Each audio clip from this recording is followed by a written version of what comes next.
kukifanya kinakuwa na wide coverage kwenye the whole country. Asante. Asante sana kaka, nadhani hii kaka Charles atachukua swali lingine. Thank you so much. I would like to kukifanya kinakuwa na wide coverage kwenye the whole country.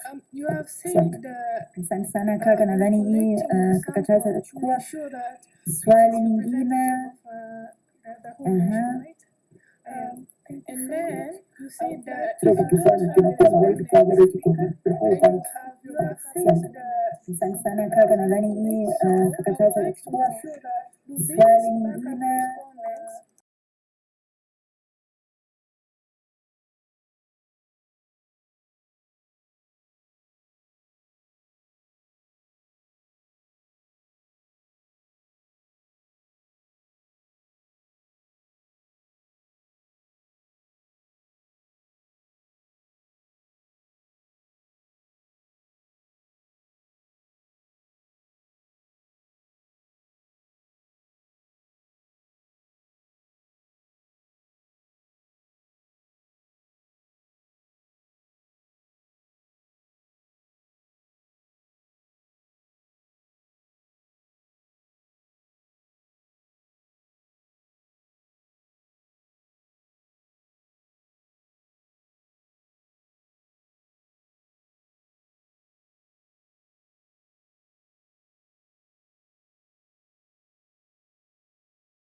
Ways of us as players in the ecosystem to harness the already existing data, but also that process is costly. Like if we try to opt out and use the big data ways like from the social media, how people to communicate the different data, and but also that regions is costly. Just like, to feed in the if we try to create opt out and use the big data, yes, that could be possible. But also, it's a lengthy and costly process which needs technological backup to also have these other infrastructure that could support us putting that in place, and also be able to actually create that database for us to train the algorithm. But moving to his question on how can we scale up now the platform that we use to help the pregnant women in the rural areas. So the one straight answer to that is partnership, because DLab did not do that alone. So for us to accomplish that in Chamber Dodoma, we had a support of the Ministry of Health, where the ministry supported and acknowledged the work that the community health workers are doing. Apart from that support, we also had a partner who was actually doing that by the paper-based kind of system, where they faced the challenges. That where we came on board. So Benjamin Mkapa Foundation, who all along was supporting all these community health workers by providing them with their wages, so that monthly they could go to all these households and collect the data. They were the key player in the process, because it's them that found out all these challenges that need solving. And so the technology itself is not enough, but the technology is there to ease the process, to modernize the way that we do things. So if there are other players that are supporting the community health workers in different areas, I see this as an opportunity for us to work together and also try this technology in the different areas and see how we can customize it to the different operations of the organizations. Like for them, the major challenges were three, like monitoring where the community health worker is collecting data from, their near to real-time data reporting, as well as the referrals. So you might find that in other areas, maybe there are more than that to accomplish. So we can start from that and try to customize it in a way that it accommodates not only the mother and child health, but other health programs that are out there, because the community health workers, they are not just monitoring the mother and child health, but there are other duties that they perform in the community. So we can see how can we integrate all other services that the community is benefiting from the interventions from the community health workers, and try to tap into that and also try to understand the different challenges and the kind of services that the community need in the rural area. So if we partner with the right players in the ground, I think we can accomplish this. Thank you. Yeah, thank you, Chad. I think it's very key, stakeholder engagement, yeah? Kuhakikisha kwamba kila mdau ambaye yuko kwenye miradi yuko engaged na yani tunamsikiliza kabla tunaanza kuengage pia. Ili mfumo yetu ambayo tunaijenga ni imara. So I think that's really, it's paramount to ensure adequate stakeholder engagement. Barwani, sorry, you have 2 minutes maximum to answer to those 3 questions that were thrown at you. And then I'll have one last question as we are giving our last remarks to the panel. Karibu. Asante sana. To the first question, that we have insufficient data, and then perhaps we should not wait until we have sufficient data for us to see how we can apply the data that we have. I totally agree to that challenge. But to add to that, there's also a problem of data underutilization. Even the little data that we have, it's not always analyzed and used in the work that we are doing in our different sectors. So there is that aspect as well. So it's a challenge well taken. And then there was a question on the unavailability of respondents and how do we motivate them to respond to our surveys.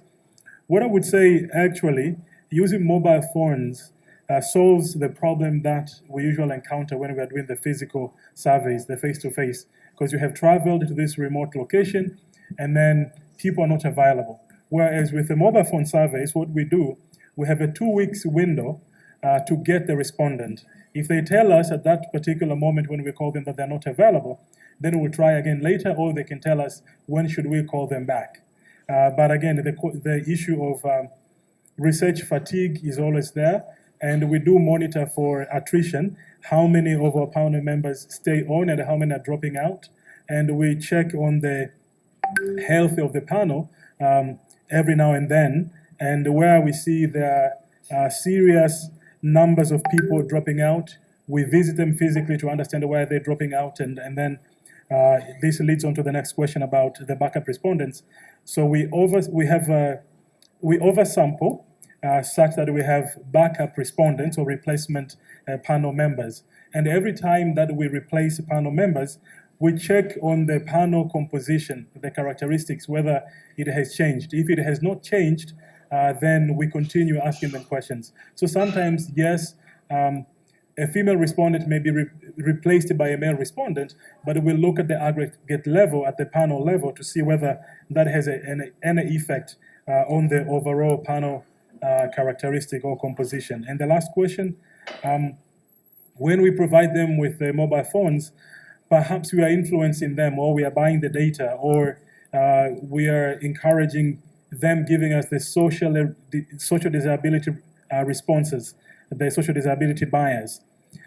Well, we had this in mind, yes, and we looked at it in this way. they serve on the panel for 2.5 to 3 years. And this mobile phone is between 30,000 to 40,000 Tanzanian shillings. And every month, we give them about 1,000 T shillings to keep the line active. And then if we divide that and look at how much do we actually pay them when we call them for every call round, and we compare with how others are compensating respondents, we found that actually ours is on the lower end, such that if there is any bias as a result of providing incentives, it's not just applicable to our situation, but it's really to all the surveys that have been conducted out there. And as much as we can minimize that, then we don't see that it's a big of a problem because they serve on the panel for 2.5 to 3 years. And we are not providing them with the mobile phones every now and then. It's only once for the entire duration that they serve on the panel. Barani, thank you so much in really 2 minutes. So so thank you so much. I think we have sold you on the idea of mobile phone surveys. They are cost efficient, they are quick, but they have the same rigor as on-ground surveys. They can be used for policy advisory, they can be used for quick decision making, provided we have considered inclusiveness, we have considered that we may need to weight the data. So at this point, each of you, one last statement, just to the question, do you think we have sufficient capacity in Tanzania to deploy such surveys? Do we have sufficient capacity for people to monitor? I'm out of time. You stole like 15 minutes of our time because of the screen. So I'm told I cannot recoup it. So I have to thank my panel. Thank you so much for being here. But I think, as we can go out, maybe you can have some of the discussion with some of the co-ICT members. So thank you so much. And thank you so much for the audience for the great questions. It was a pleasure to have you and looking forward to interacting more and conducting more phone surveys. Thank you so much.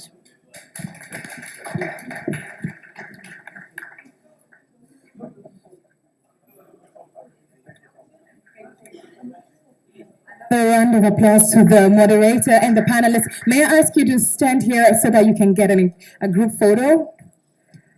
Kwa pamoja. All right. Thank you, everybody. Another massive round of applause to the moderator for such an incredible job. Despite all the technical challenges, thank you so much for keeping up. Yamani, it is time for a break. We're going to break right now until 10:30 on the dot. We have a health break, so there's breakfast being served. As soon as you head out of the door, there are coupons that will be given by the team. Right after that, we will be back here to start our sessions at exactly 10:30. So please be on time. The sessions that will be happening concurrently will be Artificial Intelligence Ethics Workshop for Nonprofits that will be happening at Mzizima. So AI Intelligence Workshop for Nonprofits.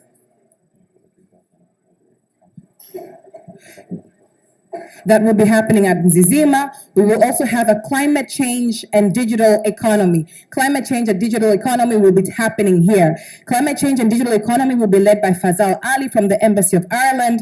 We will have somebody from the Ministry of Blue Economy, from Forum CC, TMA Climate Information Service, and CRDB, as well as Action Network. We have about 10-13 minutes, so please let's go grab breakfast and come right back. Karibuni sana.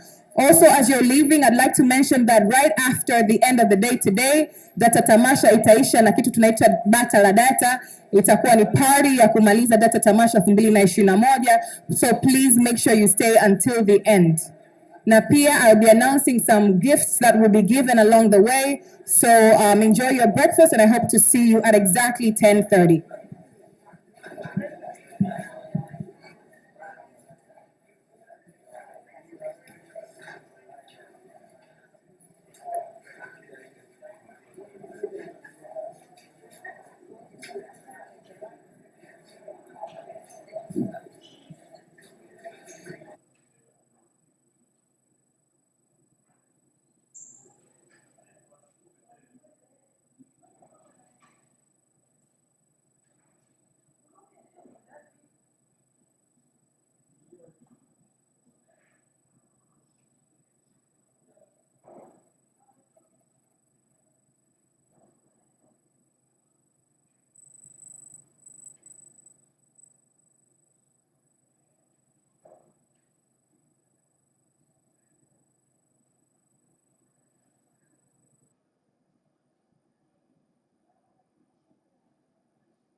kila kitu.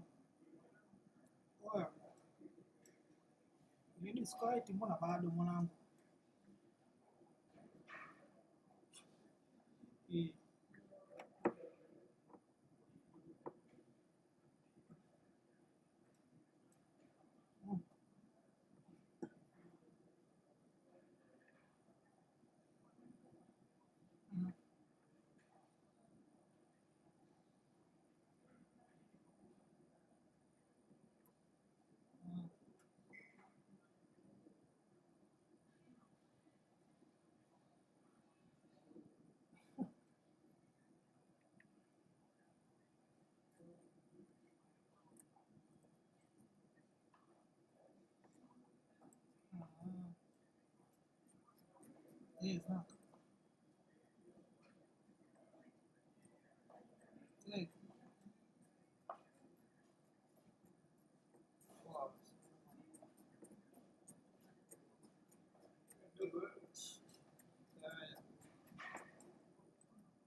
Sawa.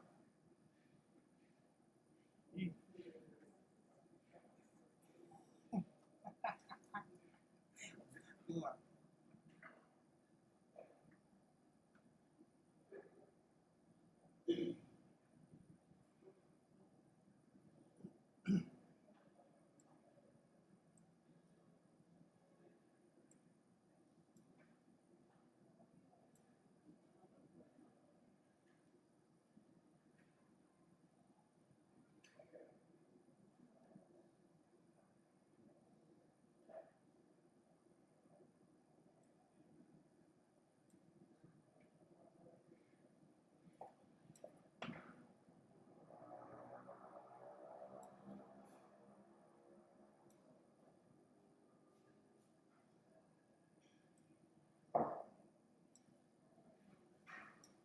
Uya. Uya. Hamna swisha. Wow. Kila ndani.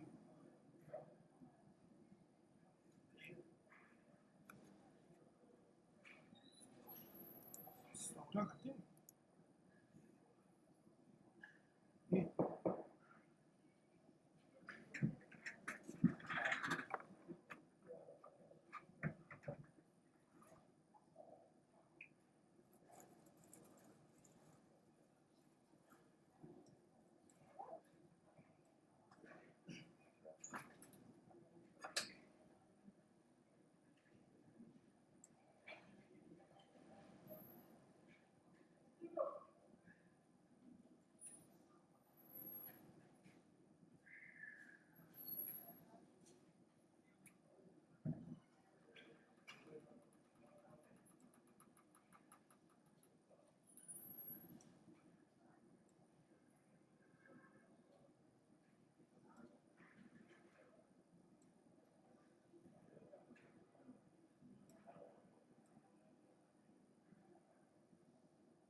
Thank you very much, and I'll be sharing the link for that of the group, because there are a number of episodes as part of the Climate Next. So we have seen a bit of a nexus between climate and technologies already. So yeah, I'll jump straight to the quick introduction from my panelists. I'll start from far end on my left, Mr. Onditi. A quick introduction. Karibu.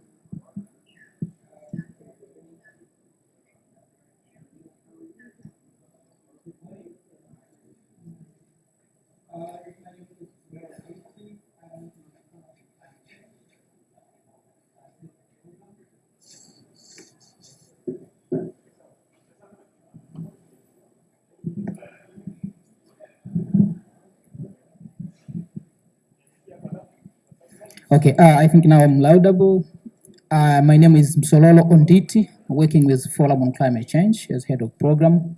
I'm joining you here today in this data Tamasha, but the thing we need to understand is that talking about climate change, we're talking about including climate issues. I mean, economic issues. It's also economic aspect that we need to take into consideration. So what I expect to share with you is how now the climate change responses, the natural environment, the livelihood comes in the so-called climate change development and responses, as well as the digital economy. For instance, what I can say is that having a sustainable digital economy, we need sustainable innovation in terms of technology and software. So technologically, if we have a new software, means we are attracting a new hardware. This is to say, in the digital economy development, we will encourage more manufacturing industries to go on to work to have hardware to accommodate the software. This is where the nexus comes in. Thank you.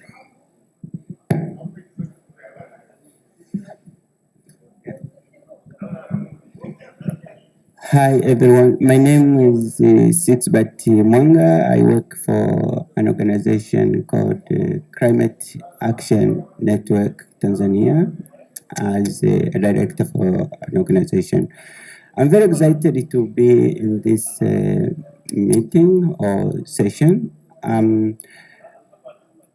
Just to say some few words regarding climate change, and more important with the data. So the first thing is that the current or the available information is that 18% of the economy of the world is likely to be wiped away by climate change. But of more important, the role of technology and the innovation within the whole equation of resolving or addressing the impacts is of great importance, so to speak. In addressing climate change also, as you can imagine, we still need data enough, and not only data, but reliable. And in order to have reliable data, then you still need to so you still need to have sophisticated or advanced technology.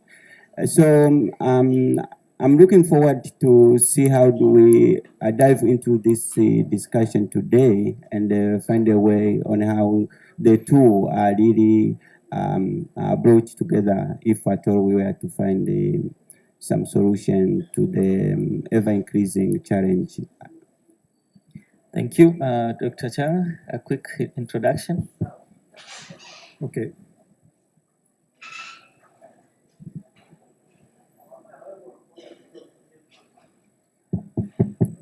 Okay, thank you very much. And my name is Ladislaus Changa. I'm the current director of research and meteorological application at Tanzania Meteorological Authority. But also I'm privileged to serve the country as the IPCC focal point for the United Republic of Tanzania IPCC stands for Intergovernmental Panel on Climate Change, but also I'm a member of Tanzania negotiating team at UNFCCC, United Nations Framework Convention on Climate Change, and also participated in COP26 and in Glasgow. And also I do participate in teaching at the University of Dar es Salaam as part-time lecturer there. So I'm just very happy to be given the privilege to be here to share some few perspectives related to climate change. Now, if I'm to share some few in 1 or 2 minutes, what I would say is what our colleague from the CRIP highlighted to us, that climate change is real. And in IPCC Working Group 1 report, which was released very recently,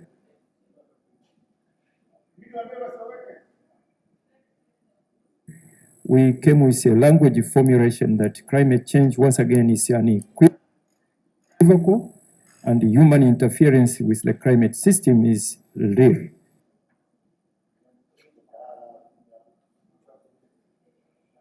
No element of doubt in that. Now, to give you statistics about the reality of climate change, in Working Group 1 of the IPCC, also there is a key message that says the last 4 decades have been successively warmer than any preceding decade since 1850.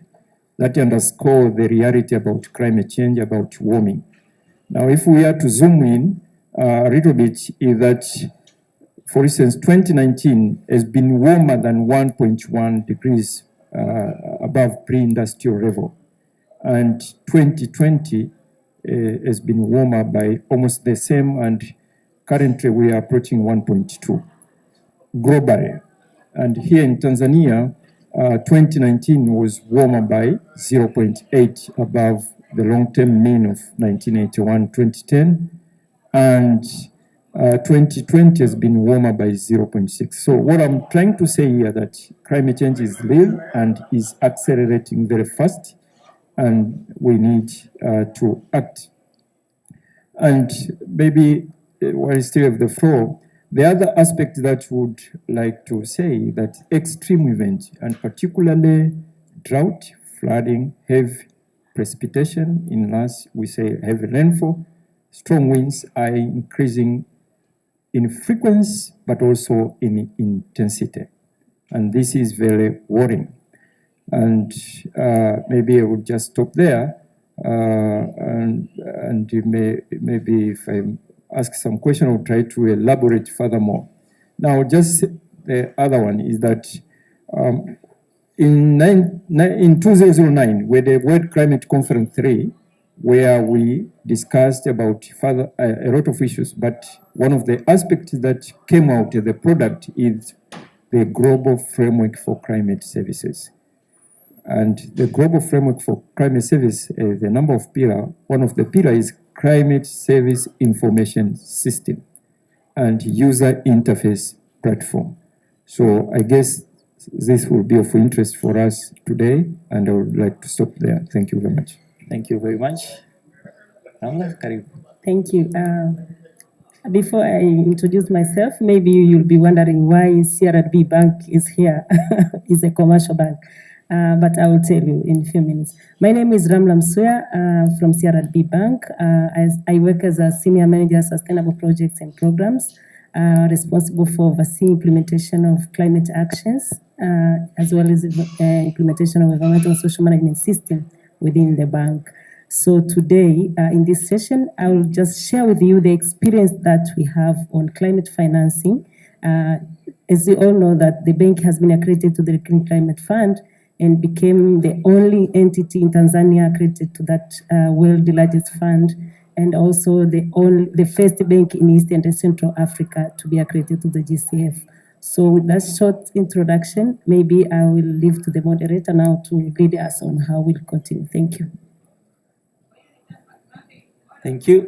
We had another panelist online, but we're working to reconnect him. He was about to make his presentation. So I'm here now. Oh, you're here. Good. So Yes. as I mentioned earlier, we have new concept as part of Tanzania 5-year development plan 3. The new concept in terms of the digital economy that came in, and another one is blue economy. This has been, I would say, an important development agenda in Zanzibar, and we are lucky to have the director from the Ministry of Blue Economy and Fisheries in Zanzibar. So maybe I'll take this opportunity to welcome him for a quick introduction, and also an opportunity to share a presentation on blue economy, climate, and digital economy nexus. Dr. Hamad, karibu, over to you. Okay, thank you so much. Good morning, guys. Can you hear me? Can somebody confirm that you can hear me? Yes, we can definitely hear you. Oh, fantastic. Right, my name is Captain Hamad, like I said, and I'm a director responsible for blue economy development and coordination here in the Ministry of Blue Economy and Fisheries Zanzibar. I'm glad today to be invited to be in the panelist, and I will have a short a presentation, but before that, let me say something about it, because I mean, blue economy depends on health, sea, and health environment, and also it is highly affected by climate change. So climate change, environment conservations are just this other side of the same coin. So we can't move forward unless we take into account those things seriously. And we know that for sure, that blue economy depends significantly on ICT and technological solutions. So I'm glad today to be with you to shout about blue economy, and I'll be precisely on Zanzibar blue economy agenda. If you can move to the next slide, please. Right, so just to give you a flavor of the Zanzibar. Zanzibar is an archipelagic state of 2 main islands. So we have 2 main islands and about 53 islets, small islets. And the population currently is around 1.7, 52% almost are women. And tourism and fisheries are the low-hanging fruit. So over 2/3 of the population in Zanzibar depends on these 2 sectors. So here you have to figure out that these 2 sectors are also the most affected by climate change and environmental impact. So once you have been affected by those 2 tsunami, Zanzibar will not be there. If you can move to the next slide, please. Right, so the blue economy vision of Zanzibar is to be leading hub in the Western Indo-Ocean region, and we have prioritized 5 areas: fisheries and aquaculture, tourism, maritime trade and infrastructure, energy, and blue economy governance. So in the blue economy governance is where the issue of climate change, environmental impact, ICT, and coordination come in.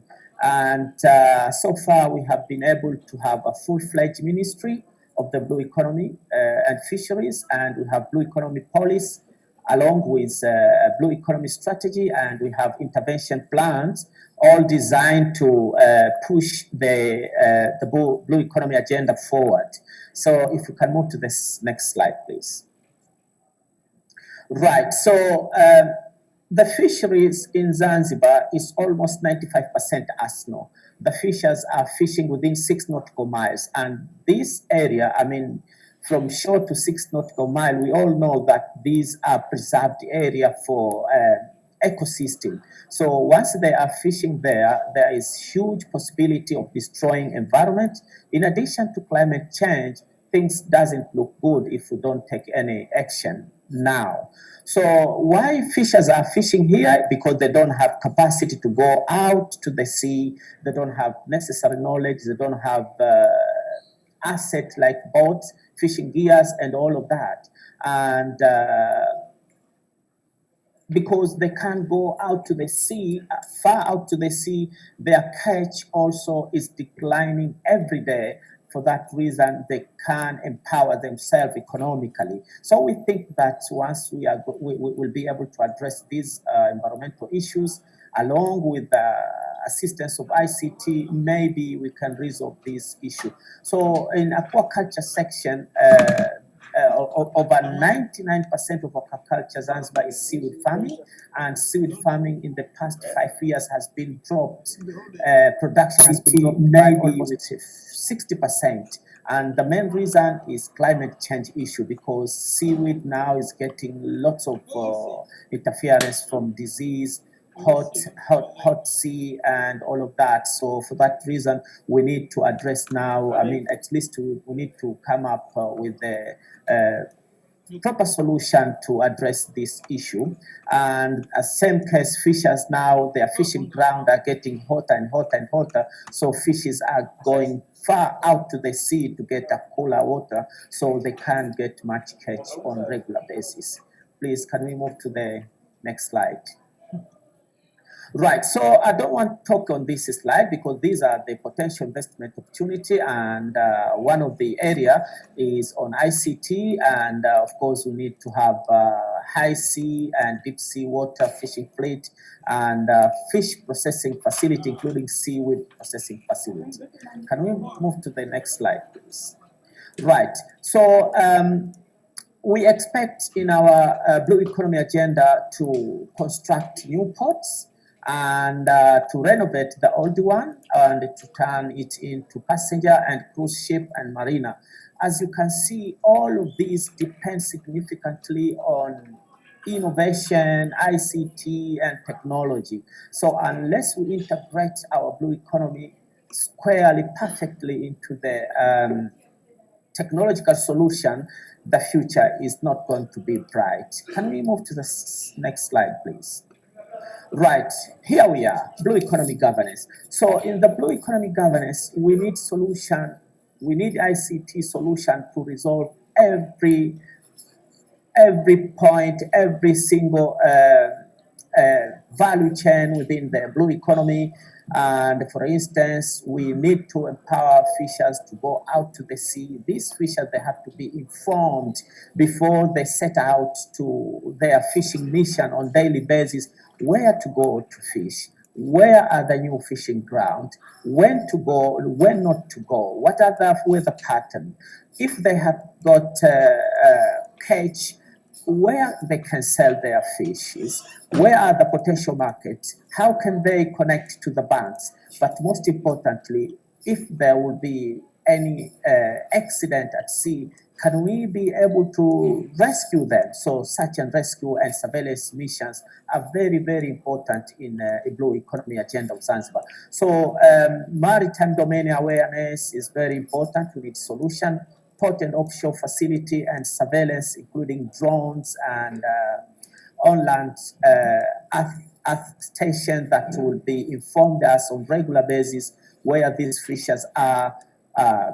Ship movement, tracking system, all of that, they are very, very important. So can we move to the next slide? I think this is probably the last slide. So to wrap up, what I'm saying, I'm glad today I've been invited because our blue economy is missing very, very ingredient part in its totality, because we need ICT solution within the blue economy agenda. So let me stop here and thank you so much for listening. Thank you very much, Dr. Hamad, for that amazing overview on blue economy and the digital economy next. So I get a number of issues in terms of the link, and it'd be good to follow up the discussion with the panelists here. And I hope we'll be able to stay for a further discussion later on, including questions and clarification from the floor. So yeah, Dr. Sixpert, we have heard about different sides of the same coin, meaning blue economy, climate change, and digital economy. That from the island part. What has been the experience from the mainland part? Is there a nexus between the two, and what has been the experience? Karim.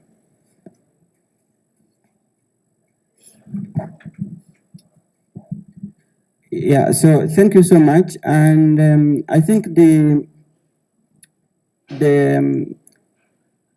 the just concluded presentation is of great importance, and I just wanted to share some few things, and I will build on what first I said with regard to the economy, and that the climate change is already affecting most of the livelihood activities, which are very important to the community. And then I just wanted also to link up on what Dr. Changa just mentioned, what is implemented by TMA, the Tanzania Met Authority, on the role of climate services, the information and the services, and supporting the livelihood activities at ground. At the community level. So as you can imagine, the first thing I think we still need data to know what we should do. The first thing could be either having data which shows how tomorrow will behave in terms of climate, and he mentioned the issues of ever-increasing extremes events, and especially the prolonged drought, which is a bit droughts which are a bit harder and in terms of intensity, and then he mentioned the floods. So as you can see, the two are also already affecting what we might consider to be the livelihood activities. If you have prolonged drought, then the farmers will, when they plant, they will never harvest. The crops gonna die. There will be an ever-increasing crop failure.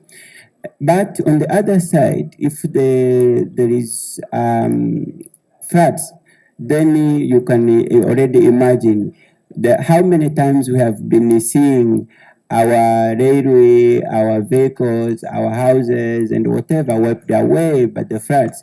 Then that has a lot of economic implication to the owners and to the economy of the country. But now, then in order to address this, then the first thing you need is data. First, data and the system and the role of ICT is of great importance. First, in making sure that the information will be able to reach the target or the which could be maybe could be the users or the end users, the communities, and whoever the decision makers in time, so that they can prepare for whatever is coming. So that is for me, that is number one. The second thing, what type of infrastructure you have to develop if at all the data or the available analysis shows this type of behavior.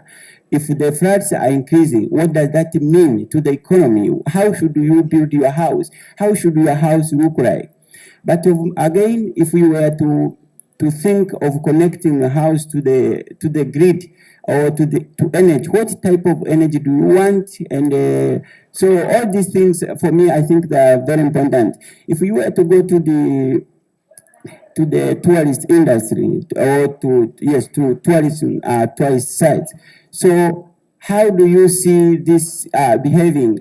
What type of infrastructure should the roads and even the tents and whatever, how should they look like? And then, so if at all we are to address climate change and all this, and then with the ever-increasing drought within the tourist sites or whatever, there's been an ever-increasing of the farmers and the pastoralists going to the shifting to the national parks and whatever. But then how do you address that? How do you make sure that then this can live together and all these things?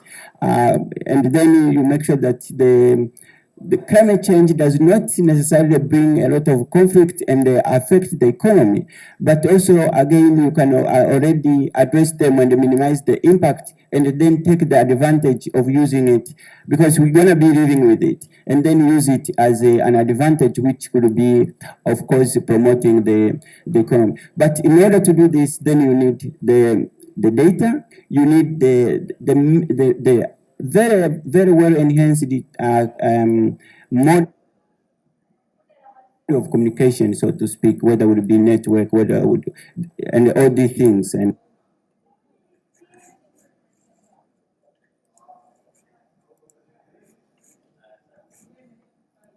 yeah, so I will stop there.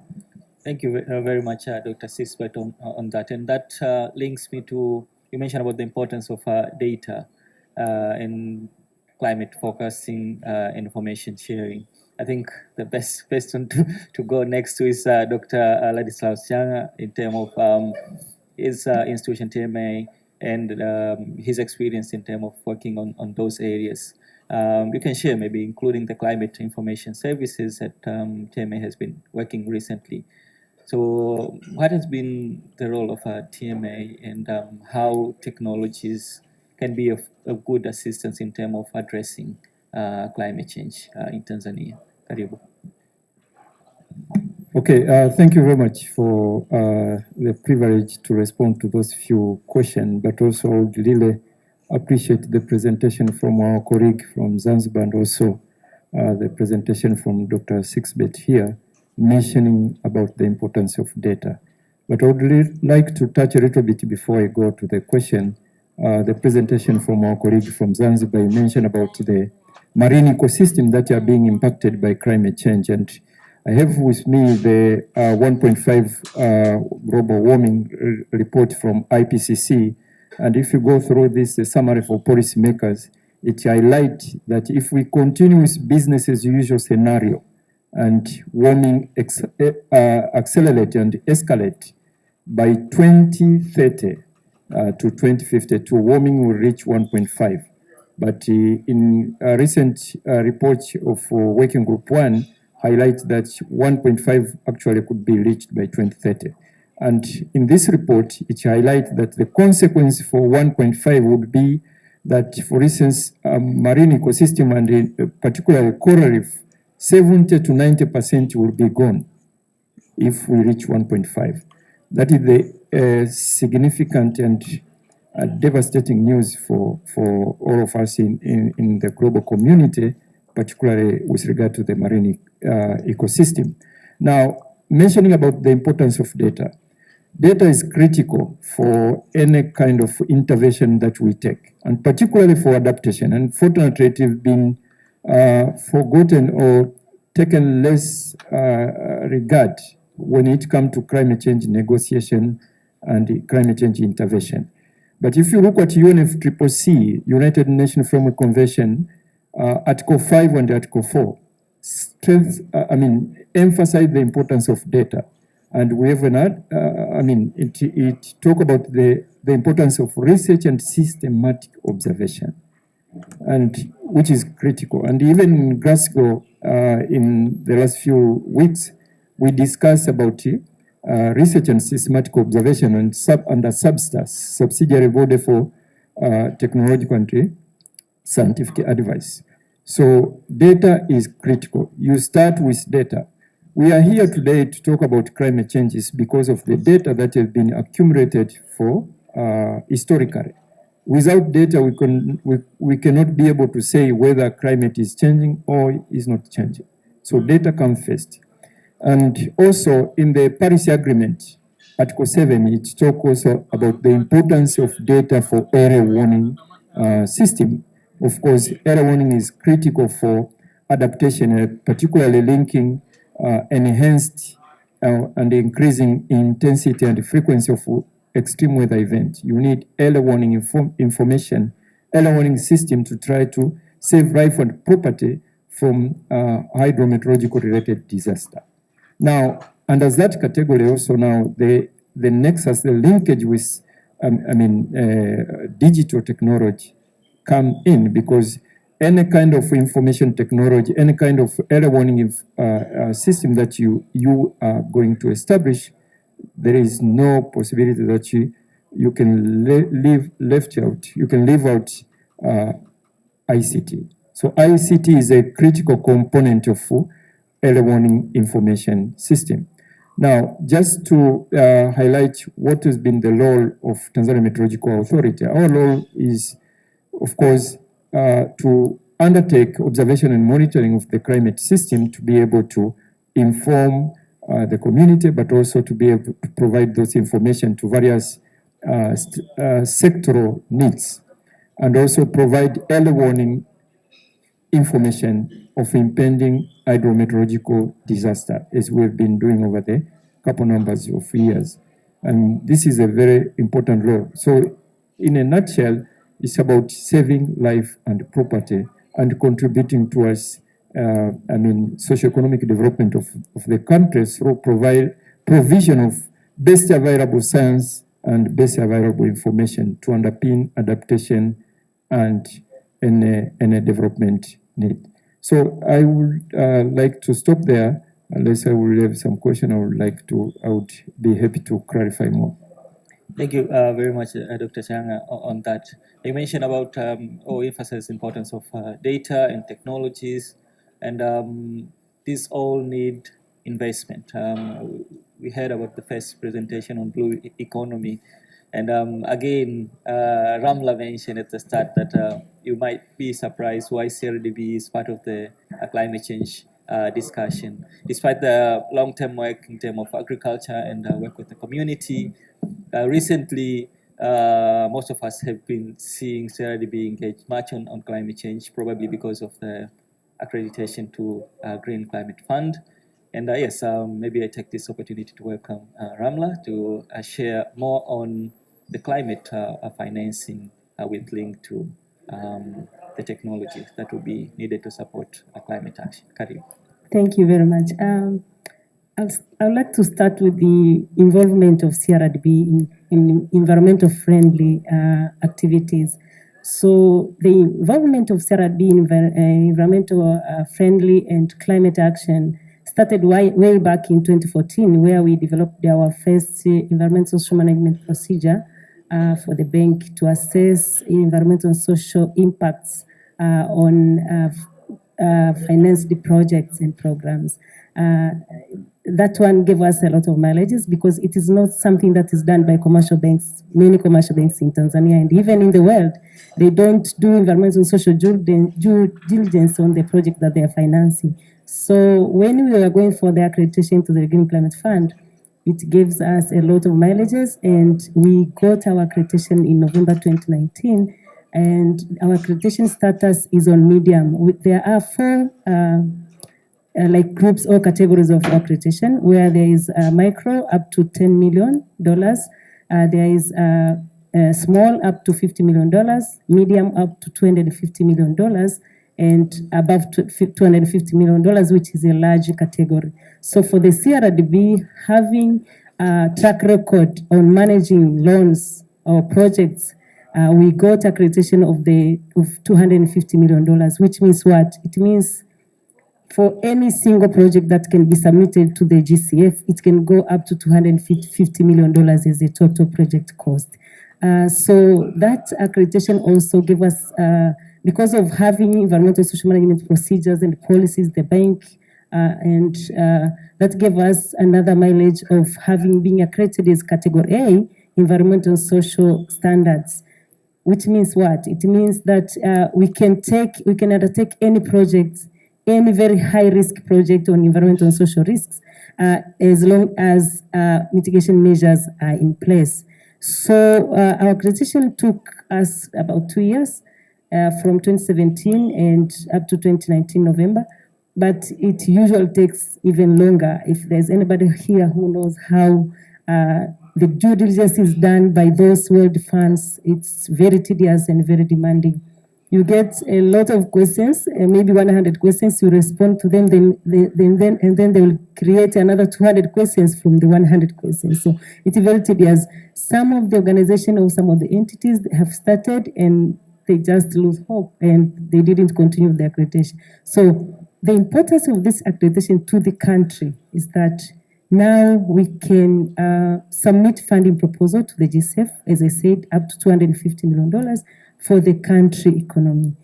For example, recently we have submitted a funding proposal of agriculture. We call it Tanzania Agriculture Climate Adaptation Technology Deployment Program, TACATDP, where we got approval of $100 million from GCF. So GCF do not want to get into risk by themselves. They want also an accredited entity or somebody else to co-finance. So CRDB being there, commanding more than 45% of agriculture in the country, we have experience in that area of agriculture. So the bank will also co-finance, will blend another $100 million to the $100 million from GCF to get $200 million for the country agriculture climate adaptation program. So it is about 460 billion, if you have seen in the news, that will be implemented from next year, maybe the second quarter of next year, because there is a lot of process with the GCF. There is a signing of something called the Funded Activity Agreement. There's a lot of issues that you have to finish negotiation before we start implementation of the GCF fund. So the fund has been approved. It's not there yet to the bank, but from first or second quarter of the 2022, we'll start implementation of the fund. So this one will go directly to the smallholder farmers. We'll focus more on smallholder farmers because we have realized that there is a lot of farmers or smallholder farmers which do not have what it takes to get loans from the banks. For example, they don't have the collaterals or they don't qualify for the loans. So there's a lot of untouched people who are not able to access funds for the bank. So with this GCF money that is aimed at going to the smallholder farmers, we will make sure that we reach up to 1.2 million farmers, beneficiaries, direct beneficiaries, but we'll also try to make sure that we reach about 6 million beneficiaries, indirect beneficiaries, because the project will go up to 20 years. And another thing that I'd like you to note is that if you want to get an experience or to try to undergo the accreditation process, GCF wants and submit funding proposal. GCF wants projects that observe adaptation and mitigations areas. So, for example, in mitigation, they want you to make sure that the project that you are submitting to them, at the end of the day, it will give a result on how many tons, how much tons of carbon dioxide equivalent that will be reduced as a result of the implementation of that project. Or when you go to adaptation, they want to know how many people are benefiting, number of beneficiaries, direct and indirect beneficiaries of the project. So that's a few experience on the climate financing, and here also for any questions that will raise in regard to that. Thank you. Thank you very much on that, and I believe the participants have noted that down, especially with the smallholder farmers opportunity. So yeah, all is not rosy. There are a lot of challenges in this, and maybe back to Onditi. We have heard about the blue economy, importance of data, technologies, and a bit of financing here. What has been the challenge in terms of between the two nexus?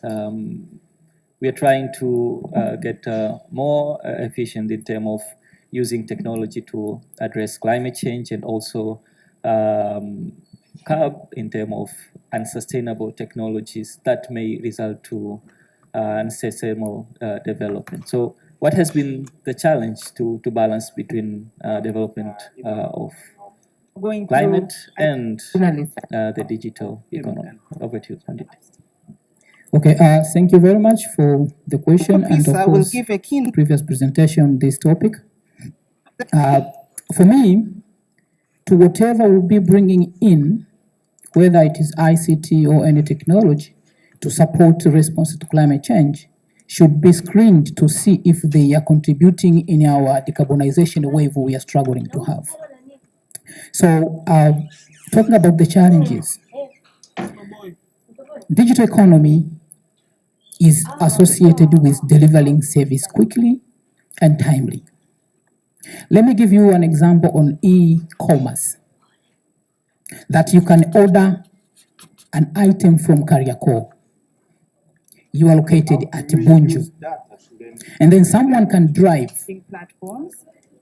from Kariakor to Bunju just to deliver one product to one individual. This is digital economy. Someone's going to deliver quickly. But what is the carbon footprint? These are the issues we need to think about. So the challenge comes here is that, do we have the baseline? Do we have the tools to assess how digital economy practice is going to contribute on emission reduction? That's the challenge. So that's where we also need data to show the differences between the two practices, the digital economy and the response to climate change. But again, if we have to use digital economy as part of strengthening our economic development in the changing climate, do we have somewhere to have data? Do we have a national data collection system in terms of climate change? So if we don't have that, mean that we will always need a baseline in different activities. If it's a company, you need to establish a baseline to show the situation in terms of emission reduction. But again, we will need the monitoring targets, the actual progress that has been made in the practice of digital economy in relation to response to climate change. And this is very important if we really need to make sure that the 1.5 degrees is alive. But again, we need the target for emission reduction. The practitioners in climate change, in economic development, do they have targets for emission reduction? As a country, for example, we have the NDCs. We have targets and the percentage we're going to contribute as a country. But do companies have targets? So this is also another thing that we need to take into account. But again, making carbon reporting and disclosure mandatory to different practitioners in the economic value chain. That was also very important. I don't know if we have it, but pledging that, okay, we need ICT in the blue economy, for example. Do we have the tools now to monitor what we'll be contributing in terms of reducing emissions?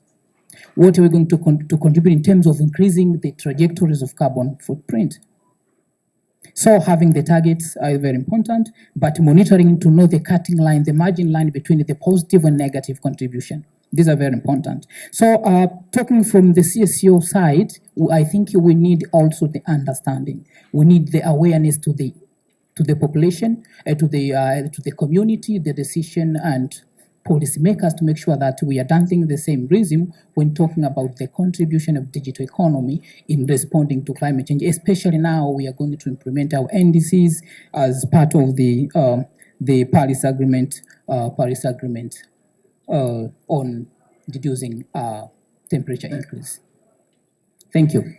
Thank you very much, Onditi. And you mentioned a number of challenge there that could be maybe spark some of the discussion. So we'll be using the last 10-15 minutes to get some questions from the floor. Yes, we have hands already. So yeah, but if someone could assist with the microphone. So yeah, we'll take a round of questions depending on the available time. We have a representative from Blue Economy Online and other able panelists here. So one there, we have another one here, that's two. Yes. Okay, so another question from Dr. Hamad, and probably when he's responding, he could also share the question.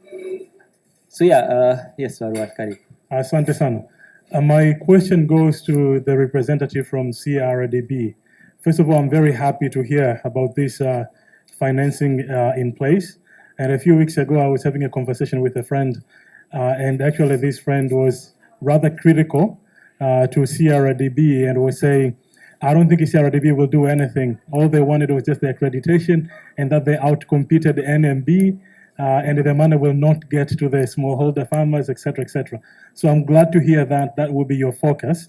So my question is, do you have any plans of making sure that that kind of information is publicly available to see who is actually getting the funding and for what projects exactly, such that some people can provide some feedback, learning from other countries where such kind of schemes actually ended up providing loans to agricultural processes that are not very vulnerable to climate change impacts, or even selecting crops that are usually not affected by droughts as much as other crops. So it wasn't really doing a good service to issues of climate change mitigation and adaptation, but rather it was just a scheme that is there like any other, but not really closely tied to issues of climate change. So do you have any plans of making this information publicly available so that you can benefit from feedback from different stakeholders? Thank you. Thank you very much. With a hand here also.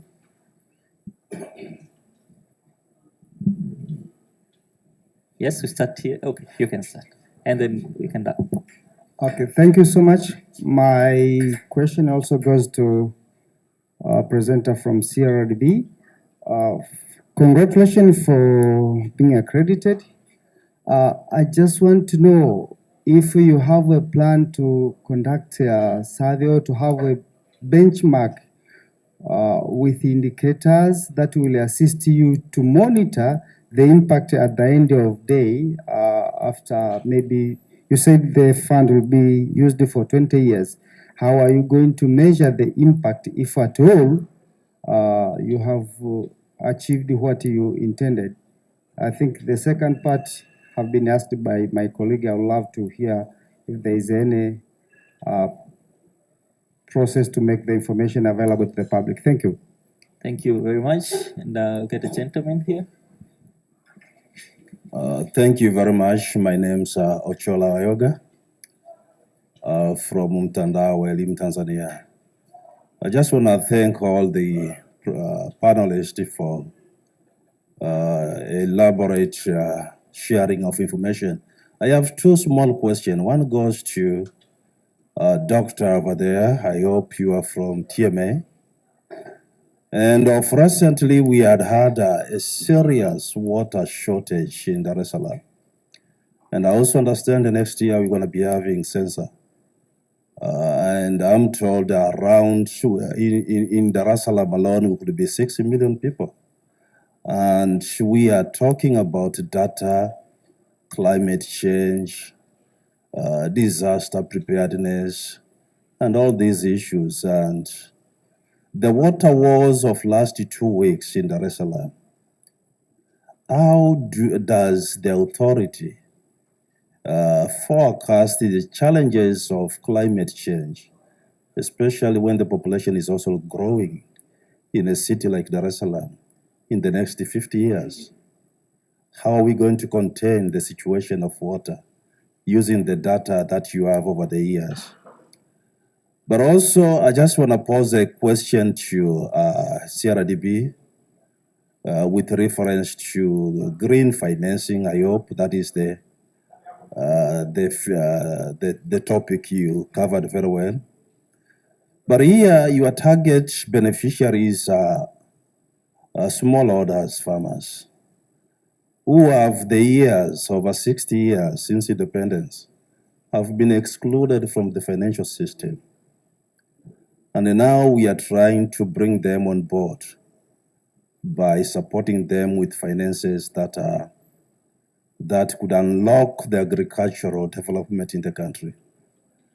I'm a little bit puzzled how that financing mechanism is going to work for people who are financially illiterate, have never been supported by the banks over the years, do not have the muscles to negotiate the interest. But again, at the same time, agriculture is not as simple as we might think about agriculture and farming as well. So what are the issues around this financing that is going to unlock the agricultural sector in this country, which is the backbone of our economy? Thank you very much. Thank you very much on that. We don't have much of a time, so I'll take just one final question, and then we'll go to Dr. Hamad online for a quick question and a response, and then we'll come back to our panelists. And maybe, I know this will come at the end of the session, and maybe we'll need more time to have such discussion. So, host, maybe we consider a follow-up session on this. Yes, Karim. Thank you very much. Thank you very much for the very interesting panel. My question is in regards to the climate change and gender. So it seems that the data that we have available is rather like either meteorological data or like data on a level that doesn't really necessarily disaggregate how the impact would be seen towards women. But following towards Dr. Amat was saying from Zanzibar, especially value chains that are engaged more women are more affected, but also thinking about just the water issue. If water becomes a scarcity and the traditional responsibilities of collecting of water in itself falls back to the woman, now that does that mean we basically amplify that role again more and it becomes more of a challenge? So in how far do we have climate or environmental data available to the level that we can actually say whether there is an effect more towards women or towards men, and how can that data support us to make better choices and decisions? Thank you very much for raising that up. Before maybe I come back to the panelists here, Dr. Hamad, can you quickly share your question and maybe one additional in 2 minutes, if you can share what has been the Zanzibar Ministry of Blue Economy and Fishery initiative towards integrating digital technologies in the blue economy agenda. Thank you. Over to you.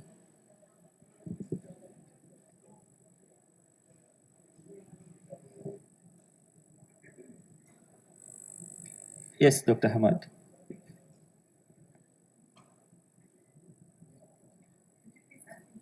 Hello, can you hear me?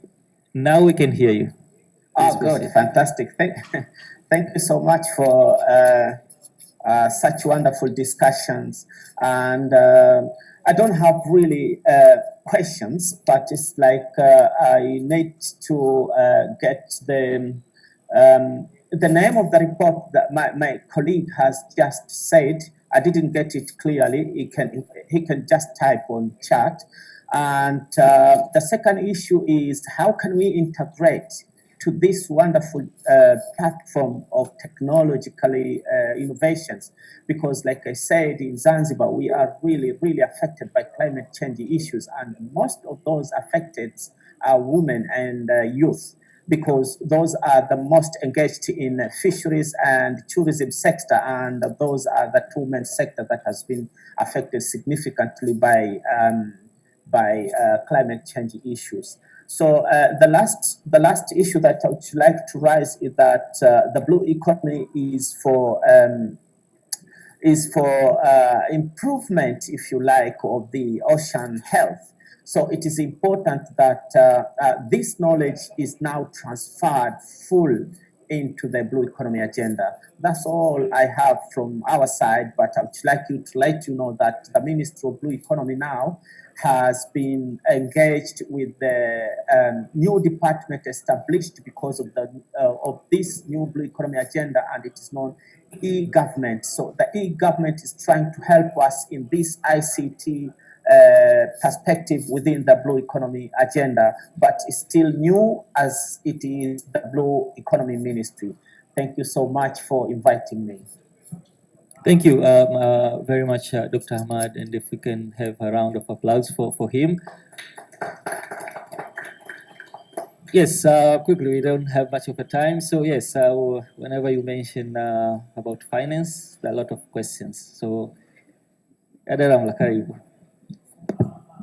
Asante.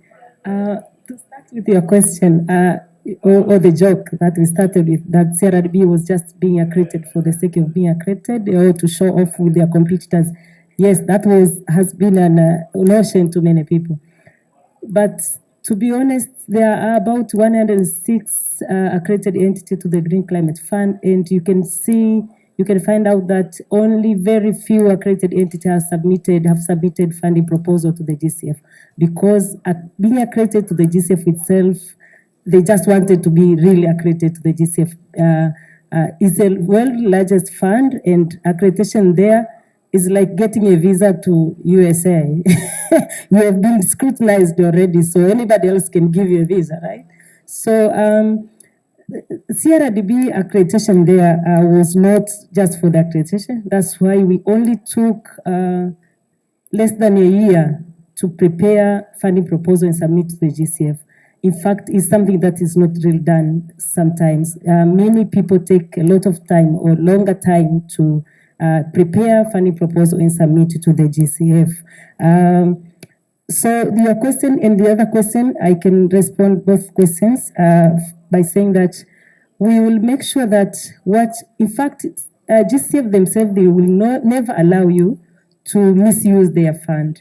If you have you're going to implement, you need to implement the funding proposal as required. For example, the other day somebody asked if we can try to just make up something to make sure that we are just doing, yes, climate financing, but we do not have to follow what we have written. And what we have written, that funding proposal, is that we are going to finance crop production.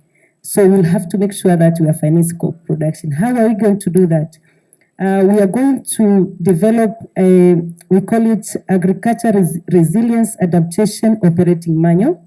That manual will explain everything that is required, even the criteria that will be required for any borrower that will like to get a fund from the GCF. So the operating manual will be, okay, the manual itself cannot be shared because it's an internal document, but there will be brochures or every criteria that is required for anybody to get fund from from CRDB will be publicly shared. That's when we can assure you. And those are the things that we are doing now, and it will take a bit time to make sure that everything is in order. So that will be response for the two questions from you and the other guy. And for the question in regard to the smallholders farmers who were excluded to the system, how is it going to work? For the $100 million that we got approval from the GCF, only 70 million will be loan, concessional loan that we'll have to repay back. And since it's a very much concessional, the interest rate will be very much low compared to the market. And we also make sure that these farmers will get the very low interest rate. We will not have to put such margin that are put by commercial banks. So the other thing is that for the $30 million that is remaining, there will be three things that will help smallholder farmers. Number one, there will be a technical assistance of $10 million. That one will be for capacity building as well as policy interventions, because there are a lot of issues. Smallholder farmers do not have the security to pledge as collaterals, but we'll have to make sure that the policy will be intervened to make sure that we can do something for the smallholder farmers to get loans without those documents that are required by medium and large farmers. And the capacity building will be extensive, because we will make sure that, because it will not be a business as usual, and we will make sure that it is not a business as usual agriculture. It will be a climate adaptation agriculture. So there's a lot of knowledge that will be earned. I mean, a lot of people need knowledge on the climate adaptation, including the staff for CRDB and the farmers as well. And there will be another $10 million for the guarantee, whereby, because I said smallholder farmers are the people that do not have securities to pledge as collateral. So we'll make sure that the guarantee goes to the smallholder farmers as a collateral for getting funds from the CRDB. So that will help for the bank, because it's a commercial bank, we are using depositors fund. But for this GCF money, because it's not depositors fund, we can make a guarantee for the smallholder farmers to make sure that they get funds from GCF. And the another one will be parametric insurance. This is a kind of insurance that will insure crop productions. This is new to the country, yes, but with the help from Dr. Changa here and the rest, because we get data from the offices and all that, then we'll have a parametric insurance that will cover the farmers as well on the crop production. So that's our plan for the smallholder farmers to be included in the financial system. Thank you. Thank you very much. 3 minutes? 1.5? Okay, for the last. Yeah, thank you. Just to be very brief, the dominant features of changes in the climate system actually will be mostly characterized by extreme events, including drought and floods. And therefore, we need to learn how to live with drought. And in that regard, for instance, our country has prepared the National Climate Change Response Strategy that highlights how do we need to prepare ourselves to respond to various impact of climate change. So we need to learn to live with drought, because drought will be there, the frequency will be increasing, the intensity will be increasing. We have to learn to live with it. Thank you. And just to wind up the issue of, how do we address it? Of course, we need to undertake a concerted effort in environmental conservation, but also the National Climate Change Strategy highlight the need for rainwater harvesting. Yes, thank you very much. I know the rest of panelists will not get time to conclude their thought, but yes, for hosts, thank you very much for putting trust to this panel. I think they've done justice to the discussion. Thank you very much, Dr. Hamad online. I think we definitely need a follow-up session to take the discussion forward. Yes, it has been a pleasure to moderate this session. As I mentioned, my name is Fazalisa from the Embassy of Ireland. Thank you very much.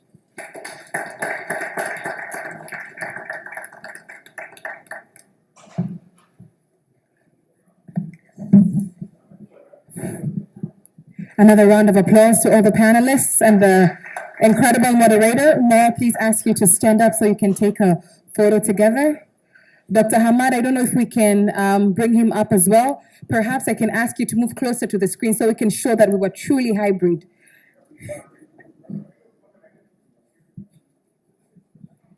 Can we have Dr. Hamad on the screen?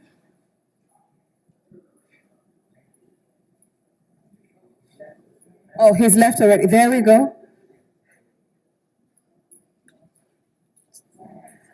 Okay, so as he is doing that, ladies and gentlemen, thank you for staying throughout session. Thank you for all the engaging questions. I do know time lapses when we're having such an engagement. But again, please feel free to put up your questions online. That is on our YouTube page and any social media page. And we will make sure that the questions get to whoever you would like to get an answer from. And we'll also make sure, Mr. Faisal, that the links that you shared will also get to the different audience that were in the room. We also have your contact information. So we'll make sure that you have that information as well. The next panel that will be happening in this room, we'll only have one panel from 11:45 to 1300 hours, 11:45 to 1300, and that will be taking place in this room. We're going to be going into education for the digital economy. An incredible panel. I can't wait. Education for the digital economy will be happening here. The workshop that's happening at Nzizima will keep going on, which is artificial intelligence ethics workshops for nonprofits. Unfortunately, that workshop is full already, so this is the session that we have going on. And our session will be chaired by none other than Nuria Mshare from Malala Fund. Karibu sana. A round of applause for Ms. Nuria Mshare from Malala Fund. Again, if you have any questions, please do keep sharing on them online and we will make sure that they get to the panelists. Ms. Nuria, karibu sana.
Habari za asubuhi wote.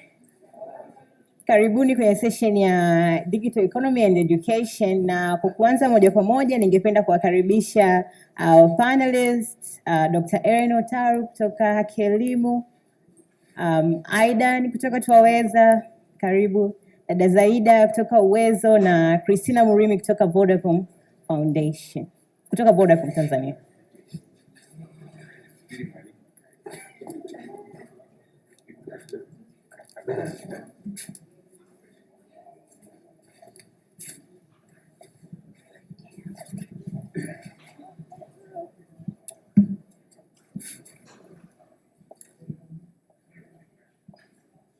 Wakati tukimsubiri Dr. Ellen, ningependa pia kumkaribisha our keynote speaker, Mr. Uchola kutoka Tanzania Education Network, ambaye atatuelezea in detail the context of our conversation today about education in a digital economy and data issues. Karibu sana Uchola, and the floor is yours.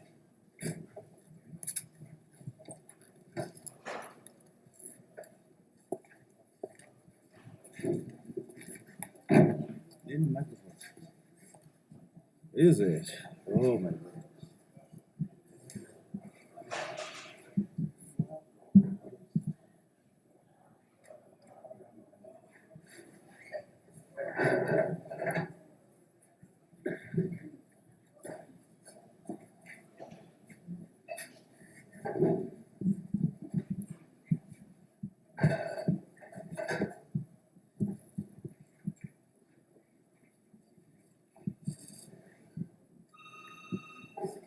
There you go.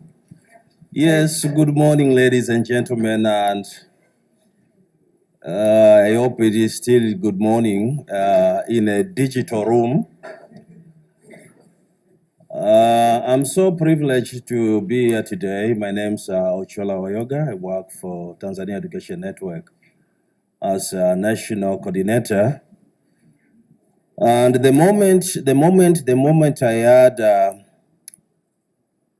information of this conference happening here, I was so glad that it is high time we have started talking about data, but also talking about digital economy in the response to our educational system.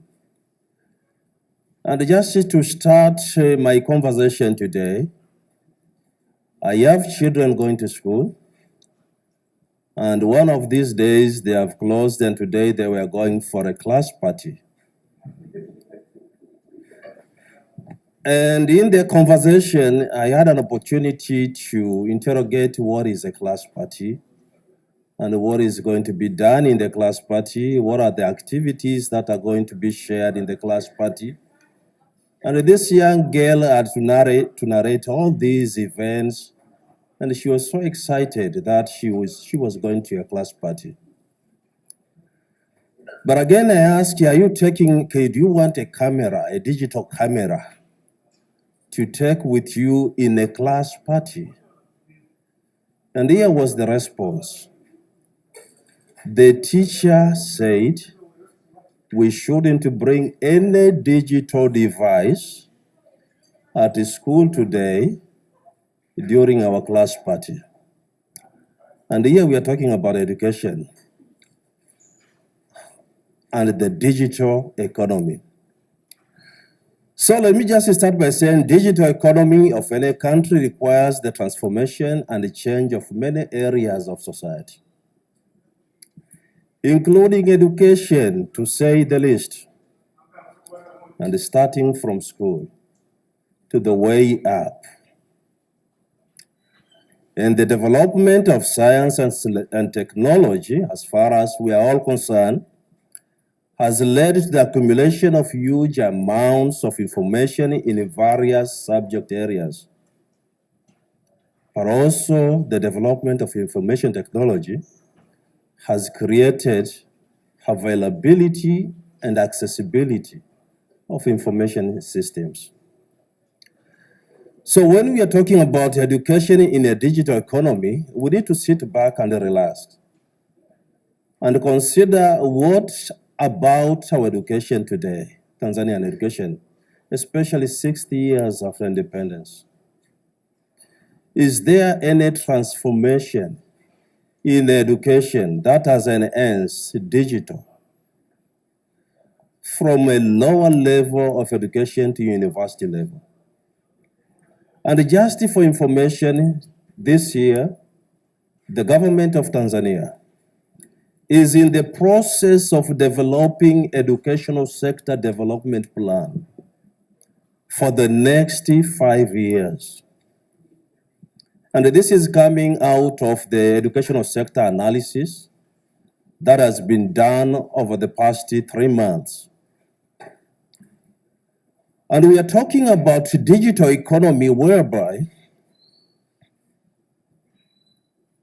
the teaching, the learning, the environment through which our learners are absorbing material and acquiring knowledge need to reflect the changing nature of the globalization. I also have heard of recently through the High Excellency President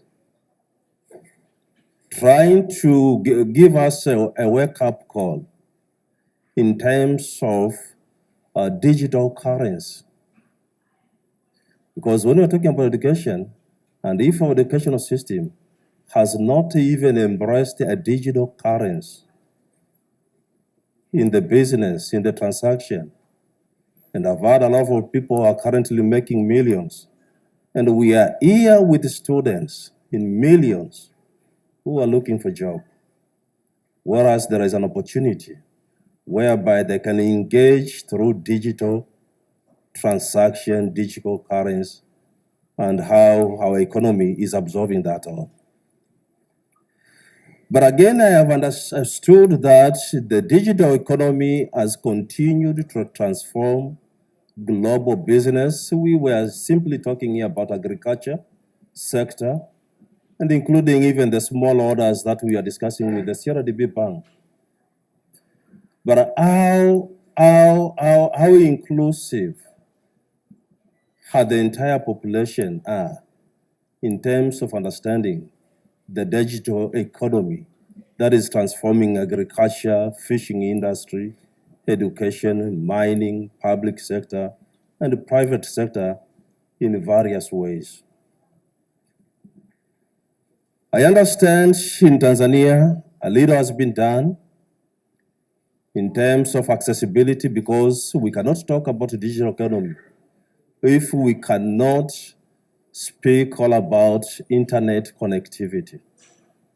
We have a massive country from west to coast with over 20,000 basic schools, 20,000, and currently the government has geared towards building additional schools and so on and so forth.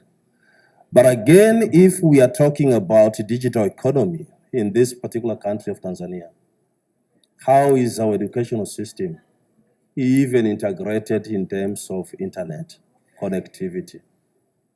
We all know where we are coming from. I'm coming from almost 1,600 kilometers from Dar es Salaam city. There are thousands of people who are not connected yet. I understand through TCRA, at least 47%. I know you people are digital people, you can correct statistics as well. At least 47% of the population are currently connected with mobile phones. They have access to mobile phones, but not all have access to these modern mobile phones to interact with, to know the climate changes, and so on and so forth. But again, the other thing that I just wanna bring about is the educational reform from the basic level to university level. And how does our curriculum, the textbook, the teachers, the learning environment accommodate an aspect of digital economy, which is transforming the way people live, which transforms the way people think, which transforms the way people transport goods and services, and so on and so forth. We still have textbooks in the classroom. I understand We cannot get away from textbooks. But what about the digital libraries that would simply unlock the learning environment of the children and the learners? But again, the other thing is an aspect of teachers that we have. We cannot talk about digital and quality education if we do not sit back and relax and think about the teachers that we have. It will be a nightmare for this country to go into the digital economy and compete competitively if the teachers we still have in the classrooms do not embrace an aspect of digital, do not even have the skill set to operate a simple computer. So I think when we are talking education and the digital economy, it's a very, very critical subject because education is the bedrock of all other sectors. And we get it wrong from education. I hope that is also a digital thing working. And you can imagine how difficult it is even to control it. At most, when you want to control that particular digital device. So if we do not embrace teaching and teachers who would be able to embrace digital technology in teaching and deliverance, I think everything else we have been discussing here, from day one to the last day, if we do not integrate it in educational system and educational sector of this country, we'll be left behind. And at least we have been left behind so far. Because I'm interacting with university students over and over again, who do not have those skills. Because why would we have a population of university students today, many of them, including some of my kids,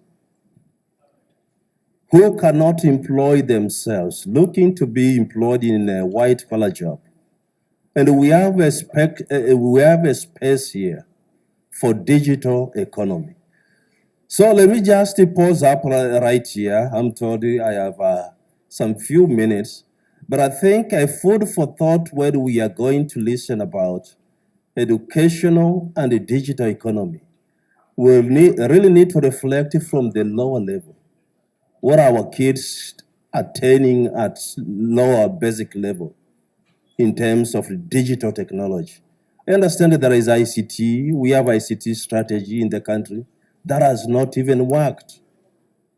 We have challenges, but how do we unlock these challenges?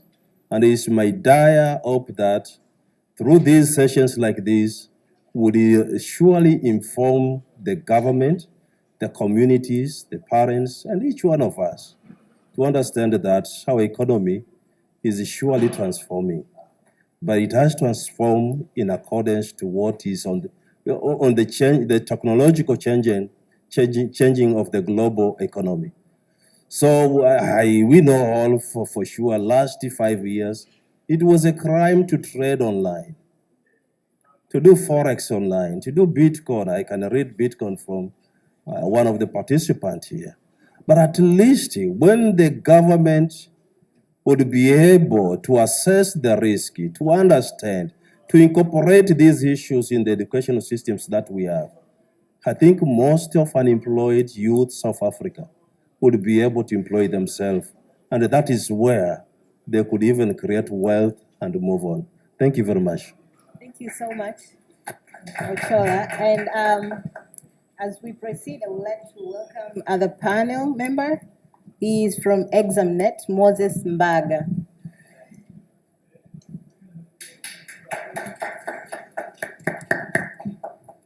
We have heard a lot from Ochola na vitu vingi sana vimekuja kichwani wakati tunavyoendelea kumsikiliza. But I have one question to nianze na mwalimu Dada Zaida. Dada Zaida is also a teacher despite the fact that he's an executive director of Uwezo.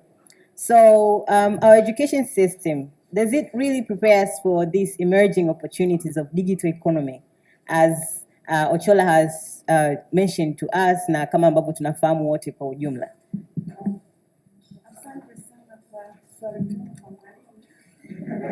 Tena mwalimu wa zamani ambaye hata hayuko digitized.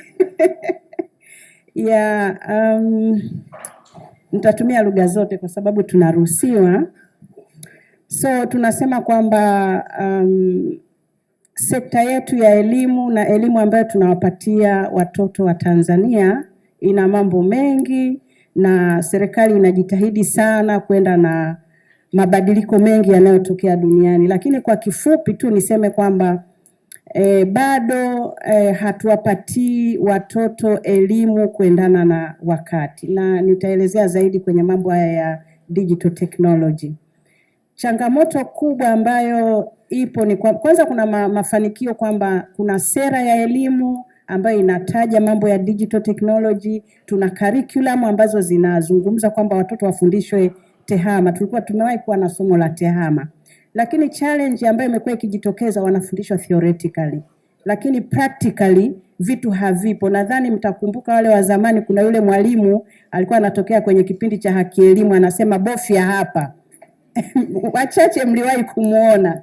Kwa hiyo wao watoto wanasoma wanabofya kwenye picha ya kompyuta. Anaambiwa hii ni mouse, sijui atasema hiyo ni panya, hii ni keyboard, lakini hawaioni. Kwa hiyo kuna hiyo challenge kwamba kumekuwa watoto wanafundishwa kwa nadharia lakini practically not, na kwa sababu hakuna facilities na infrastructure. Hakuna connectivity ya umeme kwenye maeneo mengi hasa vijijini, hakuna vifaa kama hizo mashine hizo za kompyuta, lakini unakuta pia kwamba hata walimu hawana hiyo knowledge, hawana hizo skills. Mwalimu mwenyewe hajui kutumia kompyuta. Kule teacher training hajafundishwa kule kwenye college kutumia hiyo teknolojia ya kwenda kufundisha watoto. Kwa hiyo lack of capacity among the teachers is also a challenge. Sasa how do you offer what you don't have? Kwa hiyo mwalimu hawezi kuwafundisha watoto kwa sababu yeye mwenyewe hana huo uwezo. Lakini pia kuna upungufu wa learning materials au vifaa. Kwa mfano wenzetu walioendelea utakuta siku hizi hata hadithi zimekuwa digitized. Watoto wanasikiliza hadithi, hawasomi kwenye kitabu lakini viko kwenye flash, ziko kwenye CD. Watoto wanasikiliza na wanajifunza. Kwa hiyo hizo facilities pia unakuta kwamba sisi hatuna. Lakini changamoto nyingine ni ile political will. Our leaders, education practitioners really serious kwamba we want to go digital. And if they are serious, sasa tutaona mabadiliko kwenye sera, tutaona mabadiliko kwenye mitaala, tutaona mabadiliko kwenye ujengaji wa mitambo mbalimbali ambayo itawezesha umeme upatikane, lakini pia kupatikana kwa vifaa ambavyo vitasaidia mwalimu afundishe kwa dijitali, lakini pia na watoto waweze kujifunza. Nadhani tuliona changamoto wakati wa kipindi cha corona. Wazazi wakaambiwa watoto wamerudishwa nyumbani, wasaidieni. Wanawasaidiaje sasa? Shule za private wakajitahidi kutuma content online. Tuna watu kama Shule Direct wana apps nzuri, content online, but how many children were able to access? Kwa hiyo kuna issue ya marginalization, kuna issue ya inequality, kuna issues za equity katika swala zima la digitization of teaching and learning in our schools. Thank you. Asante. Moja kwa moja ningependa kumuuliza kaka Aidan. Tumesikia changamoto ambazo zimezungumzwa na dada Zaida hapa na nyingi tunazifahamu. Na tunaamini kwamba zipo njia ambazo wenzetu wengine waliwahi kuzipitia na kuzifanya mpaka kufika hapo alipofika. Sasa swali langu linakuja kwako kwamba how are these digital technologies transforming education sector for inclusive education to support this digital economy in general? How do you think that can be done transformatively? Maswali yako magumu. Wewe ndio huyo teacher. Nitajaribu na mimi kuchanganya lugha. Labda nitaje tu kwamba sisi kama Twaweza tumejitahidi kubuni solutions ambazo zinalenga masuala ya msingi kabisa ambayo dada Zaida hakuyataja pale. Swala la msingi ni je, watoto wetu wanajua kusoma na kuandika na kuhesabu? Kabla hata hujafika kwenye kubofya na kutumia mouse, je, wana uwezo wa kusoma, kuandika na kuhesabu? na tafiti ambazo dada Zaida amebobea katika kuzifanya hizo zinaonyesha kwamba watoto wengi sana Tanzania, Kenya, Uganda na mataifa mengine hawajifunzi stadi za msingi zile KKK. Bila hizo kwa kweli itakuwa vigumu sana kutumia hizi zana za leo na kesho kuendesha maisha yako. Kwa sisi tumebuni mbinu za kidijitali kujaribu kuisaidia sekta ya elimu na walimu na haswa wakaguzi au wanaitwa sio wakaguzi tena, wanaitwaje kwa Kiswahili? Asante, wadhibiti ubora. Kiswahili kigumu jamani. Mimi nisema tu SQA. Wadhibiti ubora wa elimu kuweza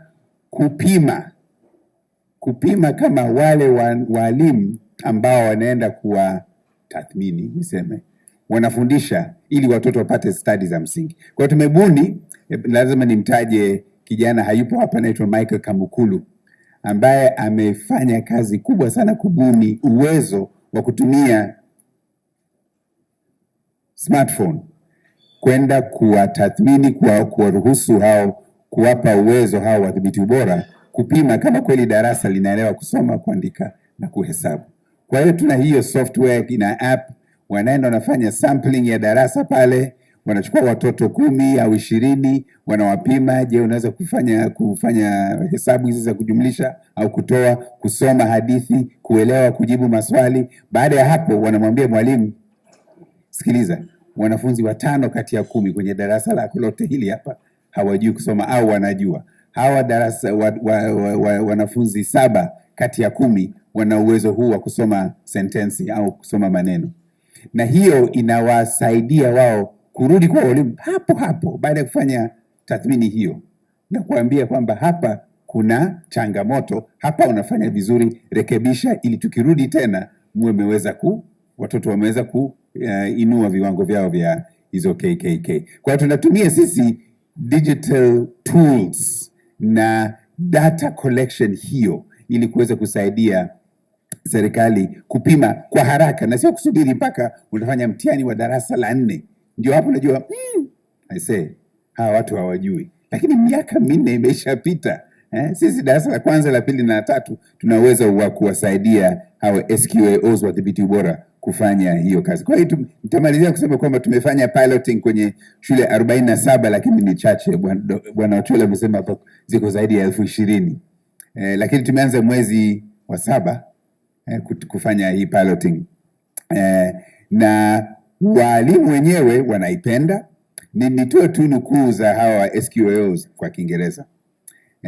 Now SQAOs get real data generated by the Kipimo assessment test. Tumeita kipimo cha kujifunza. KK. Get real data. Teachers cannot hide student weaknesses. Kwa sababu zamani walikuwa wanaenda wanamuuliza mwalimu, wangapi wanajua kusoma na kuandika? Mwalimu anasema, wote. Lakini mdhibiti ubora hana uwezo wa kupima, wa kuhakikisha na kudhibitisha kwamba wote wanajua kusoma. Teachers are now providing real picture of data since they know how they are being audited.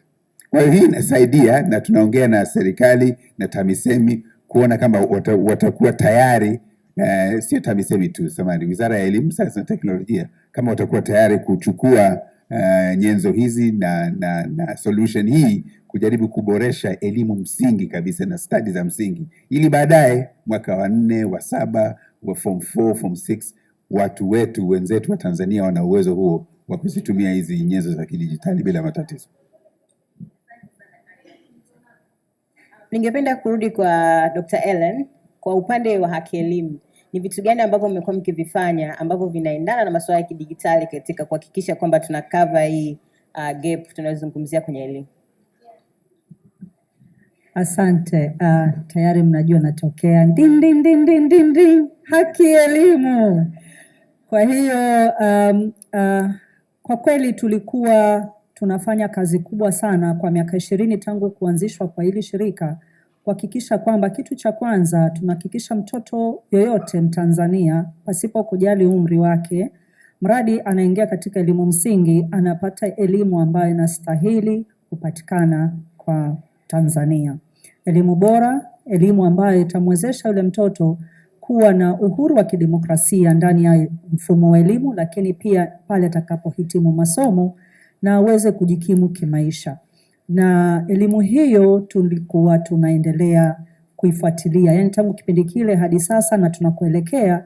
Kitu kikubwa zaidi tunafanya advocacy, ama ni masuala yote ya uchechemuzi, na ndio maana tumesikia mwenzetu hapa amesema kulikuwa na tangazo ambalo mwalimu anafundisha ubaoni na anaonyesha kwamba bofya hapa kwenye mchoro. Hiyo ni kuibua changamoto iliyokuwepo. Kwa hiyo kwa Haki Elimu kazi yetu kubwa zaidi, kitu cha kwanza ni kuibua changamoto zilizopo kwenye sekta ya elimu kwenye ngazi zote. Tunaangalia shuleni, tunaangalia upande wa walimu, tunaangalia upande wa mitaala, tunaangalia upande wa ufundishwaji, lugha inayotumika kufundisha na kujifunzia, na kote tunaona kuna changamoto. Na kwa binafsi nimeangalia nyuso zenu hapa, wengi ni vijana, majority, kama sisemi kila mtu. Hata sisi tuliokaa hapa kuna mzee, wote ni vijana. Na wote tunatumia teknolojia. Na nimependa kuangalia, naomba muangalie lile duara pale ukutani. Vitu vyote vilivyoandikwa pale vinakwenda na teknolojia, vinakwenda na mfumo wa dijitali. Na yote inaanzia shuleni. Tunapokwenda ngazi za shule, tukimaliza elimu msingi, tunakwenda vyuoni. Lakini tujiulize, tunaongea mitaala, tunaongea masuala ya kufundisha na kujifunza. Je, hata tukiletewa kwenye mtaala swala la dijitali au masuala ya tehama, yanakidhi mahitaji ya ulimwengu wa sasa? Kwa sababu mfumo wa dijitali na mfumo wote wa tehama lazima uendeane na sekta pia. Kwa hiyo haiwezi kuwa mfumo moja inafit kote. Lazima tuangalie na sekta ya ubunifu, sekta ya uzalishaji, sekta ya ukulima, twende kisekta, sekta ya kibenki, tuchanganue zaidi na twende kwenye sekta. Kwa hiyo tuweke pia mipaka ya mafunzo ya masuala ya tehama. Kwamba kuna kwenye elimu msingi basi tujifunze vitu kwa pamoja. Kama ni simu, kutumia teknolojia, kama ni kompyuta. Lakini tunapokwenda ngazi za juu kidogo, tuanze kupangua. Binafsi nimevaa gauni ni zao la kidijitali. Ni zao la kidijitali kwa sababu mchoro design nimetoa kwenye mfumo wa teknolojia kwingine kabisa, Afrika ya Magharibi, alafu nikachora mwenyewe. Lakini nikamrushia fundi atakaye darizi na kushona, yuko mkoa mwingine hakai Dar es Salaam. Unaona, kwa hiyo tayari inaonyesha kwamba mfumo wa kidijitali unaweza kuhakikisha kwamba mtu anajiinua kiuchumi popote alipo, na ndio tunapoling.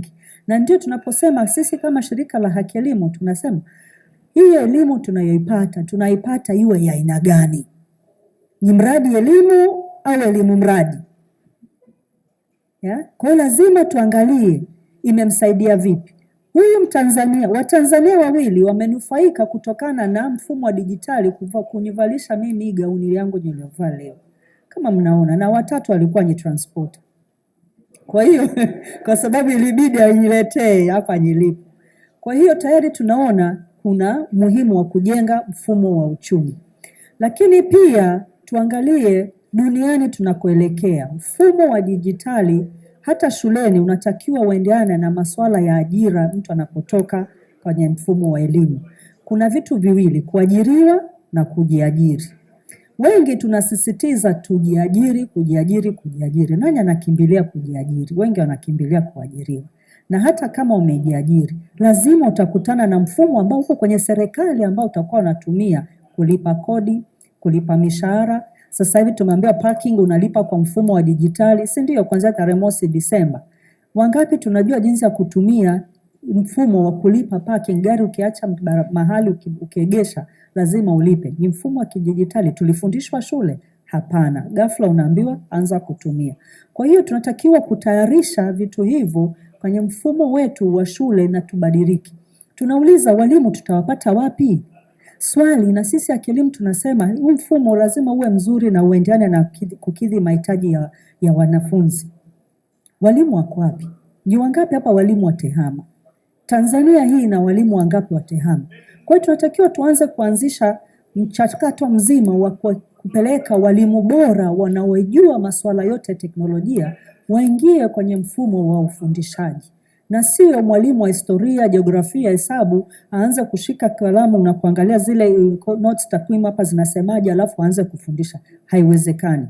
Lazima tuangalie, na ndio tunaporudi kwenye swala la data. Matumizi ya zile technology tunatumia sisi kutafuta takwimu na data. Ile data itusaidie kufafanua na kutafuta wapi zipo changamoto na jinsi ya kuzitatua, kwa sababu pasipo kufanya hivyo tutashindwa. Na mwisho naomba nihitimishe. Kila kitu kinaanza kidogo kidogo. Tuanze kwa awamu ya kwanza, ya pili na ya tatu katika mkoa mmoja ama wilaya moja, na pale tunapopata mafanikio tuanze kwenda mbali zaidi, kwa sababu moja kwa moja kwenda kwa nchi nzima itakuwa ngumu. Na kitu cha kwanza mtu yote ukimwambia tupeleke Tanzania nzima na kuambia haiwezekani, sina budget, na matokeo hatutakwenda kokote. Lakini tukiweka budget kwa ajili ya kuanza tu sehemu moja, alafu kuendelea kukuza kidogo kidogo kadri miaka inaenda, tutaweza na hatimaye tutaiona Tanzania ambayo iko kidijitali. Asante. Asante Dr. Ellen. Na uzuri ni kwamba leo tunao pia private sector ambao ni service deliverer, wanatupatia internet, na tuwezi kuzungumza digital economy, education in digital economy and data without speaking about internet. Tunao mwakilishi kutoka Vodacom. Tungependa atufafanulie na kutuelezea ni namna gani wao kama private sector wamekuwa wakijihusisha na haya masuala ya digital economy and education, na kama kuna changamoto gani wanazozipitia katika kuhakikisha kwamba wanajaribu kufanikisha hichi kitu, labda kuna vitu wanakutana navyo vya kimuundo, kimfumo au kwa aina yoyote ile, na wangependa pia kuvizungumzia leo. Karibu Christina. Asante. Asante kwa swali lako zuri. Sisi kama Vodacom kupitia taasisi yetu ya Vodacom Tanzania Foundation tumekuwa pia tukishiriki kwenye sekta ya elimu in terms of trying to bring digital education to the learners.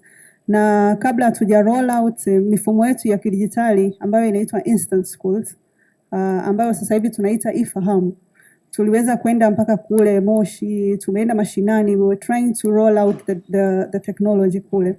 Na changamoto ambazo tulikutana nazo ni nyingi tu ambazo mama alianza nazo. Kwanza shule nyingi hazina power.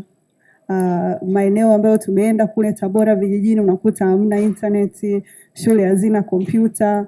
So unakuta walimu hawana uelewa wa kutumia even the digital tools that we provide. Na tukawa tuna partner kwa mfano na UCSAF kwa sehemu ambazo connectivity ni ndogo.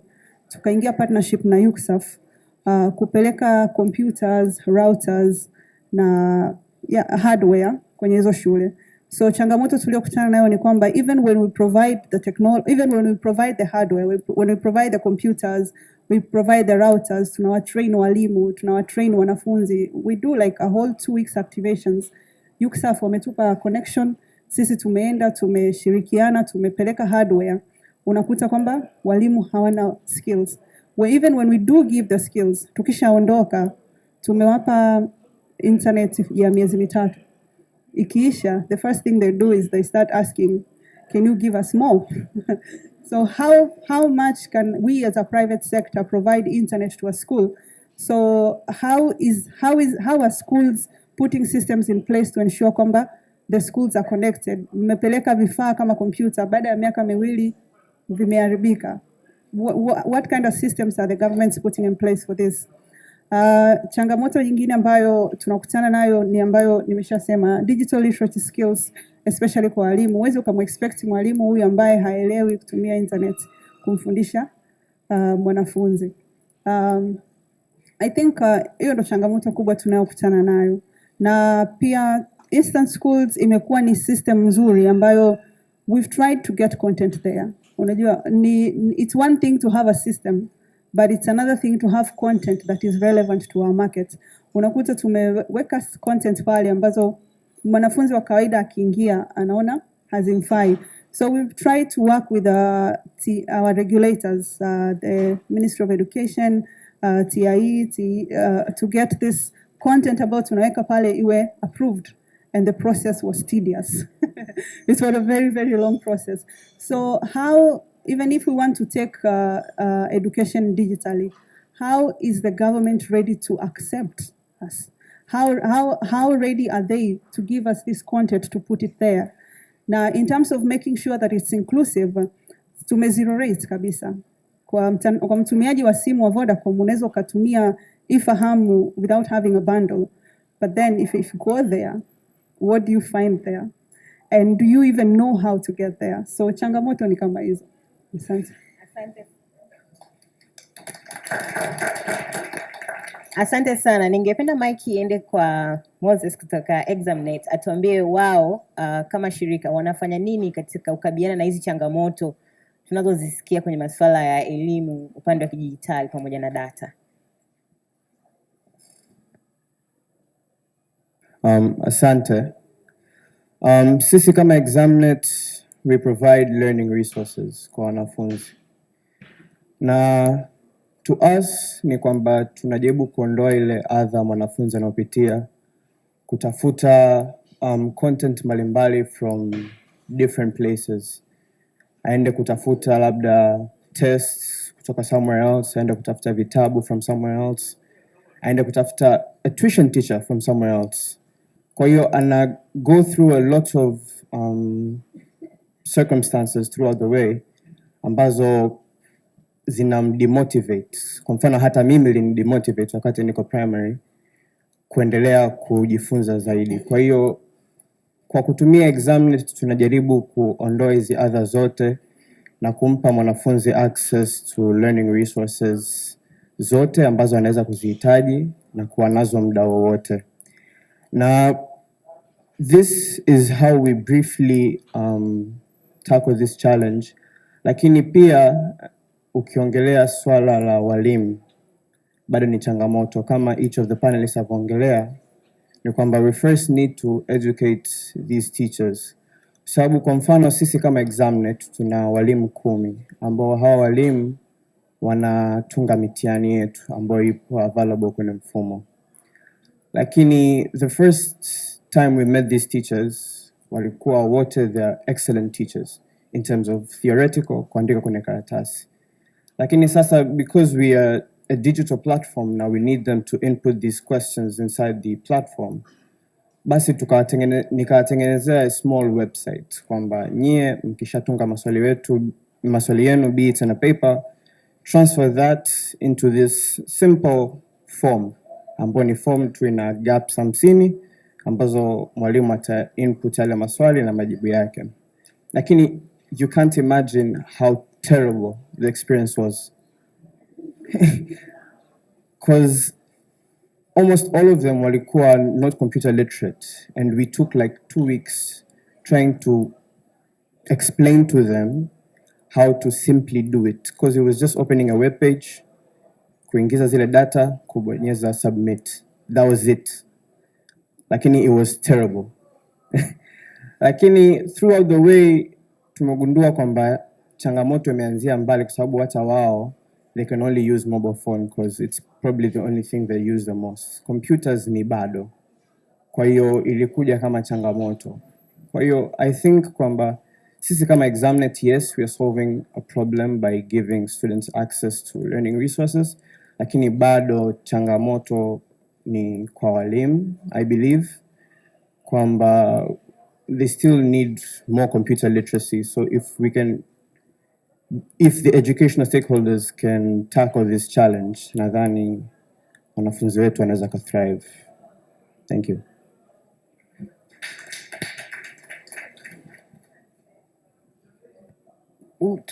Tumebakisha dakika chache, lakini kabla hatujahamia kwa upande wa audience, ningependa kuuliza swali moja. Dr. Helen ananiangalia, so direct nitaenda kwake. Nilitaka kufahamu, mimi nafanya kazi kwenye masuala ya gender pia. Nitaka kuelewa masuala ya gender tuna encompass vipi kwenye education data na digital transformation, and how better can we do that kwenye elimu yetu Tanzania kuhakikisha kwamba wasichana na wao wanapata fursa sawa katika ushiriki wa digital economy.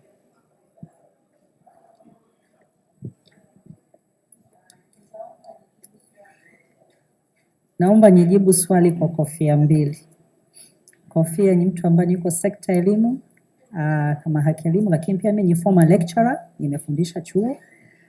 na nikiangalia wengi kama naona wanafunzi wangu, lakini pia nitajibu kama mwanamke mjasiriamali ambaye ni katibu mstaafu ambaye nafanya kazi na wanawake wajasiriamali. Kwa hiyo hapa kitu cha kwanza naitumia data kujibu swali. Data inaonyesha kwamba takriban robo ya wanawake au wasichana ya wale watu wote ambao wanapata access to digital platform, angalau robo ambao ndio wasichana, si ndio? Robo tu, wengine ni wavulana. Na katika hao robo wasichana, robo yao tu ndio wenye access. Kwa hiyo unaona jinsi wachache wanakuwa left behind. Hiyo ni la kwanza. La pili, tunaona kwa Afrika, wasichana wa Kiafrika wengi hawapati fursa kushika mtandao. Watoto wa kike hawana uwezo wa kupata platform, lakini pia kuna vitu zinaitwa mila na tamaduni ambazo zinasema wewe mtoto wa kike nikikushikia, ukipata simu utaitumia kwa matumizi mabaya. Na hiyo tunasema kwenye sekta elimu lazima kila mtu awe ana haki ya kupokea simu. Lakini pia tusisahau watu wenye ulemavu. Tunawaweka wapi? Na wao wako katika vulnerable group, na wasichana ambao wako katika hiyo platform pia wanakosa. Tunapogusa swali la gender, tunasema watu wote, ni mahusiano kati ya wanawake, wanaume, jamii kwa ujumla. Na katika mahusiano lazima tuangalie mfumo wa dijitali unawagusa watu wote. Tunaona kwamba tayari nimesema wasichana ndio wachache sana wenye hiyo platform. Wenzetu wenye ulemavu ni kwamba hawana, na ndio wanahitaji zaidi, kwa sababu shule inamfuata yeye popote alipo kwa kutumia mfumo wa dijitali.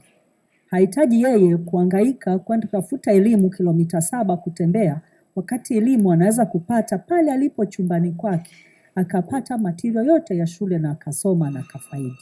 Lakini pili, tukimaliza mpando wa elimu, tuangalie masuala ya kiuchumi. Wale watu ambao wanakuwa katika mazingira magumu kufikika au wenye ulemavu au sababu moja au nyingine wanajikuta kijiografia wako mbali na masuala yote ya kupata malighafi kwa ajili ya kutengeneza bidhaa zao ili waweze kuziuza, kama mtu ambaye anapika, anashona au ni mkulima ananunua mbegu. Lakini upande wa pili ni kupata masoko. Mfumo wote wa dijitali unamwezesha mtu kujiinua kiuchumi. Nakumbuka wakati miaka fulani shirika za maisha, sasa hivi tunaita Airtel, za maisha ilikuwa Celtel, ilikuwa imetoa mbinu ya kutoa mazao, bei ya mazao kwa simu. Kwa hiyo mtu aliyekuwa mwenye simu alikuwa anaweza kujua bei ya mazao ya siku hiyo inakuwa shilingi ngapi. Kwa hiyo mkulima popote alipo alikuwa na uwezo wa kushika simu yake kiganjani, ambayo haikuwa simu ya janja ya sasa hivi, ilikuwa ni simu ambayo tunaita simu tochi, si ndio? Na zile simu za mkononi za zamani. Alikuwa anaweza kwa mara moja kujua kahawa shilingi ngapi, mchele mpunga shilingi ngapi, na mahindi shilingi ngapi, na kuendelea kujua kwamba anauza kiasi gani siku hiyo. Kwa hiyo tunaona kwamba inasaidia watu waliokuwa katika pembezoni, watu wenye ulemavu, lakini pia katika mfumo mzima wa kujipatia kielimu. Nasisitiza kwa jamii, tuna kitu, unajua sisi mara nyingi tunapoongea tunaongelea mfumo rasmi wa elimu, lakini hatuwezi kuacha mfumo ambao unaitwa sio rasmi, na hususan tukienda kwenye masuala ya mila na utamaduni. Dunia ya leo hapa tulipo, mimi na wewe, kuna baadhi ya watu ambao hawataki watu wengine washike mfumo dijitali kwa sababu moja au nyingine. Acha tu kwa watoto, hata mtu mzima. Kulikuwa na mkutano juzi na tulikuwa tunaangalia kwa nini wanawake hawapo katika mawasiliano ya kiteknolojia. Women representation is very minimum. We are not there, we are not represented. Why? Is it because we're afraid? Is it because we're not given the platform? Why? And in most cases, those are two reasons. We are not secure about ourselves. Hatujiamini. Why? Because the traditional norms are putting down the other side, the other gender, and that is the female. If a female comes out in the digital platform, she speaks about herself, she speaks about her progress, she points out the challenges. The first thing will be is, why are you even out there? And instead of looking at what she's portraying, The issue is who is she? And that's the reason kunakuwa na issue kwenye gender issues, including the spouses. Unakuta mtu anataka kutoa taarifa, mume anamwambia usitoe hiyo taarifa, mimi nimekukataza. So we see mfumo kandamizi unaanza katika ngazi ya familia, let alone katika ngazi zingine. Now, what we're doing at our place of work, where I work as Haki Elimu, the first thing we say, equal opportunity. We're looking at equity. We're looking at availability. We're looking at transparency, not only from the beneficiary side, but also from the government and from the citizens. So we want to see the whole triangle, the beneficiary, the public sector, the government, but also the citizens. They're all responsible to make sure no one is left behind in the digital world.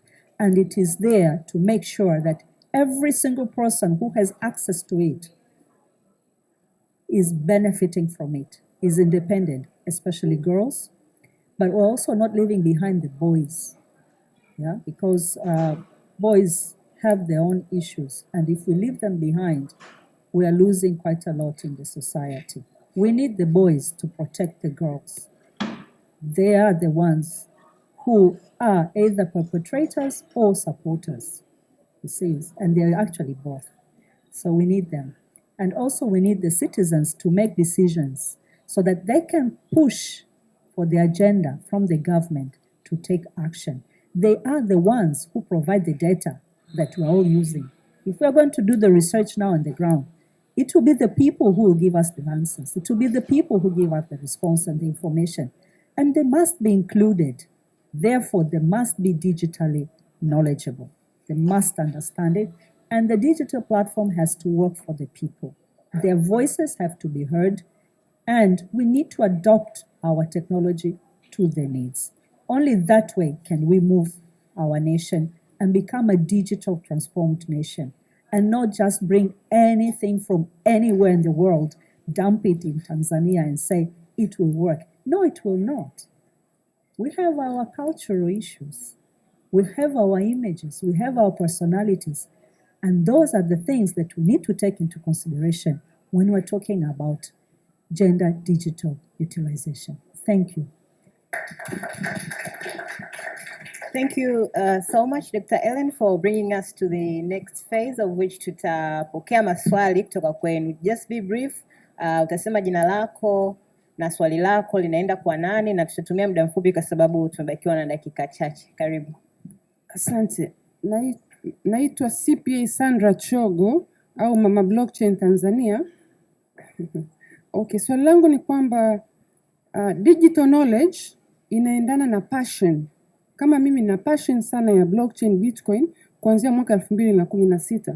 Je, tunawatumiaje watu wenye passion kwenye elimu? Kwa sababu ukienda kutoa knowledge kwenye elimu, unaanza kuulizwa vyeti, una masters, una PhD, while you have the knowledge. Lakini mimi hapa nafanya kazi kwa CAG, lakini previously nilikuwaga daktari wa binadamu. Katika kuchangia kwenye hii knowledge ya Bitcoin, blockchain na cryptocurrency, nimeandika kwanza kitabu cha Kiswahili, lakini pia ni speaker wa wahasibu Afrika kwenye haya maeneo. Kwa nini naongelea hivi vitu kwa wahasibu? Tukiangalia Bitcoin, tukiangalia cryptocurrency, inaharibu the financial system. Zinakuja hela ambazo zinatengenezwa na computers. Watu hawana knowledge, tunafanyaje? Kwa hiyo swali langu ni kwamba tunawatumiaje watu wenye passion kwenye elimu? Asante. Asante. Na swali pale after kuja kwa. Asante sana. Swali langu linakwenda kwa Moses. Ametueleza kuhusu ExamNet wanachokifanya, lakini hajatueleza imekuwaje mpaka amekuwa mtaalamu katika masuala ya kidijitali. Umri wake, anasoma wapi, amesoma wapi, na nini ambacho anaweza akaisaidia Haki Elimu, anaweza akaisaidia Uwezo, anaweza akawasaidia Vodacom, na vile vile anaweza akawasaidia Twaweza katika kutengeneza hizi tools za kidijitali. Asante. Asante for a good marketing question kwa Moses. Hapa. Asante sana. Mimi nitauliza maswali matatu lakini ataenda kwa watu tofauti. Nitaanza na Aidan. Nadhani you're very passionate about the language of the teaching language. Na hii imekuwa ni discussion kubwa sana. How do you see that na data ambazo tutaweza mmezipata, how are they in like what is the reality on the ground? Wanafunzi wanaelewa wakifundishwa kwa Kiingereza au wakifundishwa kwa Kiswahili? Na going forward now, how do you see that changing? And then I have another one for Vodacom and Examnet. When you are creating these solutions, these are educational solutions. So one of the things is, are you guys working together or are you working in silos trying to create, like one product that is trying to solve the same problem? Or you are integrating your solutions together to realize one product? But another thing is, till when are these products going to be, making money for be able to self-sustain themselves? Not necessarily just making money or profit, but moving from just being CSR projects to projects that are actually making money, because as Examnet say, they are providing solution to students. And we know that solutions are things that can be sold and bought. So how about that? Till when are we going to be seeing these transformed into business and proper business? Thank you. Hi, my name is Cecilia. I have a small comment. It's not a question. So from my observation, I have seen something really powerful from just the panelists. We have someone who's really passionate about technology. We have someone who's working in the government and has all the data that is needed to solve this big problem that we have. We have a teacher that is experienced. We have Vodacom that can provide us internet. How can we use all this resource that we have right here to solve a problem? Asante. Asante. I have a comment. My name is Pamela and I am a lecturer from the Institute of Accountancy, Arusha. So whenever I come across such discussions, zinakuwa a little bit confusing kwangu kwa sababu ya kile ninacho experience na wanafunzi wangu wa chuo cha wasibu Arusha. My comment is, cha kwanza naona problem iko kwenye, yes, tuna shida ya awareness, lakini pia tuna shida ya mindset. Na hii naweza nikatolea mfano mfupi sana. Kwa mfano, tumewahi kuona mahali wanatangaza kozi ya kutumia WhatsApp kwamba kuna au Instagram, come I train you how to use it. So why is everybody comfortable with Instagram and WhatsApp, but when we come to using a computer we are asking all these questions? Lakini pia kitu kingine ni the importance of the digital technology. To me, digital technology is a language just like any other language. Yani the way we are talking about English, the way you are talking about Swahili, digital is now a new language. So for me, ninaona kuna umuhimu sana wa kila moja kuelewa the importance of digital technology, of which I think we don't amplify it much. Wengi hawajui the importance. Lakini pia tunakuja katika schooling system. I know we have the curriculum for ICT, which has been there for years. Mimi toka niko Form 5 and 6 it was there, and to date it is there. Lakini computer kwenye secondary schools is optional. And I think that is also one of the challenge.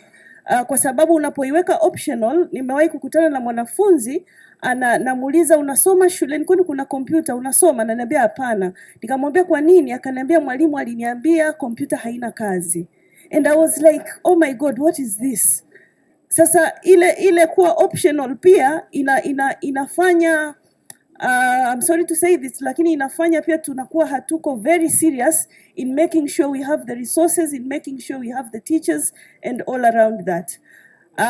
Na pia I'm giving an example of the students I have. Mimi napenda sana kufundisha basic computer applications, maybe it comes with the personality, lakini ninakuwa na darasa la wanafunzi ambao ni mchanganyiko. Kuna mmoja ametoka English media, kuna mwingine ametoka Swahili media, and here is someone trying to hold a mouse and someone who knows how to do programming, and I have them in the same room. So it is a confusion. Na hapa huyu mwanafunzi wa chuo, he or she is exposed to the technologies there, lakini huyu atamaliza chuo anatafuta kazi na hajui kutumia kompyuta, kwa sababu somo la Madam Pamela ilikuwa ni it was not the core. Mimi I'm studying accounts. Why should I learn IT? IT is for the people of IT. So I think there are a lot of challenges around it. I don't know if I asked the questions or I gave comments. I don't know. Asante, tutaenda kuyajibu maswali, tutaanzia kwa examiner afu tutamalizia kule.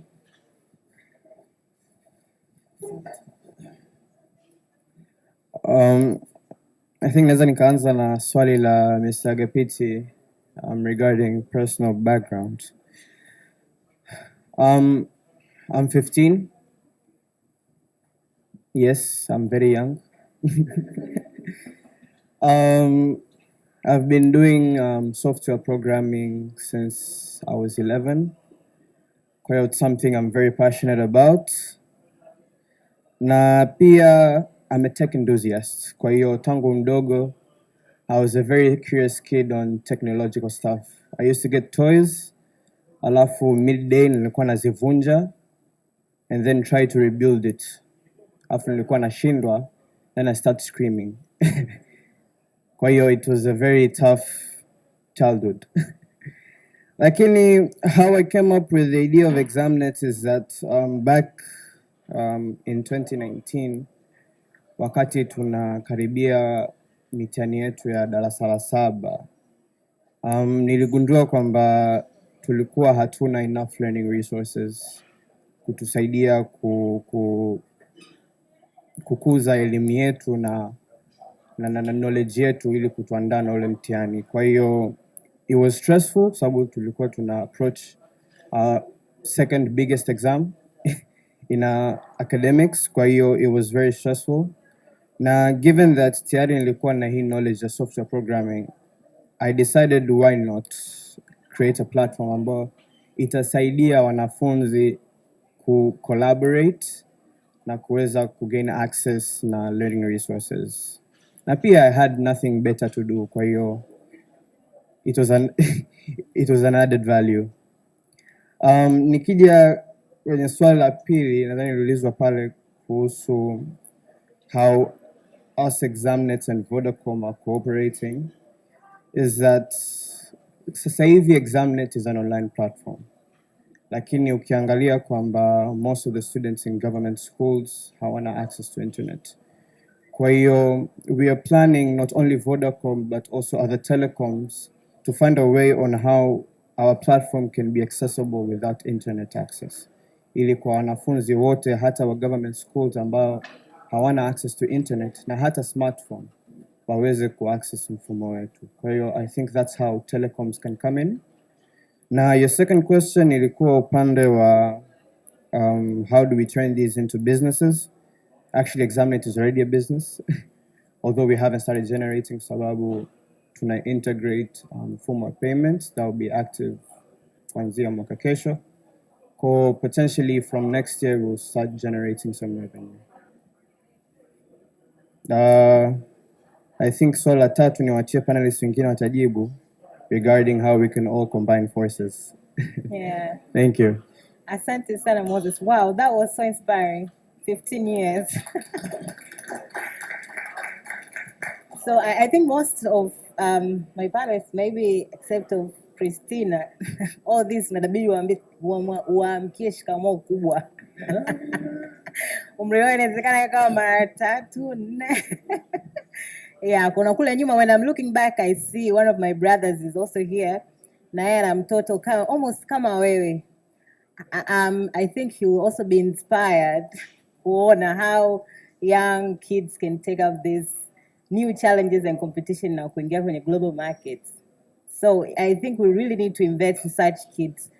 Ili na sisi wa Tanzania baadaye tuwe proud kuona kama na sisi tuko same. And this doesn't come, lakini by conversation kama hizi you can all see that it's possible, yeah? Karibu Chola. Asante Nuria. I'm really thankful for how do we use people with skills, passionate, kwenye digital technology and in any other discipline. The first thing, we need to know them.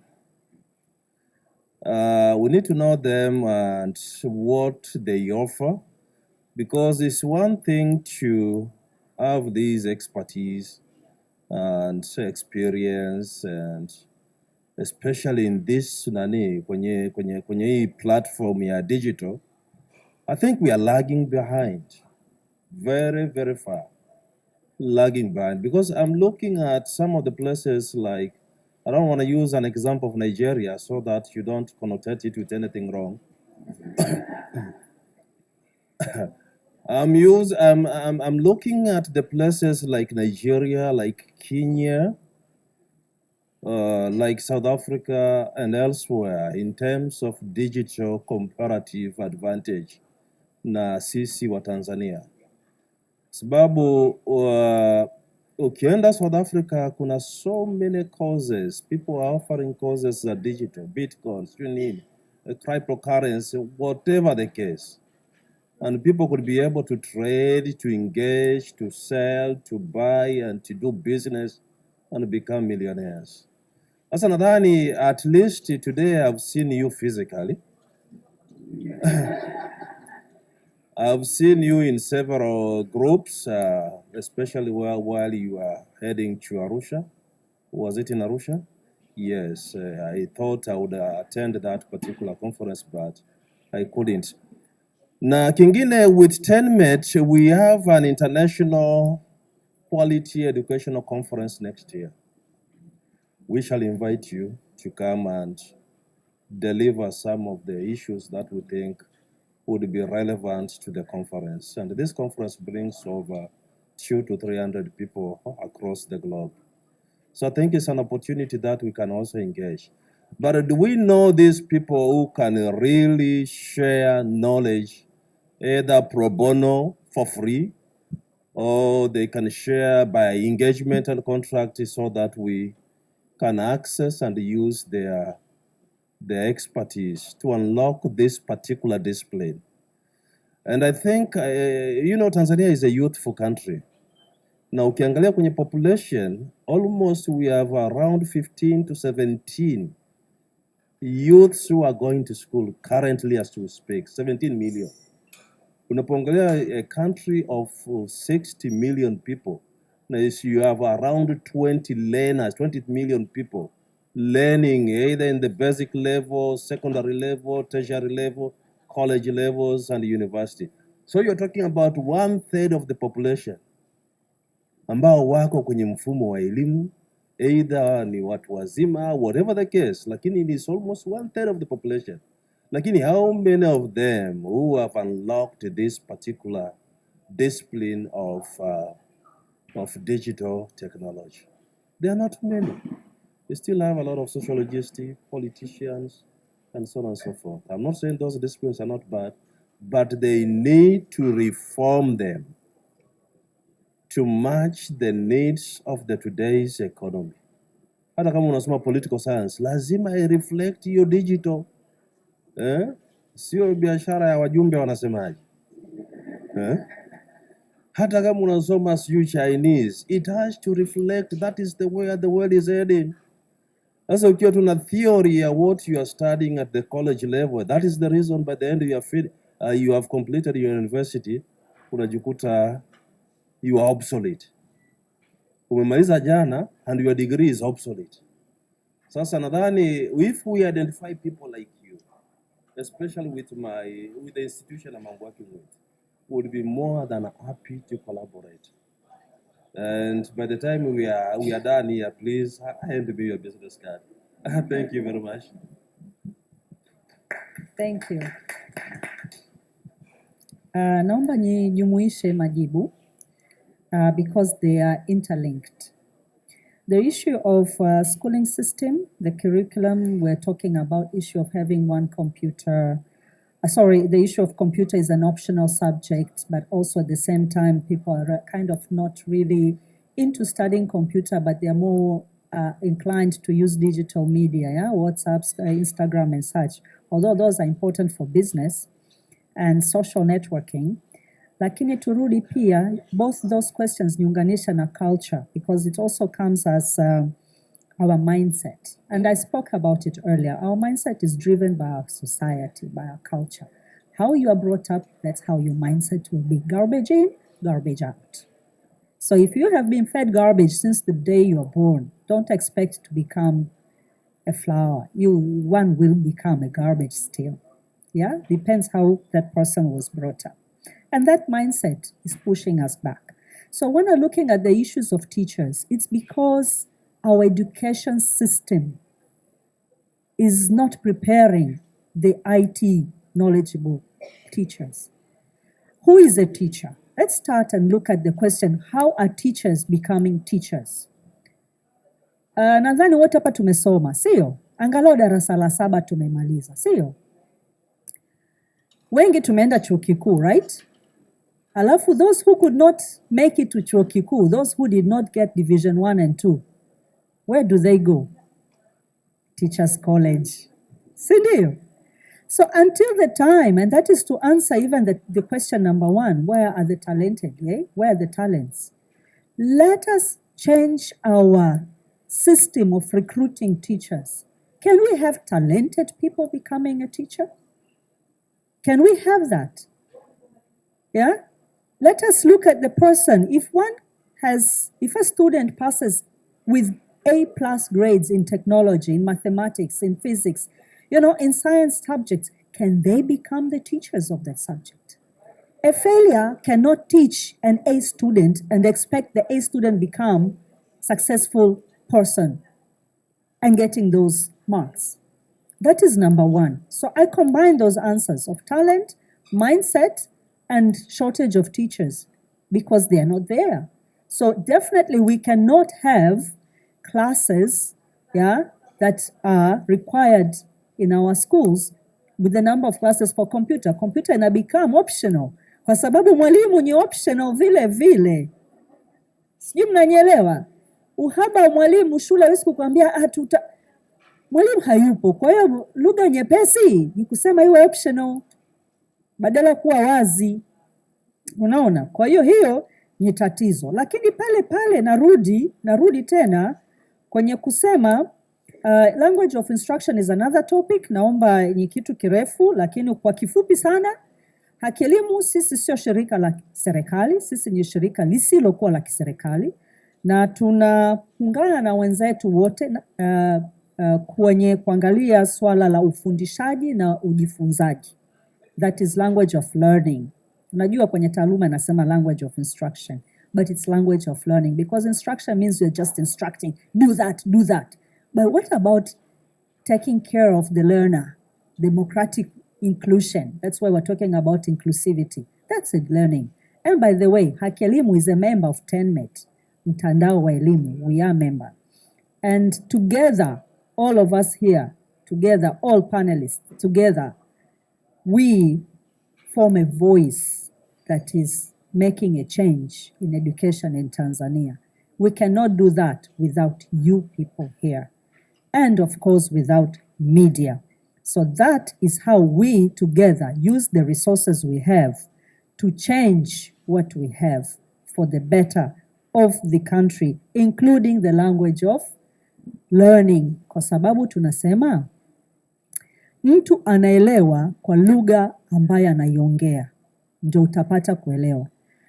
And I'm an evidence. Again, I will stand as an evidence. I'm a bilingual person. English language is my 3rd language, and I learned it when I was in class 4. And Kiswahili was in the beginning, and then in the end. Again, I came back to it in class 4. So I learned in 2 languages. I was lucky enough to pursue my education in 2 languages. I started class 1 in Russian language, and by the time I started school, I already spoke the language. Then I learned Kiswahili and English as I came to Tanzania, and I continued my education in Kiswahili primary school.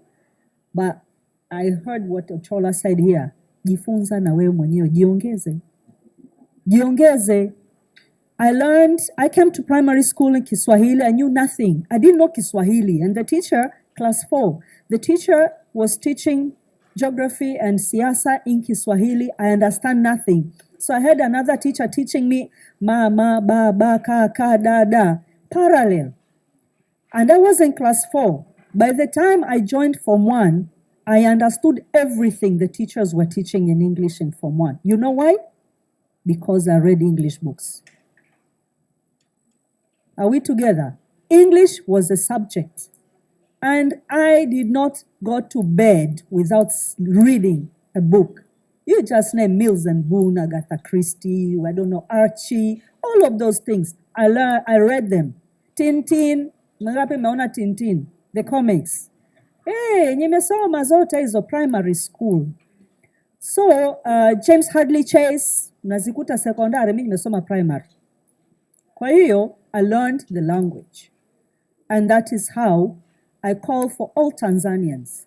Don't wait for the teacher to teach you in class. Books are there. We have, better than books, we have technology. Use it. Learn. And go forward. Don't wait for the teacher who is a human being and has few hours to teach you something that you need to learn throughout your life. And better still, never forget.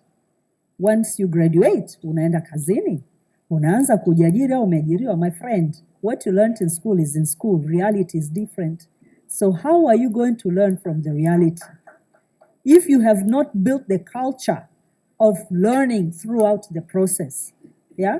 I have my PhD, which I gained 22 years ago. But today, is it relevant if I'm not upgrading myself? The answer is it's not relevant. It's just a paper, right? Unless I upgrade myself, I become relevant. So I call for every Tanzanian, don't wait for the school teacher who is not there to teach you something that you need to know anyway. Jiongeze, jifunza, tumia muda wako, pocket money yako, sitafute nguo, kitambaa, lipstick, wigi, sijui shati, achana nazo zitakuja. Tafuta kujiongeza kielimu. Mi paka leo na vitabu niko darasa la 5. I have bookshelves. That's evidence. And I call for every boy and girl in this country. You can do it. Unaweza. Mimi nimeweza, wewe unaweza. Asante sana. Karibu. Yeah, we have few minutes left. Naomba nishindilie hapo. Hey. Na hapa nitatoa data na evidence. Nimetweet kama mnaenda #data Tamasha 2021, kuna kitu nimetweet sasa hivi. Lakini nimepata research ambayo imekuwa published tarehe 1 mwezi huu tu wa Center for Global Development. Tulikuwa nao jana. It's a shocking thing, but inasemaje? Kwa wale ambao mnadhani kwamba mfumo wetu wa elimu umetungwa ili kutufundisha sisi chochote. Semaje? Officials do not see basic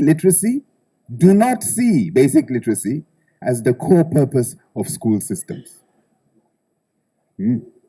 These are officials in 35 countries, Tanzania included, Kenya, Rwanda, Uganda, Malawi also included. Officials in 35 countries who are running our education systems, their number one priority, you know what it is? I'll tell you what it is. Figure number 2. They prefer to create dutiful citizens, obedient citizens, a population of obedient people. That is their primary objective. The second one, maybe if you pass secondary school, because if you pass secondary school, you can understand how to vote for the right party. The third objective may be foundational literacy and numeracy.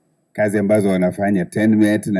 This is not Aiden Yakuza saying this. This is the Center for Global Development, which is a study of 35 countries' education managers. They want you to be dutiful citizens. Ndio maana nashindilia, umemwona Moses hapo. He is a very naughty man.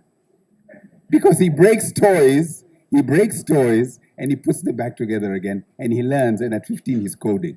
That is not the objective of our education system. It's not to create Moseses. It's to create dutiful. Are you a dutiful citizen? That's why Dr. hapa anachosema, yani ni swala la msingi kabisa. Tujifunze jinsi ya kujifunza. Kwa sababu hatutafundishwa zile stadi za msingi za kutuwezesha kuingia kwenye uchumi wa kidijitali tukitegemea serikali. Na sisemi ya Tanzania, the whole world, India, Pakistan, Bangladesh, they don't want creative people who cause all sorts of trouble like Moses does. They want us to obey orders, follow orders, to do what they tell and they want us to do. Kwa hiyo kwenye uchumi wa kidijitali ni mfumo ambao utaturuhusu, unatuwezesha, unatupa uhuru wa kufanya yale ambayo anafanya Moses, anafanya, because the books are online, the videos are online, everything. You just find a way to buy that bundle. And by the way, we spend more money on bundle than on water and Coca-Cola, don't we? Yeah. They are competing with water and Coca-Cola, not with Tigo and Halotel, but with Coca-Cola and Dasani. That's what they're worried about.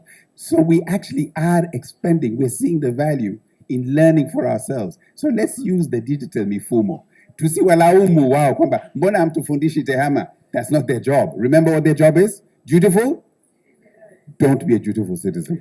Asante Aidan. Tunamalizia kwa dada Zaida, then kwa Christina, then we will be done. Asante.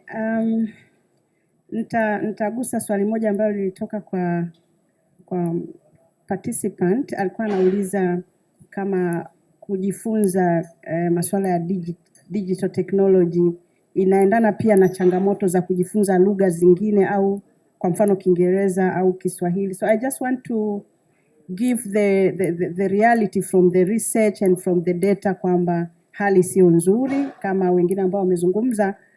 Uwezo Tanzania kwa mfano tumebobea sana kwenye tafiti za kupima uwezo wa watoto katika kujifunza kusoma, kufanya hesabati karibia miaka 10 tulipokuwa twaweza na Mr. Aiden, na tunaendelea kufanya hiyo kazi. Kwa mfano kwenye ripoti ambayo tulitoa mwaka 2019, 15% tu ya watoto wa darasa la 3 waliweza kusoma hadithi rahisi ya kiwango cha darasa la 2. Lakini waliomaliza darasa la 7, 47% tu waliweza kusoma hadithi rahisi ya darasa la 2 kwa lugha ya Kiingereza, na ukizingatia kwamba wakienda sekondari Kiingereza ndo lugha inatumika kufundisha watoto. Na Dr. Ellen amepambanua kwamba kuna lugha ya kujifunza na ya kufundishia, lakini the language of instruction in secondary school is English. Kwa hiyo it is very important to really focus on building the foundational skills of these children in numeracy and literacy, kwa sababu zinamjengea msingi wa kujifunza vitu vingine zaidi, hasa tunapoingia kwenye digital literacy. Lakini kama watoto watakuwa hawajui hata kusoma kwa Kiswahili, wanaongea Kiswahili nyumbani, lakini akifika shuleni haelewi hata mwalimu anavyomfundisha, hawezi kusoma, bado tutakuwa tuna changamoto ya kubaki nyuma. Another thing I want to address ni issue ya Madam Doctor, Madam Mhasibu. Anasema kuna watu wana passion, kuna role models. How are they involved? Kuweza kuwa motivate vijana waone kwamba ni vizuri kujifunza mambo haya ya teknolojia. Nilikuwa Zanzibar mwaka huu mwezi wa 9, tulikuwa tuna mjadala mkubwa watu wa elimu katika kupitia mitaala, curriculum review. And one of the area where I made my comment, nilisema kwamba mtaala lazima uruhusu walimu kushirikisha wataalamu mbalimbali katika maeneo mengine ambao sio walimu, but they can be invited to come to school. Kwa mfano kama wanazungumza masuala ya biashara, wawaite wakina Mo, wawaite wawakilishi wa Baharesa, waweze kuwapa watoto motivation kwamba they can do something. Kwenye masuala ya tehama, waite watu ambao wana ujuzi huo. Kama ni fishing kule Mwanza, wako kwenye lake zone, waite wavuvi waliofanikiwa, waweze kutumika kama role model, kuwapa watoto motivation ya kupenda kujifunza vitu kama hivi. Lakini mwisho nataka niseme tu kwamba katika huu mjadala wa data Tamasha, data ni kitu muhimu sana, lakini tuna limitation ya data katika masuala ambayo tunayazungumza. Nuri ameuliza kuhusu gender and inclusiveness, but we really need to have data which can inform policymakers on the gaps and challenges. Kwa mfano kama tuna disaggregated data alizozungumza Dr. Ellen kwamba ni wanawake wangapi wanaweza kuaccess technology, hali iko vipi, then it can influence policy change, it can influence response of the policymakers in the budgeting for education sector. Kwa mfano tunasema hatuna computer shule, lakini do we really have comprehensive data all over the country ambayo ita-inform kwenye hizo gaps na kuweza kushinikiza sera zibadilishwe, curriculum zibadilishwe, ili tuweze kuwekewa vitu ambavyo vitakuwa na manufaa na tija kwa kizazi hiki, haswa tunapoelekea kwenye hiyo digital economy ambayo tumeonekana kwamba hata ajira zitakuwa haziendani na huu mfumo wa sasa. Ajira zitabadilika because there's a need, high need of new skills, high need of adaptability, resilience to the new situation. Sasa kama hivyo vyote hatutakuwa na takwimu zinazoonyesha kwamba Tanzania ni wanafunzi wangapi huko kijijini wanaweza waka access internet, ni wazazi wangapi wana uwezo wa kupata hiyo simu janja ya kupata hizo content, au ni maeneo mangapi yana electricity connectivity. Huwezi uka convince policy makers without evidence. So for me, I think data is really very important, and we need to encourage state actors to take action and involve in data generation, kwa sababu tunaelezwa mara nyingi kwamba the government generated data systems is still lacking capacity to generate enough data ambayo iko required to inform the planning process and decision making process. Asante sana.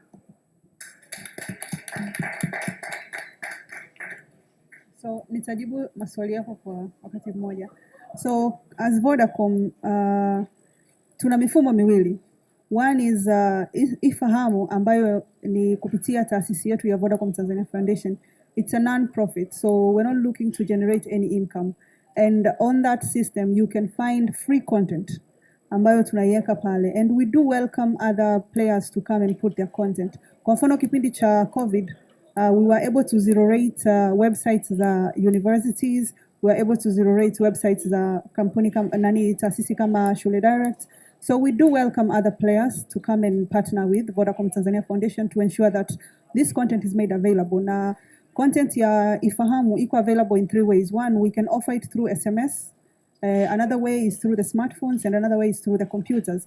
And all this is rated for Vodacom Tanzania Foundation users. So we do welcome partners to come on board and work with us.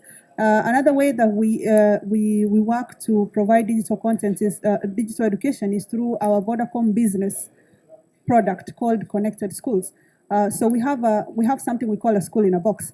So a school in a box is exactly what it says. It's a school in a box. We have tablets and computers. So all these tablets, mwalimu anaweza kawa na hilo boxi ambalo lina tablets ambazo ana distribute darasani, and he can give out questions. He can he can assess the capability of the students. So we have that one for business, and we have Ifahamu, which is free. And how do we partner with other organizations to bring radical change in the education sector? Ni kwa mifumo kama hii, in platforms like this where we get to meet other actors, and even as we roll out Ifahamu, we do work with other players in the education sector. So I believe little by little we'll make progress. And just to add up one more thing, I believe we do collect a lot of data. Even us as Vodacom Tanzania Foundation, we do collect data. So my question is, how do we put this data in a centralized area where I don't have to go out and collect data, and I can just go to that place and there's data sharing. I can pick up that data and use it to inform my decision making and planning, instead of going out to collect data and another person has to go out and collect data. So I think this is a challenge for us. If we can have a centralized place where we can access data and use this data for planning and other engagements. Thank you. Asante sana. This marks the end of our panel session and this conversation, but it also calls for another conversation to continue speaking about education and digital economy. So all those actors here, you have seen the need. People continue to have a lot of questions. There's need of people to be more included in such kind of issues so that we can all be aware. Thank you so much for joining this session. And Kalila, you're welcome now. Wow. All right, a massive, massive round of applause for the incredible panel and our incredible moderator. Can I ask you to stand together for a group photo? Hatujawahi kuchelewa for lunch, lakini hii session imekuwa ni nzito sana. Let's scoot over together.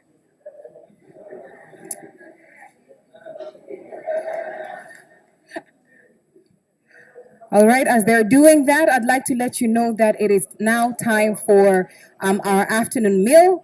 Lakini, as we're heading out, as we're heading over into the exhibition space which is also the lunch space, I would like to request and to insist that you first go into the exhibitions before going for your lunch. So what the team is instructed to do is to lead you to the exhibition areas. We're going to make the lunch queues to 15 at a time.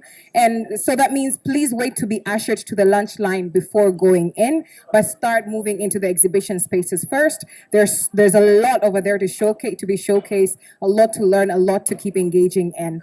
Also, as they keep taking these beautiful photos, pause. Wanatafuta mapozi mengine.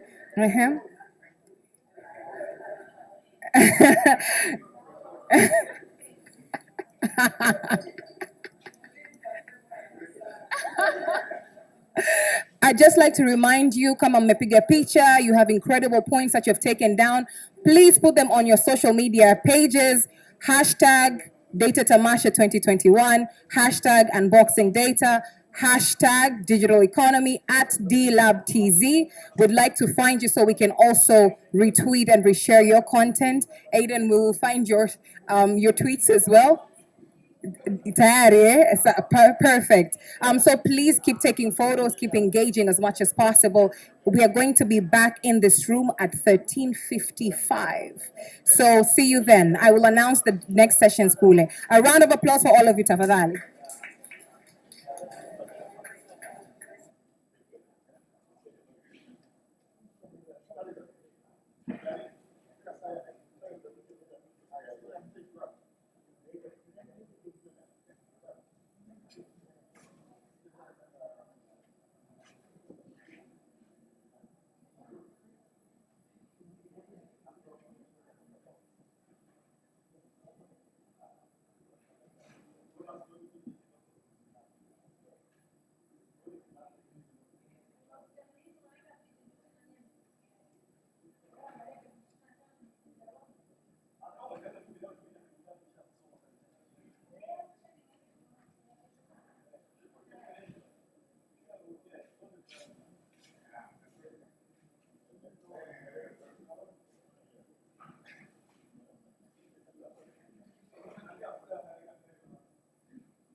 Show me the meaning of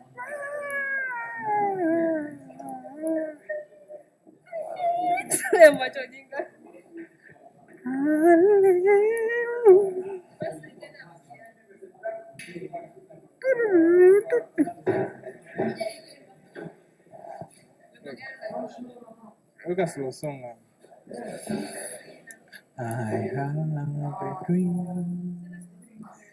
It's one to sing. Wimbo gani imechangamka? Sina Spotify?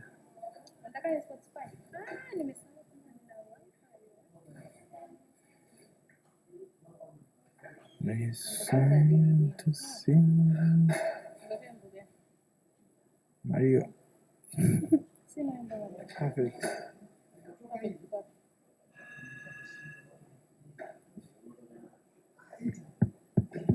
Microphone testing.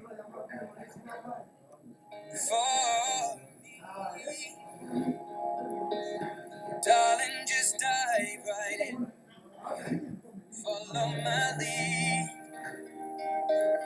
I found a girl, beautiful and sweet. I never knew you were someone waiting for me. 'Cause we were just kids when we fell in love, not knowing what it was. I will not give.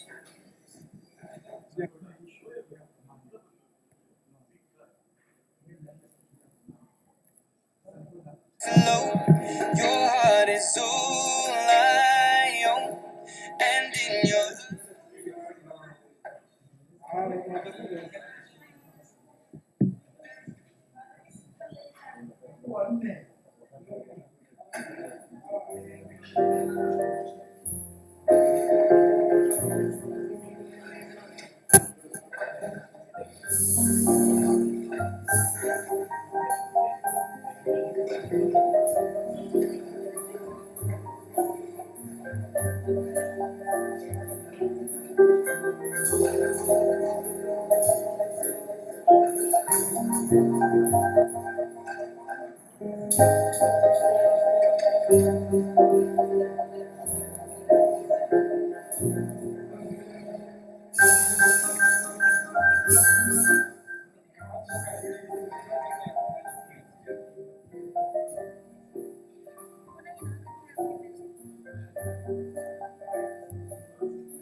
Hello? Hello? Dr. Theofrida?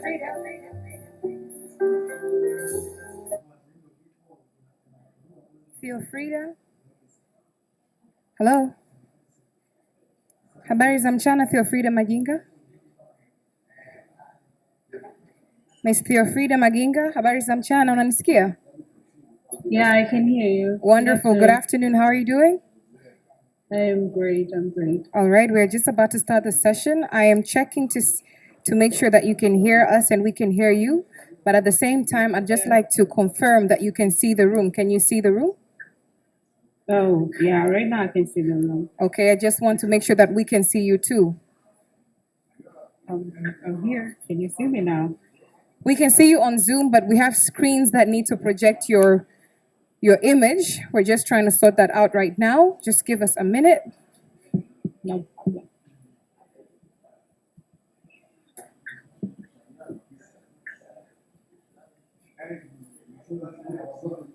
Just 1 minute. All right.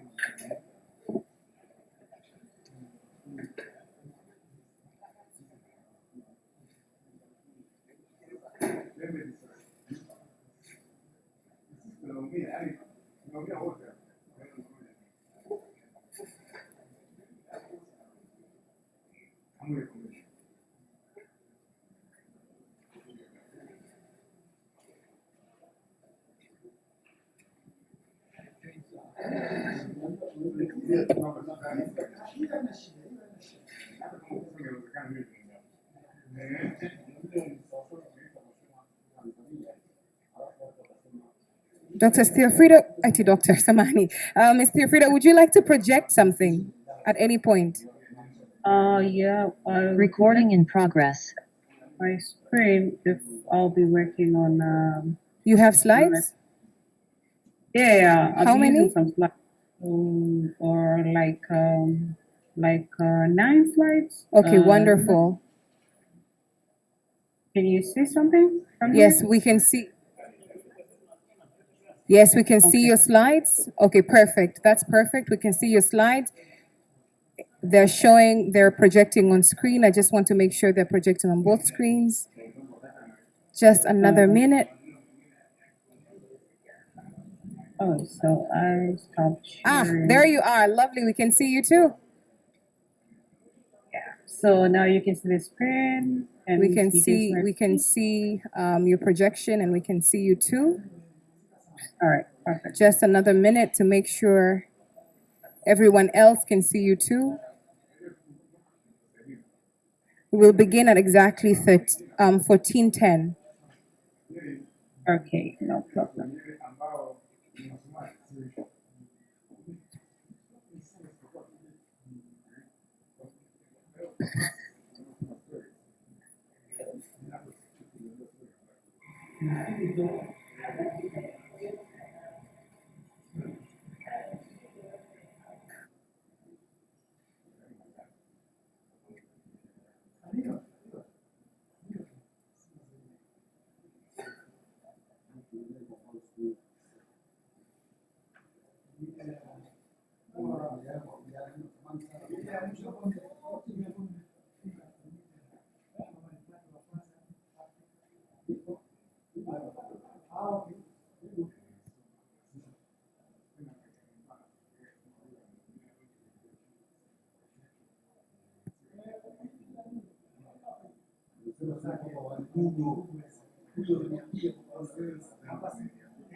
Hello, hello, hello.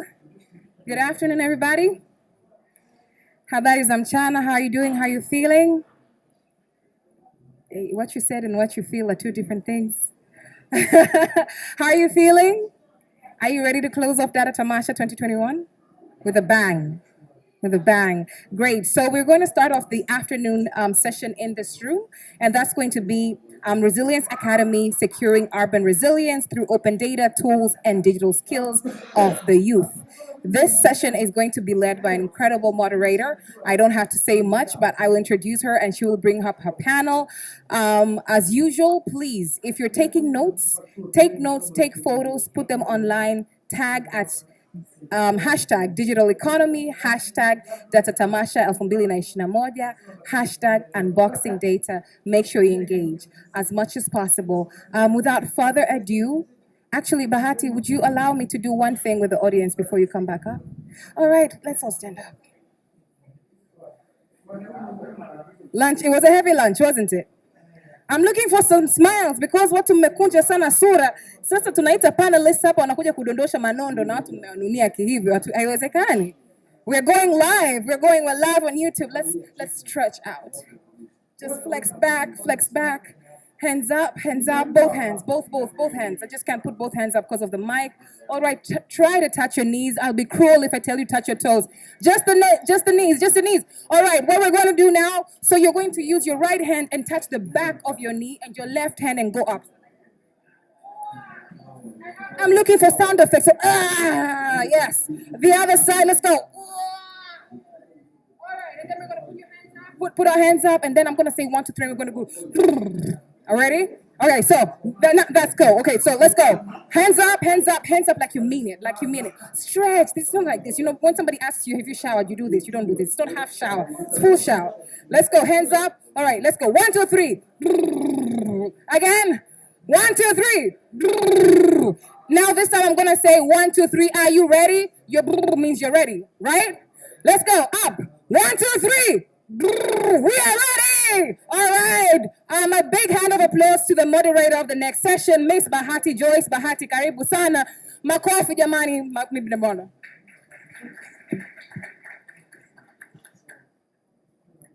Thank you so much, Kels.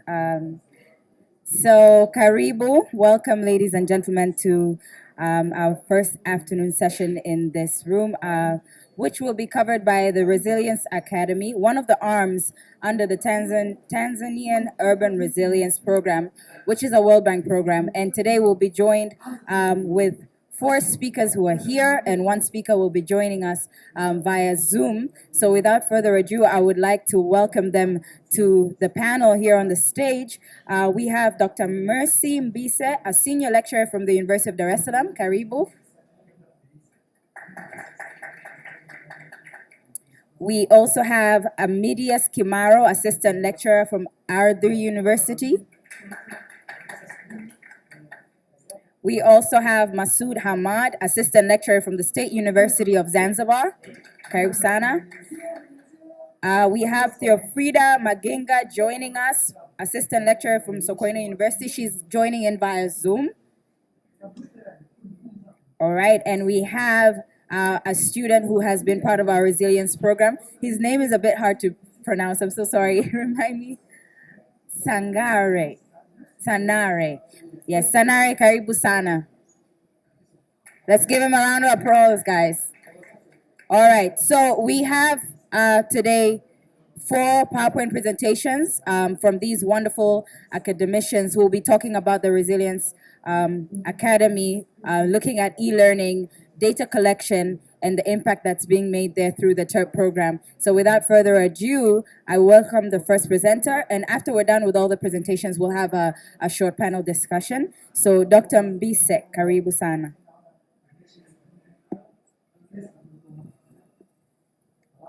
Good afternoon, everyone. I'm happy to be here. I'm happy to see such smiling faces. I'll talk a little bit about Resilience Academy, or rather briefly, and then the details will be presented by my colleagues. Okay? Just a few seconds for the slides to come up.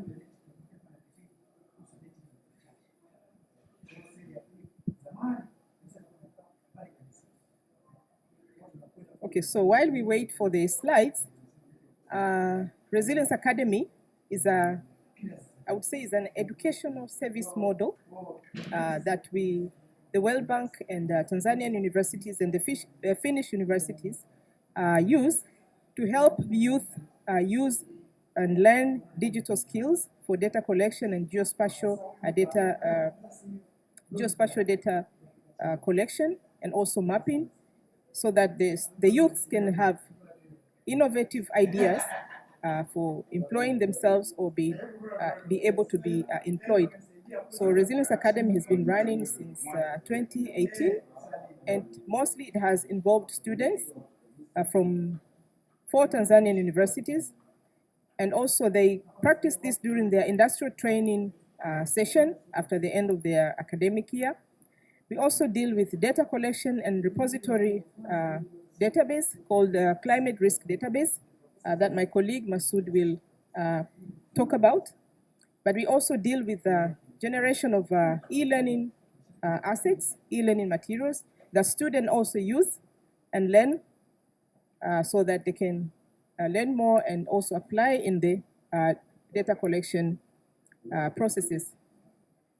Can you play the slides, please? Okay, thank you. So, focus of the Resilience Academy, as I said, is to train young people, like most of you here, to use digital skills, digital tools that are easily accessible, easily, cheaply available, like a simple mobile phone, open source software for data collection, and also to expose the students to different environments and different data collection environments so that they apply those skills in solving societal challenges. Another issue about the Resilience Academy is participatory mapping, where the students collect data from the local people. As we know, a local person knows or has information about the area and they know the information much better than anyone else. So we use participatory mapping to collect data and feed that data or upload that data into the climate risk database. And the data may include a lot of things like urban planning or flood risk areas, waste management, and so on. So, as I said, Resilience Academy is like a service model or educational service model, and it includes 4 universities in Tanzania, University of Islam, Ardhi University, State University of Zanzibar, and Sokoine, University of Agriculture, and then University of Turku in Finland. We also partner with University of Twente and Delft, University of Technology in the Netherlands. So it's been operational since 2018, and then it's been running until now. Okay, the mission, as I said, is basically to address Sustainable Development Goal 4 and 9, which deals with innovation and also climate risk issues. So the mission is basically to enable or to empower, to expose the young generation into digital data. So the young generation can use digital data to solve societal challenges. That is the main goal. And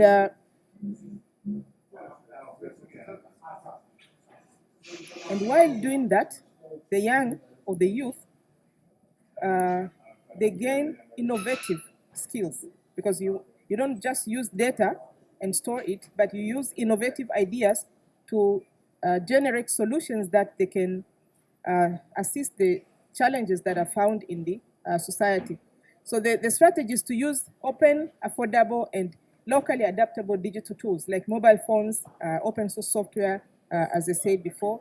And then we use these tools and software to engage with the community, to collect data, to do mapping, and then you make the data widely accessible through the climate risk database. Next slide. So these are the services of the Resilience Academy. There's open digital data, that's the climate risk database. There's data collection and analysis that is partly done by students in the industrial training period. we take students during the industrial training period and they collect data and also learn. And this is part of their industrial training or practical training course that they do between 4 and 8 weeks. We also do digital micro works, which are it's like micro works that students or interested students can do collecting data, but they work online and they get at least some small income. So it's basically data collection digitally, and then they work online, and that's what we call digital micro tasking for data collection. We also do training on digital data and disaster risk management skills, and these are the digital assets materials that students use. We have different mini MOOCs that students can access openly and learn more about the climate risk issues. And of course, we do research and innovation. With all this data present, you cannot just keep it there. We also do research and innovation. We use in postgraduate students or even undergraduate students. Next. Okay, I won't talk much about the open digital data because my colleague will talk about it, but it's simply a climate risk database that is open access where all the collected data resided. The second issue is data collection with students. As I explained, students go to the field, they interact with the community. Of course, we have supervisors from different clients. They train students, they manage students during this period of between 4 and 8 weeks. And so far, we've had a large number of students from the 4 universities that I mentioned, between 20 up to 200 students during their industrial training. So they go to the field, they learn, they get trained, and at the end, of course, it contributes to their degree programs. So that is a full course that students get. But then these students get much more experience, okay? If you take an IT student doing data collection, say in Msimbazi or in a different area in Dar es Salaam, they now get the chance to apply their skills in the field, but then in a different domain like climate change and geospatial technologies. So they gain experience, they get exposure, they gain soft skills like communication skills, teamwork, and so on. So that is the data collection with student interns. Again, next one. Digital micro tasking.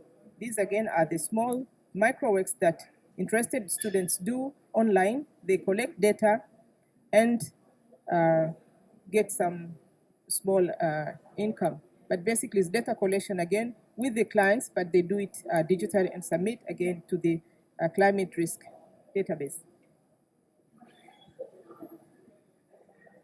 Training data and disaster risk management skills. These are the digital assets materials that are deposited in a DigiCampus, where students again can access openly and learn more. And we also use these materials to train students either in the existing courses or when they are doing their industrial training. So some of the themes that these online materials have open data for resilience, flood resilience in a changing climate, mapping and earth observation for resilience. Okay, to finish with the research part, I said students, especially postgraduate students, they also conduct research on different areas, and they can use the research as part of their research programs as a master's students, but also work with different clients to innovate and to conduct more research. I think I'll let the rest of the colleagues continue in more detail with about Resilience Academy. Thank you very much for listening.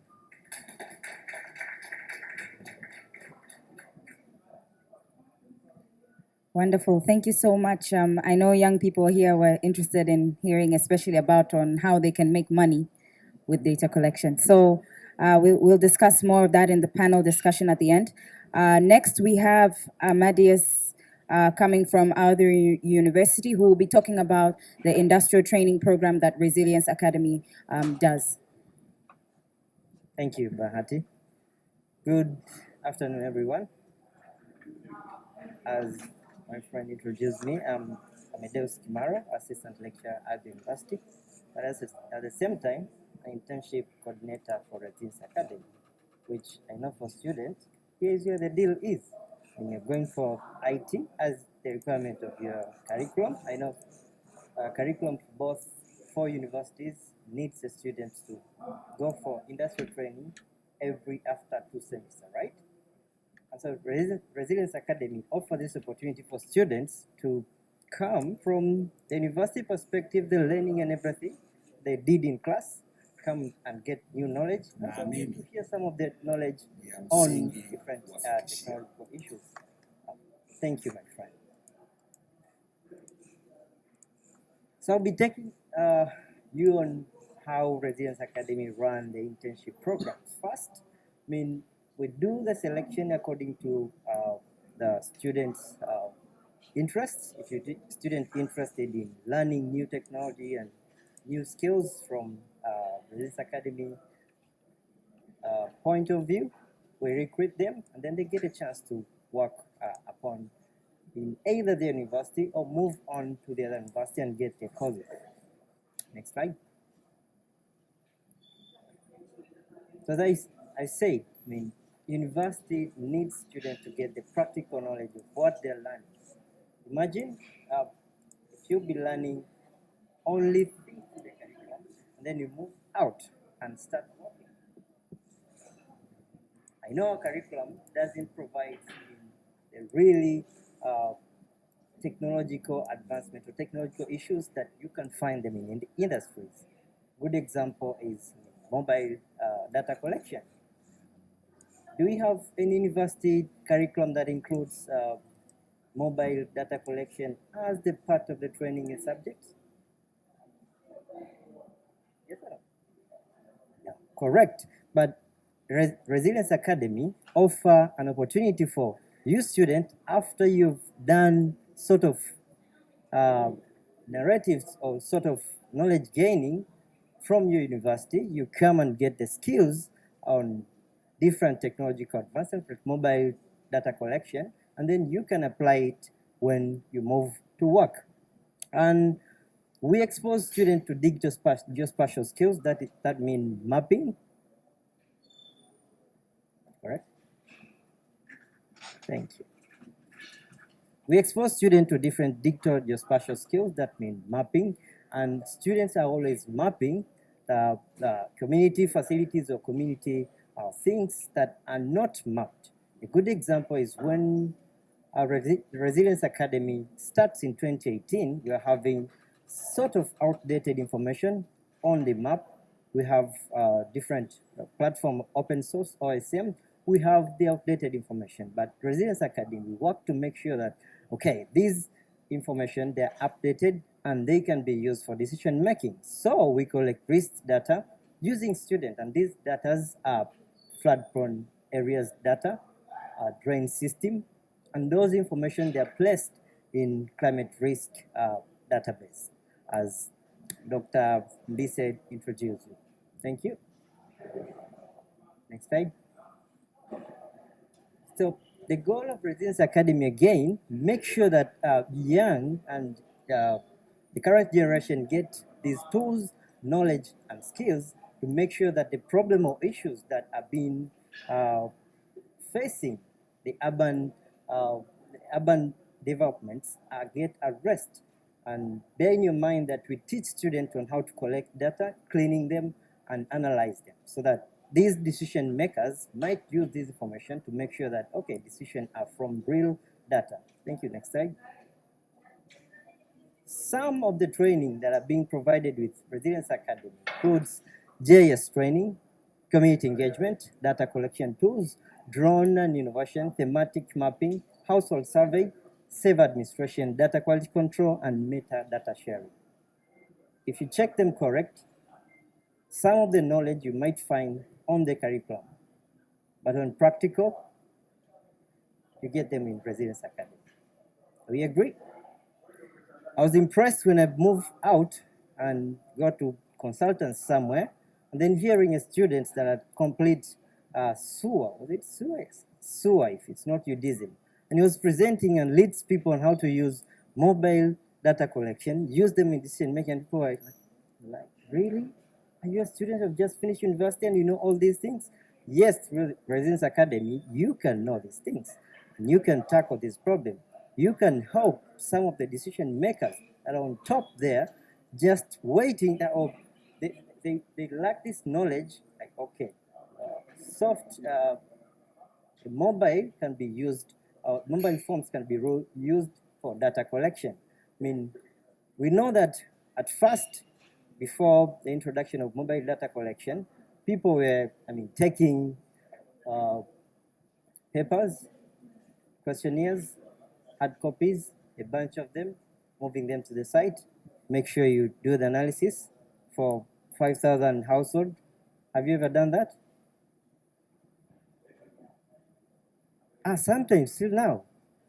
Please, welcome. We have already completed some free version of students that they can create you a form that you can collect a 5,000 or 1,000 household survey and do quick analysis within 2 days, not 1 month. Tunaelewana hapo, eh? So this knowledge you're being provided with Resilience Academy, and students are doing that. But right now, even professionals, they're getting these courses. But the initiative was Resilience Academy.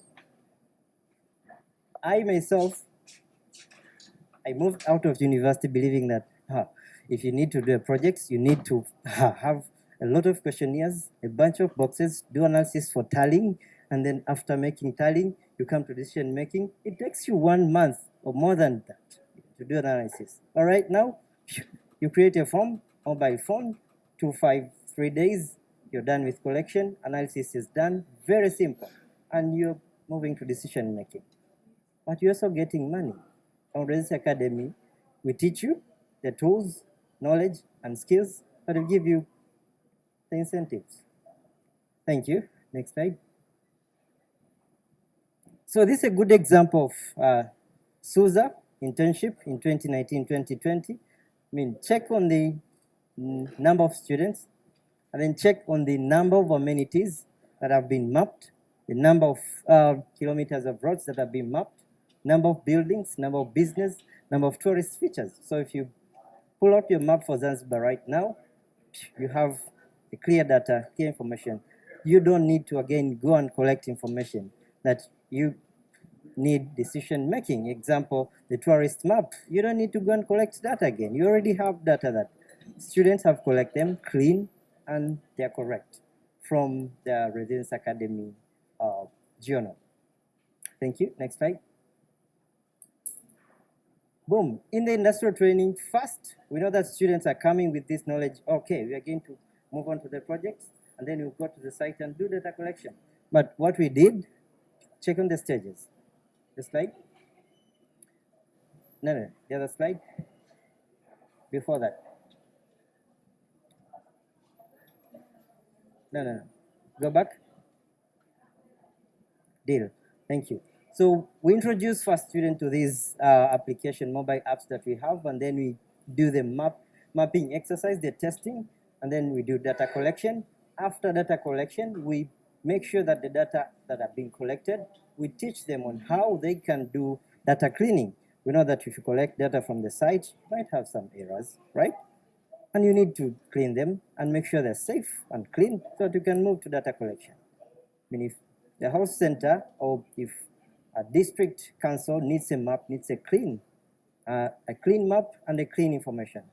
So we teach them also on how to do quality assurance and map making, so that these decision makers will just pick a map, then tells, okay, I need to see health centers that are maybe in bad condition, health centers that are populated with the community around. You just pop up the community number, buildings, and health center. You have your decision clean and well mapped. Next. So some of the projects that have been done with Resilience Academy includes the flood history, drainage condition, and digitization of the footprints of some of the regions. Good example is right now we have to map the footprint for Dar es Salaam, its depth, Tanga, its depth, and some of the few regions they already mapped with footprints.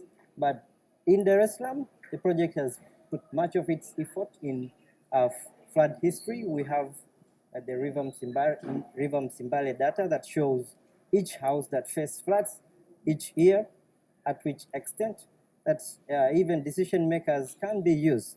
And these data have been been used, even the district, regions, and some local levels, they're using them to make decisions. If you go to Buguruni right now, if you asked about the floods, they'll show them up. A student have mapped. And so okay, this is Buguruni, this is area where it's flood to this extent. These are drains that passed here and there. It has problem here and there. So both of these have been mapped with Resilience Academy. And then the drainage condition. If you've done much of your exercise to make sure or try to check on the reason for flooding in Dar es Salaam, you will find that it's drain. And in that right now, we have the full map of the drain that shows the drain size, elevation, and everything. And even have the drainage model that shows where are the problems, where we can tackle the problems, and how the situation is when it floods. So lucky enough, we have this data that have been produced, and I produced with the students, but using the mobile data and their skills to make sure everything is correct mapped. Here's a slide. The other project is soil mapping that has been done with a collection of soil samples around Dar es Salaam. And these samples, they're making identification of morphology of soil in the whole city. So if you need to do your soil analysis, you have your data. Everything set and clean. The tree cover and community narrative maps. The tree cover, we are mapping the green of the city. We are mapping where the tree is, the size, the canopy, and the height even of the tree. So we have all of this information that have been collected with students, the same as you, some of you, and they're used with the decision making. We have Morogoro also did that, Zanzibar did that also. So both of these projects have been done in both Dar es Salaam, Zanzibar, and Morogoro. Thank you. And boom. Thank you for listening. Give him a round of applause, please. Amadias, thank you so much. How many of us want to make some money as we study? Waongo. So the Resilience Academy is really giving us insight on one, job opportunities for students, right, while they're in school, but also the last couple of days we've been learning about the importance of data, right? But we're not asking ourselves, who is collecting this data? How is it being collected? And this is what Resilience Academy is doing, really creating a troop of young people, connecting them to job opportunities, and they're collecting the data that we've been saying is so important for us to have. So we will have one of our students who has benefited from this program to come and share about the skills he learned and his experience. But now we're going to talk about the climate risk database, which is really a database that has been collecting where all this collected data is being stored. We've talked about open digital data. So without further ado, I'll invite the next two presenters. And yes, we have one who's here physically and one who is online. So they're going to go together. So Masood and Theofrida, karibu sana.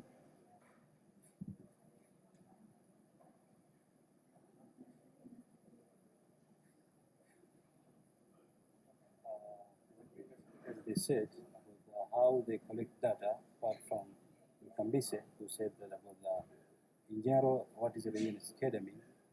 Now what we are doing is like, we are collecting data, and we are storing data, and we are going to see how we can access this data. That's how we are doing. It's not only about the way we are only collecting and putting inside the computers. Resilience Academy creates something called the Open Data Access, and I can say that I don't have a data about that, but it's like the first time sandbox for spatial data in Tanzania, where Resilience Academy is providing. So CRD is a climate risk database whereby 3-4 tasks we are doing there. The first one is to provide a Tanzania resilience urban data provided access, but the other things we are providing training materials. And this material is not only for accessing data, it's material for accessing data, but also material for collecting data, also material to how you can store data, and the other way, how you can do analysis through the data. All of that, we are providing materials. The other things we are doing there is like we have provided what is known as data management workflow, and this is the first time that we are by our Resilience Academy team. They decided how this data are following the principles. It's not like that everyone who can be able to upload data, then the data will be published and be accessed there. So there is a workflow whereby you upload the data, then once you upload the data, there's other people who are working with that data, we call that data managers, and then the data can be accessed to the other areas. But the other things, Resilience Academy through this CRD, they are providing training material for expertise. I mean, for the ones who want to know more or to be a TOT, I mean, to be a teacher of the training for others. So Resilience Academy, they're providing that also for that. And the other things is like Resilience Academy for CRD, they are providing data for research, especially for students who are doing masters and PhD and others, undergraduate students who are working with geospatial data. So everyone who wants to work with that, like raster data, other satellite type of data and vector data, they can get from theirs through Resilience Academy platform there. So the Resilience Academy, what is the Resilience Academy? What the architecture behind it? Actually, I can say that through CRD, we are doing something like we are creating mappers, but we are creating data analysts. We are creating also developers. So I can explain here how the architecture of the geospatial data content management system we are using. It's developed by the content management system called the GeoNode. I think the next slide. We are using one called GeoNode, where it's a platform for management, publication of the geospatial data. The architecture of this is a web architecture, so we are using that one. We know that the client server architecture, whereby we have the user interface, whereby we have some of the services they're working there. So we have a GeoNode platform which is built by a front end called Django. So those who are doing Python, they can do through the Django. Then we have database server, and we have a backend server. We are using Java. So this is like a technology embedded together through services and communicate together through the CRD GeoNode.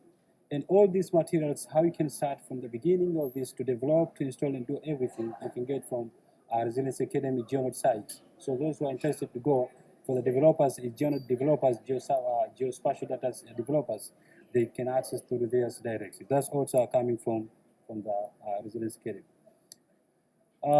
We have like 4 components from theirs. Our CRD, that's a customized platform for us. It's like we have layers, thematic maps, community, and resources. Community is like we have a different type of users, we have different type of people who are working with this data. So we are putting theirs, and now we are almost like 400 people who are using this platform around the world. Resources, all documents that I mentioned before, that the training material whereby you can access it through the open source technologies, QGIS and others, you can get from the resources. We have the thematic maps whereby you can create a map yourself, but also there's a map that's already created from there, so you can access from there. Then we have the layers. We have layers who are uploaded and published layers. We have layers that's uploaded but not yet published because we're waiting for some of that control to be done. Then that one you'll get from the CRD. Next. This kind of the data that we have right now, we have 19 data set, but we have also 114 vector data set. These are already published, but we have others that are not yet published. So we have around 200 data that are available there from Dar es Salaam, Zanzibar, Morogoro. I can say that that's all the data. Tang also we have it. So those mentioned by industrial training material there from there. All the data that are collected are put into the GeoNode and people that can access it. And I can tell you that people from Tanzania right now, they are using it for the analysis. Also, people from USA, China, and other countries around the world, they're using from the platform direct. Next. These are 6 thematic maps that we have there. Then you can get from there. Next. Next. And this is the one that I mentioned you. Most of the GeoNodes, they don't have this kind of data management process. So as a Resilience Academy, and because of the data, we have created this one and we embedded through the GeoNode Direct as our CRD. Data producers, we have the data managers, and we have the data users. So those who are collecting data, once they collect data, they upload them theirs. But before publishing that, we have the data managers who are working from our GeoNode. And these data managers are coming from these universities, I mean the aforementioned universities, and the other stakeholders with these data, like D-Labs are part of it. Then we have the data users, all the people who want to use the data they can get from this. So at least for the first one, the second one, you need to access, you need to have access to it. But for the data users, you can access any data that is already published from the platform. Next. Our protocols are based on the resources that we have. There's this kind of 40 document that we have there for the CRD. And this document is like a mini-MOOCs, whereby you can follow, like a practical training, you can follow from that one. Then the instruction of it, you can use it for your data analysis. You can use it for the maybe training material. You can use for the exercise that you are giving from there. So it's like a practically oriented, whereby anyone can take it and do from these computers or machines. The impact of the CRD, actually, these are kind of the 10 number of streams they are accessing data for the research. At least I can say that. Then many people, like 200, have already get the skills based on the document that we have there. And these are data that we have from our platform. But the other things that Resilience Academy they did for the back 2 years, we are doing someone called the Data Visualization Challenge. It's like a challenge for 4 Tanzanian universities. In this competition coming from Zanzibar and Tanzania mainland also. So the 3 of us from Tanzania mainland and Zanzibar University, they are doing like a challenge, and they are providing a very good decision platform for this kind of data that we have from theirs. So 2019, 2020, we maybe the next year we have it also. Then we have the data managers who are working with data. And these data managers are not like data managers, it's like people who have already, they have get skills how to do this kind of data manager. It's not like someone says that I'm data manager. No, you need to get your skills. And this is done also through the CRD platform and Resilience Academy. We have provided more than 20 training materials from theirs and developed the industrial training, but also have provided a training for those who want to develop this kind of platform. So you can get theirs and feel they can start to develop this kind of CRD. Next. Thank you.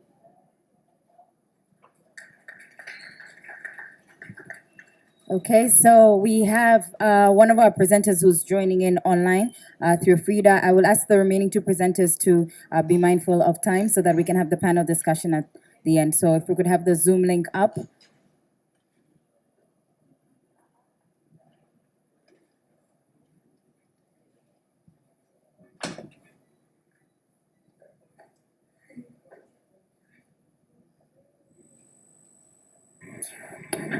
So, good afternoon, everyone, and I hope you can hear me and you can also see my screen. As I've been introduced, I'm Frida Magiga from Sokoine University of Agriculture, and what I'm going to talk about is the data-related e-learning training materials that the Resilience Academy is preparing. And most of these materials that we are preparing on Resilience Academy, they are based on current data, because many materials that are available, they're more focusing on the data that are actually outdated. But with Resilience Academy, we have the materials that they can use current data, and we use this e-learning trainings, or we use these materials to train trainers that are training the students, and we also use them to train the students. So the aim of Resilience Academy in general is to make sure that we identify some of the courses that are provided in the universities, and we integrate those materials into these courses. And when we integrate them, then we sort of like come up with different activities that could help students to practice different skills and to also learn different skills. But just to be precise, these materials that we're preparing, they're not only for students. It could also be for researchers. They could also be for any stakeholder that is interested with geospatial data, is interested to use data in their research, is also interested to use this data to make some decisions based on geospatial events. So the e-learning, online e-learning materials, they are related to open data for resilience. As in, for most cases, when you want data, you look for something, or you look for data that has been collected outside the country. But with our program, we can collect our own data, and we can come up with some of the activities that could help to manage the resilience and also to manage flood resilience and changing climates. As you're saying, we have we right now have an issue related to climate, and a couple of days back it was a topic of the moment. Like, there is a lot of climatic change, and with this data that we're collecting, then we can come up with some several solutions that could help us face the situation. And also we have materials related to community mapping for improved spatial planning, and also the Earth observation for resilience for people who are using Earth observation programs and stuff like that. So the materials are more focusing on learning geospatial data quality. For example, we have material on module 2. We have different modules. To be precise, we have like a module 2 that is focusing on geospatial data quality and management. So a student or any stakeholder or anyone who's interested, you could get these modules from Digi Campus. And the biggest aim is to help you to learn geospatial data quality, to do the visualization or to perform the visualization, and to share the skills to help you make informed decisions. So what goes in the process is, for most part, when we are preparing these materials, we define the objectives, we create the module contents, and then we take those objectives and the contents that we define and we create, we integrate them into some target courses that are provided in the universities, because the whole process of changing the courses could be a little bit extreme. So we integrate these small materials into university courses to make sure that the students get advantage out of that. And after we embed those materials into university courses, then students can use them, especially for activities like micropayments, where students collect data via simple tools. It's one of the courses that was embedded into university courses, and students could use those skills to actually do the work and then gain a certain income. And with different courses, students were able to do activities. And one of the activities that we hosted during year 2019 and year 2020 was data visualization challenge. And despite the fact that students learned how to use those open data that we collected, they can also participate into creating some informed decisions or small tools that could help the society to make certain decisions. And so with the data visualization challenges, we provide students with the open data, we give them themes or ideas, and with these themes, students can come up with solutions. Let's say we have issues like Msimbazi River basin projects like that. So students could use those data to help the society, or to help different practitioners to know what could be done when we have this data, what could be done in different projects that could improve the resilience of the city, especially for cities like Dar es Salaam. So from 2019, we had 260 students participated, and from year 2020, we had 171 students, all coming from these 5 universities that are participating in this project. And so all the modules are available at Digi Campus. You can also go to Resilience Academy and go to the learning resources.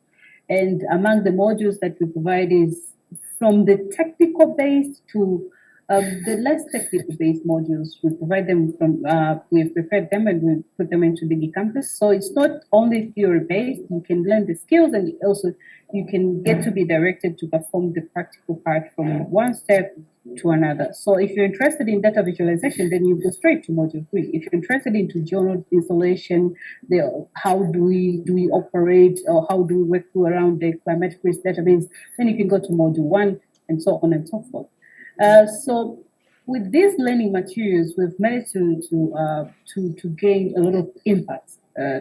Around 350 students have benefited with the training, and also 50 plus university experts have also benefited with the skills. And I would say I'm one among the people that have actually benefited with the geospatial training and skills from Resilience Academy program. And also we have more than 30 university courses that have actually been integrated with the Resilience Academy modules. And so with the COVID situation where people cannot, maybe sometimes they cannot go for physical training, then they can use or they can take advantage of the platform to learn more on different skills. Like you don't have to be in a formal program to learn about these geospatial skills that we're providing here. And then we have managed to come up with more than 10 research topics that have been identified in different universities. So in that context, I would say thank you for listening. And I think if someone is interested to work with Resilience Academy, we have the platform you can go through. We have different links, then you can go through. You can contact us, and then you can learn a lot from this. And we can also engage students and people and stakeholders who are interested to work with the geospatial data in this program. Thank you so much.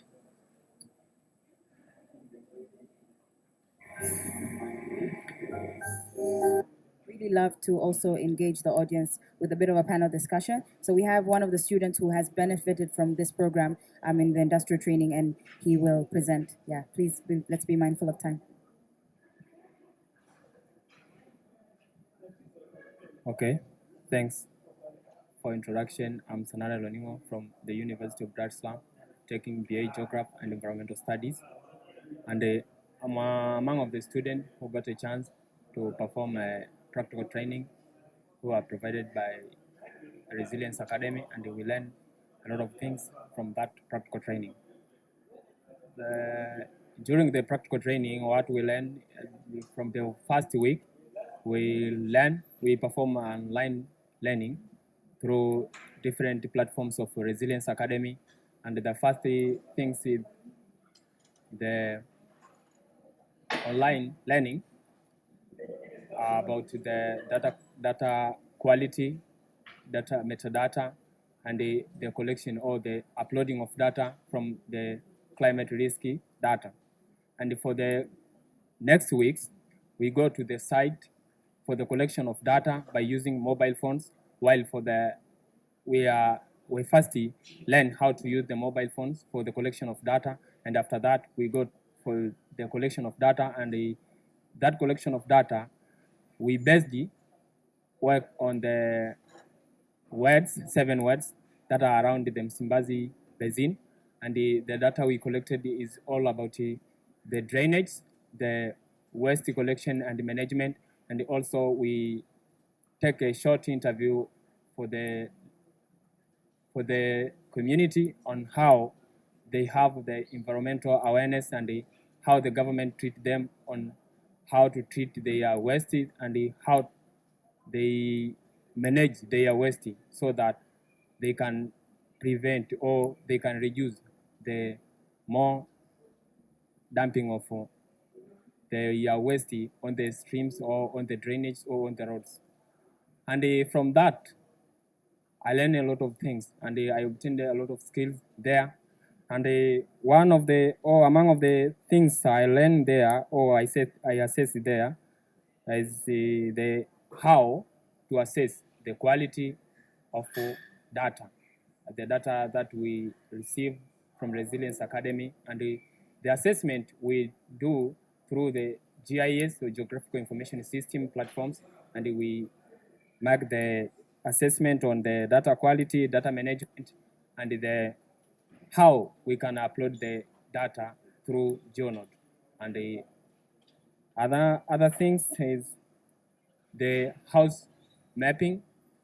Since on the middle weeks, we performed the building mapping and the foot wave mapping all over the 7 wards that are found in Kinondoni, Ubongo, and Ilala.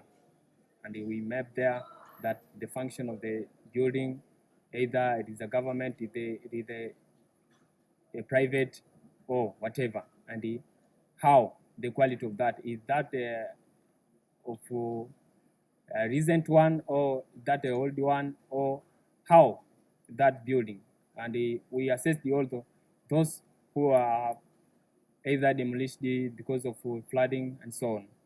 And the other things is the creation of questionnaire, because we done the collection of data by using the questionnaire we created ourselves by the organization from the team of Resilience Academy. We created the questionnaires and we uploaded it on the phones by using the app of Open Data Kit. It is in short ODK. We uploaded it there, and all of the question we have to interview the people, or all those people who are found in the community are found there on phones. And the other things, I learned the good way of collection of data, a good online platform learning, since all of the learning for the first week, it is only through online. And it is just no either the lecture to stand in front of us and teach us. Just go online, search Digi Campus, and we learn through online. And I got a lot of experience from Resilience Academy industrial training, and among of those good experience of working with the team, either how to collect the data, how to interview the people. Maybe I found people with different behavior, with different perception of us and why we are collecting data. I got a good experience and a good confidence of how to handle the different kind of collection of data from different people, and how can I convince them to give me the right and the accurate data. And other things, a good cooperation with my fellow student, although I learned from the community or the local people, how the government are cooperating with them, and the data and the waste collection and management, and how they work together with the government. And the other thing I received with my transformation of classroom learning to the real practical, since we are just learning in classes on maybe environmental conservation, maybe data management, but we don't know how can we work with it. But through Resilience Academy, I learned a lot. How can I collect data? How can I, which kind of data am I supposed to work on it? And how can I go to either other data that I can't find either in the community? And so because that I will visit on the Resilience Academy websites and platforms, and I will receive a lot of data. And some of skills I learned, I have already said that the just using of a mobile phone for the collection of data, a lot in GIS, Geographical Information System, I found that it is the best way of data collection, the best way of data management, the best way of running all the projects that are around the world, and it is a good platform that teach or anyone who is studying geography or who loves geography, is the best way of assessing your knowledge and creating your knowledge. So by concluding, from Resilience Academy, I got many things. I just am proud of Resilience Academy, since just up to now, we turn back to the university, and the Department of Geography took us to teach our fellow students how we can create the questionnaires and use mobile phones for the collection of data while we are preparing for the April research. So at this time, we are teaching our fellow students. The department give us that chance to teach a third-year student and even for those of second year, how they can collect data, how they can create their questionnaires, so that to simplify the way of doing their research at a good way. Thanks. All right, thank you so much for that. So I will take 2 or 3 questions from the audience, but before that, we were to have a very quick panel discussions. I will ask the speakers to keep their answers very, very short because we are out of time. My first question goes to Dr. Mbise. Dr. Mercy, we talked a lot about open digital data and students being able to access really free data and looking at geospatial data in building resilience.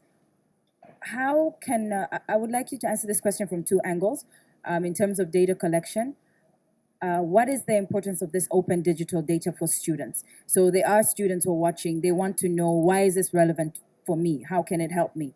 But also for maybe clients and potential clients really for the Resilience Academy, or clients who want this data collected, how can they make the most of this? Okay, thank you so much. I think we all know the importance of data, okay? And for the students, first of all, it's not just a matter of data, but it's a matter of the whole process of data collection, data analysis, data processing, and eventually data use.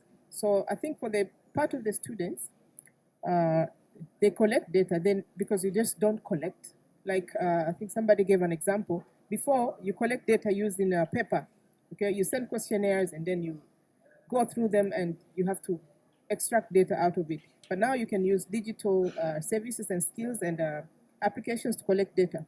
So you get the data, but then what do you do with the data?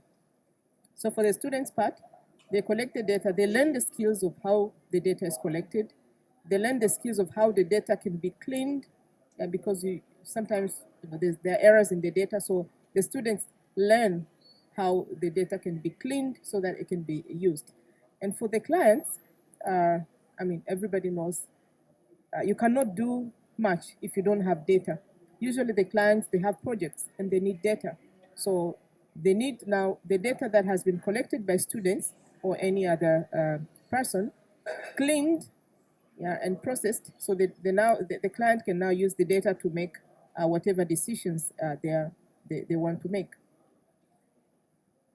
All right, thank you. My next question goes to Masood. You talked about the climate risk database. Why is this geospatial data important?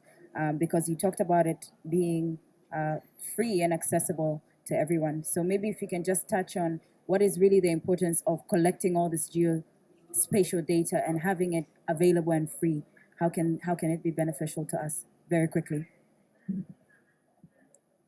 Actually, we don't have time with that, but in Zanzibar, we have real example. Actually, Zanzibar, through drones, we have collected all Zanzibar, Pemba and Unguja. But if us, where is that right now? They don't know. We don't know. Where is it? Someone put it in computers. People that are not using it. After 10 years, World Bank again, they are coming, say, oh, collect again data from Zanzibar. Where is that data again? So through the CRD, we collect data and we put there as a repository for people to use it. So anyone can use it. Once we approve that this data is okay for using it, then we are putting there as people they can use it.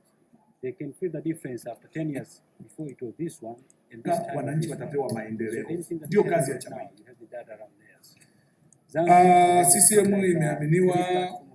This one that we had. But it's just mnawezaje kutuaminisha sisi wananchi CCM? The journal is not available again. So you ask, where is it? Where hosted it? But through the Resilience Academy, we have the data for Zanzibar, especially in Tanzania also. But also we are sure that it will last longer. Even other people, they come and use that data. Thank you so much. So, Mr. Medius, I wanted to ask you about the industrial training. It was a requirement for students who can use this to kind of help them in their career. So maybe you can share with them how can they be able to access these kind of industrial trainings that Resilience Academy does, very quickly. Also, if you have a question from the audience, put your hand up and down very quickly. I'll note you, and then after this we can. Thank you so much. Simple. In every after 2 semester, the long fieldwork, Resilience Academy conduct these trainings. But through internship coordinator for each university, they got a chance of selecting these students. So if you're from UDSM, either SUSA, Arathi, or SUA, make sure you know your coordinator for Resilience Academy and then check on him. Give information that I'm interested in learning this Resilience Academy skills and knowledge. He'll keep up with you, and then when trainings is up, he'll call you and include your name. Thank you. Thank you so much. Wonderful. So I would like to open this discussion quickly for the audience. I'll take 2 questions. All right, the 2. Thank you. Thank you for the opportunity. I would like to ask my question. Maybe it can be targeted to Masood. So on the database, I understand that the most collected data is geospatial, but we have this. Mfumo wa vyama vingi vimeruhusiwa. Malalamiko ni kwamba going on the ground. For example, if we are like mazingira sawa. Mimi siamini katika hiyo. Bwana John, mimi naamini mazingira yapo sawa. So on routine base, how can we? Bwana John, mimi naamini mazingira yapo data and have that visualized or presented in a back format. Ninaamini mazingira yapo sawa kwa sababu hamna mtu ambaye amezuiwa kufanya kampeni wakati wa kampeni unapofika. Tuna changamoto kama nchi na changamoto hii ni kubwa sana. Na niseme kidogo. Tunataka kuigeuza nchi hii kuwa ni nchi ya kampeni. Through the metadata, you can put all that information that is needed to that point. And actually, what I know that is something like customizable. You can add more information to yourself rather than depend on what they have done there. So that is possible. Thank you. Last question before we are out of time. We're out of time. Okay. We're out of time, guys. Sorry. I guess you can share that online or see the panelists afterwards. Thank you so much for joining this session. I hope that you've learned a lot about how we can build urban resilience through collection of geospatial data. Thank you. Kels, karibu. Hello. Jamani, makofi, mabibi na mabwana. Kwamba kuanzia tunapo I like the class in kwanza tarehe 1 uchaguzi alive. I'll stay here. Jamani, to the panelists, please may I ask you to stand up with your moderator so that we can have tunaenda kwenye kampeni, watu wanachagua. Tukimaliza tunaanza also kampeni another za hand of applause kuwasema to our waliochaguliwa moderator, Bahati mpaka Joy, tunapokuja for that tena kwenye incredible kampeni za job. uchaguzi. Hatuwezi kuwa na nchi. Please don't log it. Niambie nchi gani duniani? She's still there. Please let's have her so we can take a photo next to the screen to really show that we were hybrid. Sometimes hybrid works. Can we get her back on? There we go. You have to post that. So maybe move closer to the screen.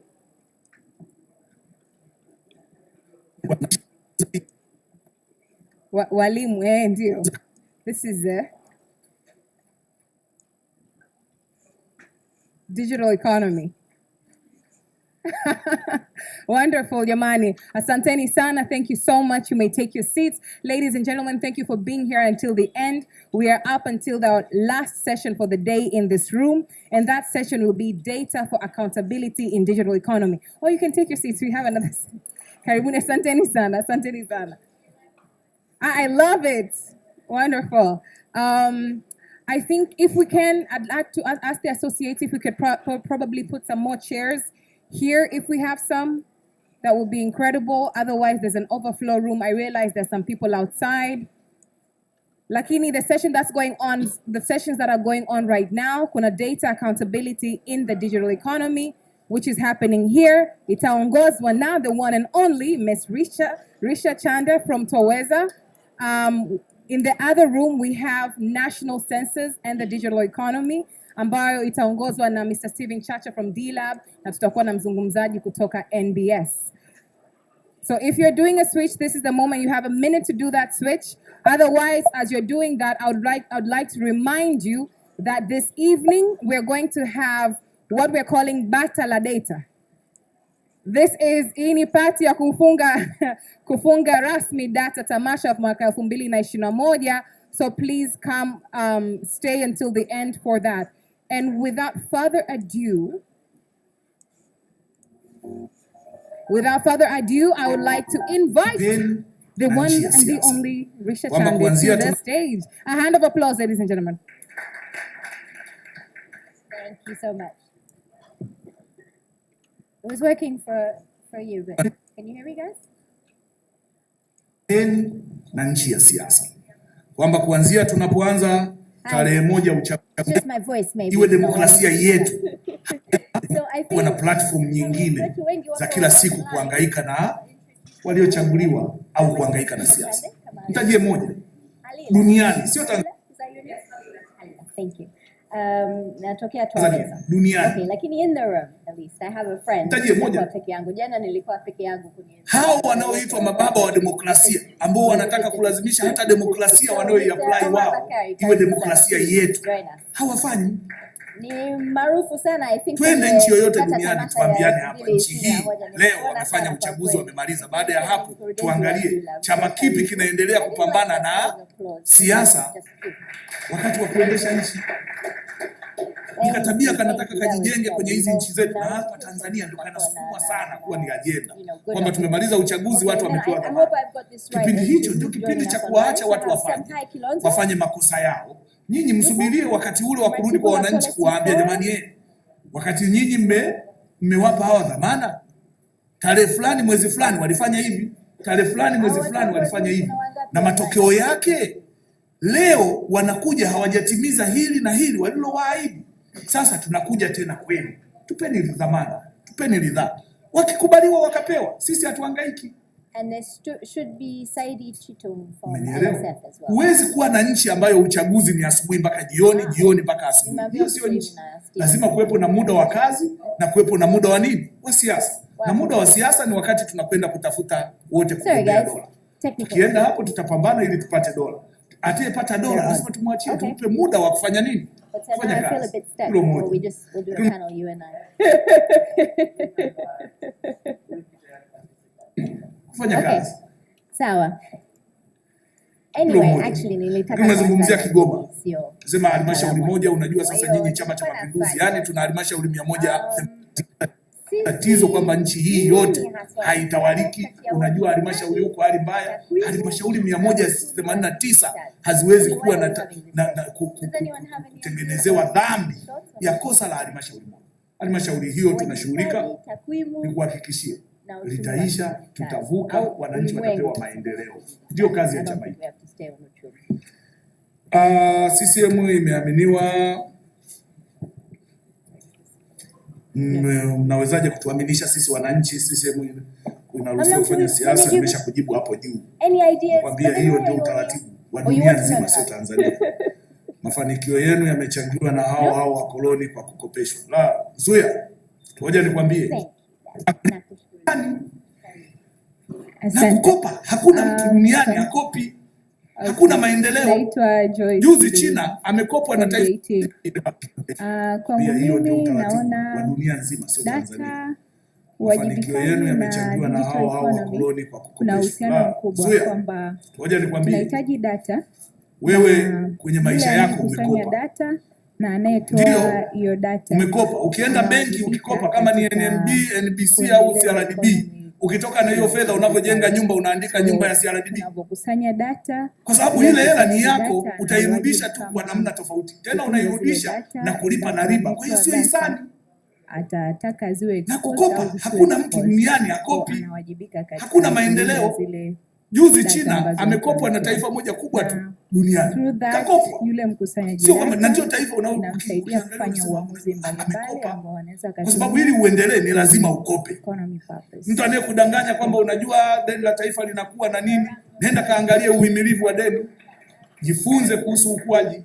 Ukijifunza uchumi ukaliangalia deni lilivyo na mazingira tulionayo na uwezo wetu wa kustahimili kulilipa, ndio unasema kwa kweli. Mimi nilikuja kwenye perspective ya kufanya kazi kwenye eneo la utawala bora. So I was Na sio thinking vingine. how does Kama kukopa wewe unaona ni shida, acha usikope. Alafu utarudi Gonja au kule Thame kwenda kuangalia namna nyingine ya kulima tangawizi, lakini sio kwa namna hii. Lazima nikwambie ukweli. Ili uendelee lazima ukope, ni maisha. Ni dunia, ni mfumo. Hamna uchumi unaotokea kwa miujiza. Lazima kuwe na mahali pa kuanzia. where is the accountability for them? So let's see if we go there, but mine, I'll be honest and say I focused a little bit more. Mwisho labda nihitimishe, niseme tu. Nimesema hapa yote haya, lakini ni lazima tuwashukuru sana viongozi ambao walipewa dhamana na viongozi ambao wanaendelea kutuongoza sasa. Tukianza na baba wa taifa, Mwalimu Julius Kambarage Nyerere, ambaye alianza baada ya uhuru kuwa waziri mkuu wa kwanza wa nchi yetu, na baadaye mwaka mmoja baadaye kuwa rais wa Jamhuri ya Tanzania, na baadaye kuwa rais wa Jamhuri ya Muungano wa Tanzania, na baadaye kumwachia kijiti mzee wetu Alhaji Ali Hassan Mwinyi, rais wa awamu ya pili wa nchi yetu, ambaye ametuongoza mpaka mwaka 95. Amefanya kazi kubwa, wengi mlijua neno ruksa vizuri wakati wake, na baada ya hapo kupokelewa kijiti na rais wa awamu ya tatu hayati mzee wetu Benjamin William Mkapa, na baadaye kupokelewa kijiti na mzee wetu Jakaya Mrisho Kikwete, ambaye alimwachia Muungano wa Tanzania, huku tukiamini kwamba Saidi, sorry, can you say something?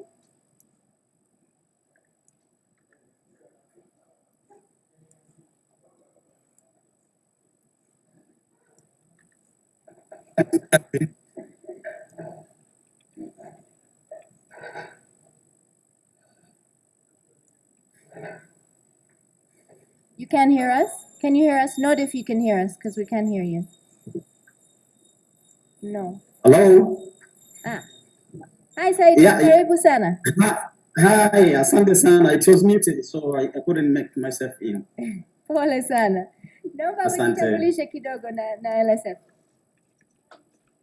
Yeah, asante sana. Naitwa Saidi Chitungu, ni meneja ufuatiliaji na matokeo kutoka Legal Service Facility. Na Legal Service Facility, kazi kubwa tunayofanya ni kutoa msaada wa kisheria kwa kupitia wasaidizi wa kisheria ambao wako Tanzania yote, pamoja na partners wengine, na kufanya kazi na serikali na other like-minded organizations like DLAB. Asante. Asante sana. Na sasa Rachel yupo au tuendelee? Okay, sawa. Tutaendelea na sisi watatu. Okay. Rachel, karibu.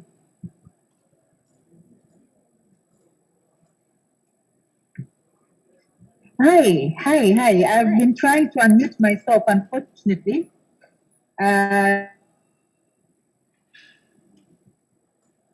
Oh, we can hear you. Endelea, please. But we can't see you.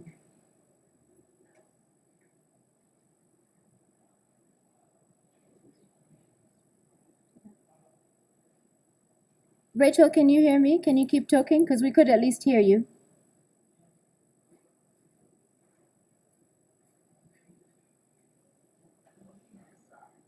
Samahani jamani.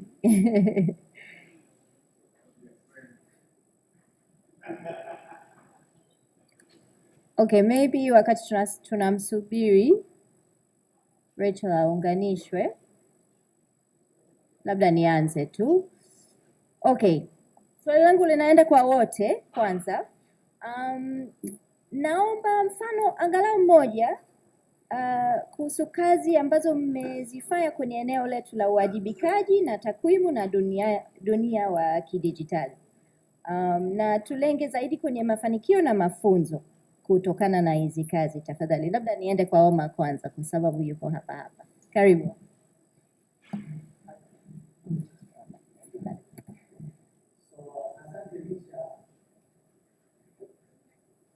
Nafikiri kwamba kwanza swala la accountability ni jambo muhimu sana, accountable to yourself and accountable to the people who you are providing service to. But at the same time, data is very critical to gauge how somebody is accountable for, especially when you promised something or when there is a gap and, for example, the citizens are expecting to do. So from the dealer perspective, I think we have specifically used the data to show if you promised us to achieve a certain goal, and are you really accountable to what you and this is one of the areas I think we really need to work very hard in the context of bringing in evidence that people do accountable for. So for example, during the elections, you see, most of the people promised a lot of things that they're going to do. Unfortunately, this data of the promising areas, citizens, when the election is over, they don't remember it, is it? For example, now you don't remember it. But if we put those data in a systematic way, where now either you are a councillor or you are a member of parliament, then we could just have that as an evidence on see how you were accountable for us. So I think from the dealer perspective, our role is really to empower different specialities of these kind of organizations, how they could really use the data and track the trend in order to make sure people become accountable for. One of the areas I can tell you that I can see from the local government they have managed a little bit well now is accountability and transparency in the context of financial aspect. I've tried to visit a quite number of local government. When you go outside, you will see we have received this amount of money. I don't know if how many have seen that. So you are seeing now they are putting, we have received this amount of money, this is for development, this for this. So the more we push into that evidence, somebody could be able to actually track how these governments are accountable to us. How many people know the government plans? So if you know and you have those data, then you'll be able actually to ask your councillors, your leaders, how accountable are you into what you promised us to deliver. So that's the way. And it will only happen that, maybe we'll discuss that later, when people have relevant skills to make meaningful insight based on the data that exists. Thanks, Liz. Okay, naomba niende kwa Saidi.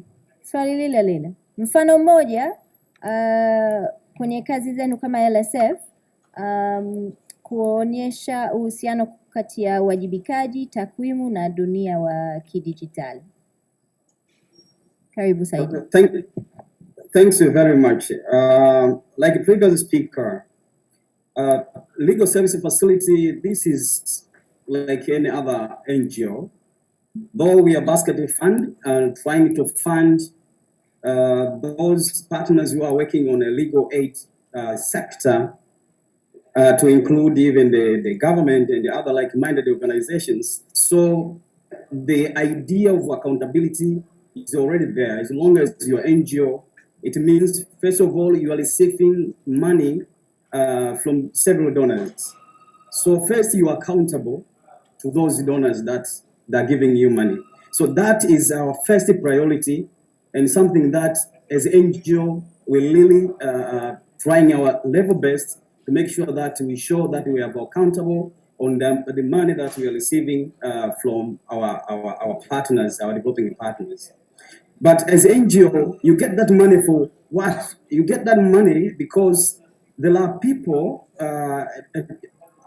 the remote areas. Like we work in Tanzania, we are offering legal aid and legal education to vulnerable and marginalized communities there. So the second part, the beneficiaries, those who are benefiting from our services, we are also accountable. the money that we receive, we make sure that that money goes and do the right thing that is required to be done by educating people, by supporting people on their several legal problems that they face, and making sure that they achieve what they want to achieve, or they access the justice that which is our key goal. But third, as NGO, we are accountable to government. All NGOs is registered according to the rules and the laws that are governing the NGOs. So LOCF, like any other organizations, are also, we are also registered to these bodies, the government bodies. So we are also accountable to them. So in accountability, what do we show? We show them what we do. What results are we bringing to community of Tanzania? How are we supporting the government? But also how we make the use of the money that we receive from donors.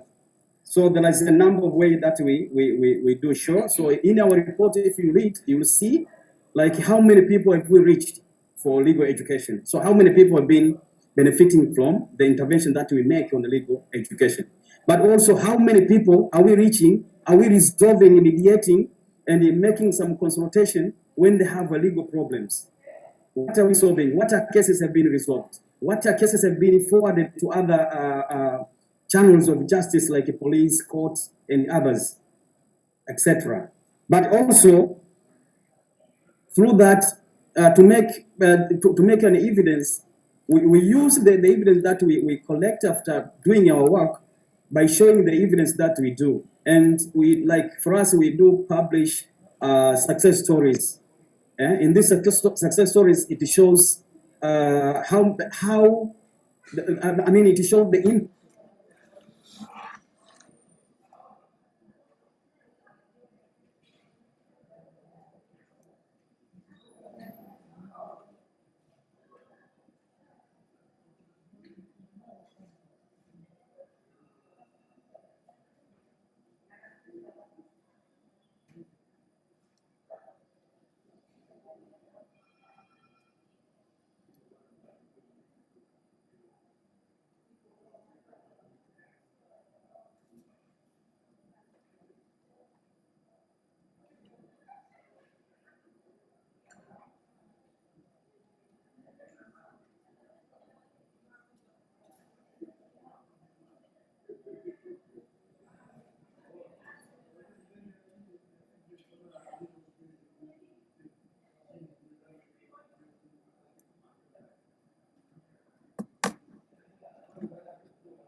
hawafanyi. Lazima tumwachie, tumpe muda. NMB, NBC au CRDB, ukitoka na hiyo fedha unavyojenga nyumba unaandika nyumba ya CRDB, kwa sababu ile hela ni yako, utairudisha tu kwa namna tofauti, tena unairudisha na kulipa na riba. Kwa hiyo sio hisani na kukopa. Hakuna mtu duniani akopi, hakuna maendeleo. Juzi China amekopwa na taifa moja kubwa tu duniani, kakopwa. Sio kama na ndio taifa ukiangalia unasema unajua amekopa, kwa sababu ili uendelee ni lazima ukope. Mtu anayekudanganya kwamba unajua deni la taifa linakuwa na nini, nenda kaangalie uhimilivu wa deni, jifunze kuhusu ukuaji. Ukijifunza uchumi ukaliangalia deni lilivyo na mazingira tulionayo na uwezo wetu wa kustahimili kulilipa, ndio unasema kwa kweli hawa watu wana changamoto ya kukopa, wanaendelezwa na wakoloni. Hakuna pesa ya mkoloni inayotuendeleza, tunaendelezwa na mipango thabiti inayowekwa na sera thabiti za chama hiki cha Mapinduzi na sio vinginevyo. Kama kukopa wewe unaona ni shida, acha usikope, alafu utarudi Gonja au kule. Wewe kwenye maisha yako umekopa, ndio umekopa. Ukienda benki ukikopa, kama ni NMB, NBC au CRDB, ukitoka na hiyo fedha unavyojenga nyumba unaandika nyumba ya CRDB, kwa sababu ile hela ni yako, utairudisha tu kwa namna tofauti, tena unairudisha na kulipa na riba. Kwa hiyo sio hisani na kukopa. Hakuna mtu duniani akopi, hakuna maendeleo. Juzi China amekopwa na taifa moja kubwa tu duniani. So I'm just wondering on, how much, and part of what I'm thinking here is, sometimes there is such a thing as we're kind of pushing on so much transparency, and maybe the idea is that we'll be flooded by data and information to the point that we can't make meaning or can't make knowledge out of it. And I just wanted you to reflect on that. And also in the context of, we have some quite nice laws, as I understand it, in terms of making sure that these contracts you were talking about are made accessible and available to all of us. Yet that's not necessarily being implemented. So, maybe some reflections there, please, Rachel. Thank you so much, Risha. Interesting questions. Maybe just to reflect on the state of transparency and accountability. What is the difference? I'll tell you, from the extractive sector, we have seen a shift. Over 20 years ago, the state of transparency, first of all, which is about disclosure, has improved pretty much. Now we have partial disclosure on, especially on issues of revenues. Across a number of platforms, we have, maybe through the Tanzania EIT reports, we have been receiving reports on how much Tanzania is getting from the companies and how much companies are paying to Tanzania in terms of taxes. Those kind of reports we do have. But again, you have also, from different platforms, we have had the ministers responsible telling us of how much, let's say, small-scale miners, for instance, are contributing to the revenues, how much of the Tanzania has been sold. All this information is in the newspapers, right? But if you put such information in the newspaper, what does it mean for a local Tanzania? Yes, there's some bit of partial transparency in terms of disclosure of information that is related to revenues, which is across the country. You can get it anywhere. But however, I'll give you an example. The accountability part of it. There is no accountability without transparency. In order to be accountable, you have to be open enough. With the data that is being opened right now, the revenue reports, the revenue data that is being disclosed at the moment, there are gaps that make it difficult for accountability purposes. I'll give you an example. We as Haki Rasilimali, through the Tanzania EIT reports, we have been able to assess all the 10 reports that Tanzania has produced in regards of how much revenues it has received from the mining companies, from the extractive companies, mining, oil and gas projects. From these 10 reports, we came to understand that out of the reported data, we have almost 120 billion Tanzanian shillings that has been lost within transaction. Yes, some of the reports that with high discrepancy level have been undertaken for special audit. But what does it mean to undertake a special audit and then put back the reports in the shelves? This doesn't make any sense. But do we have mechanism to ensure that we track all sorts of discrepancies that are coming forth from the revenue reports? Does the parliament have the opportunity to discuss such discrepancies? Because these are huge sums of money that could be used to inject muscles into various development projects. So the fact that yes, we have a bit of disclosure in terms of data that is related to revenues, but accountability part of it, following up the money, is not there. So we have ended up just recommending. I think this is the call for civil society who are working on data and campaigns around follow the money. Well, let us use this data, of which is being published by the government itself, which shows all these differences, and try to push for accountability. Somebody has to be accountable. Why do we have a discrepancy of 8%, for instance, in the reconciliation process? That is one side. But again, looking at the concern of disclosure of contracts, Tanzania is a compliant member of the Global Extractive Industry Transparency Initiative, of which, among other standards, we are obligated to disclose information. On various international meetings, national meetings, various discussions and debates, the government has committed itself, or it has reaffirmed itself on the need to disclose all contracts. But now the discussion that is coming on board is what type of information from the contracts should be disclosed. I think that is the kind of argument that we have now. The fact that the government has already committed itself, but again, there's this other way of saying we cannot disclose any information, we cannot disclose all information in the contracts because of the commercial securities.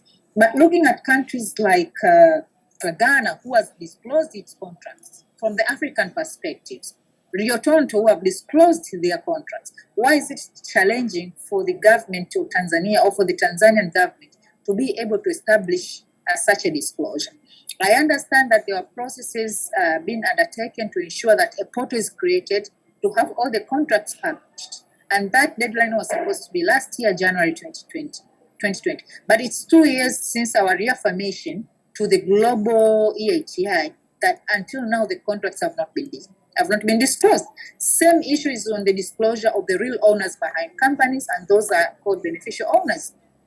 Every day we're making amendments of the laws, but again, if looking at the EITI reports Tanzania and the templates of beneficial disclosure, we are still disclosing shareholders and not real owners. So there's a problem somewhere of which we as stakeholders in the sector have a role to play to ensure that as we continue to advocate for so many issues, we should continue to reaffirm or to push for the government to ensure enforcement of the laws, the beautiful laws that we have that are calling for disclosure. This is the only way we'll be able to understand how much is the value for the extraction or how much is the value for investment that's been done within the mining sector.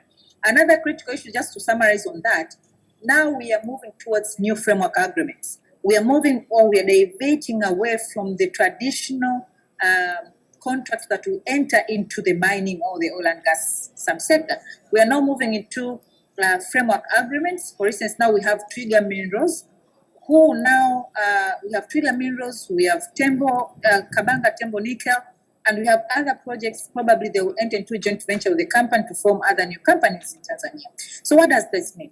The new framework agreements are meant to deviate away from the spirit of having the traditional contracts like the mineral development agreements, which gives security for both countries to be able to negotiate kama ni NBC au CRDB, ukitoka na hiyo fedha unavyojenga nyumba unaandika nyumba ya CRDB.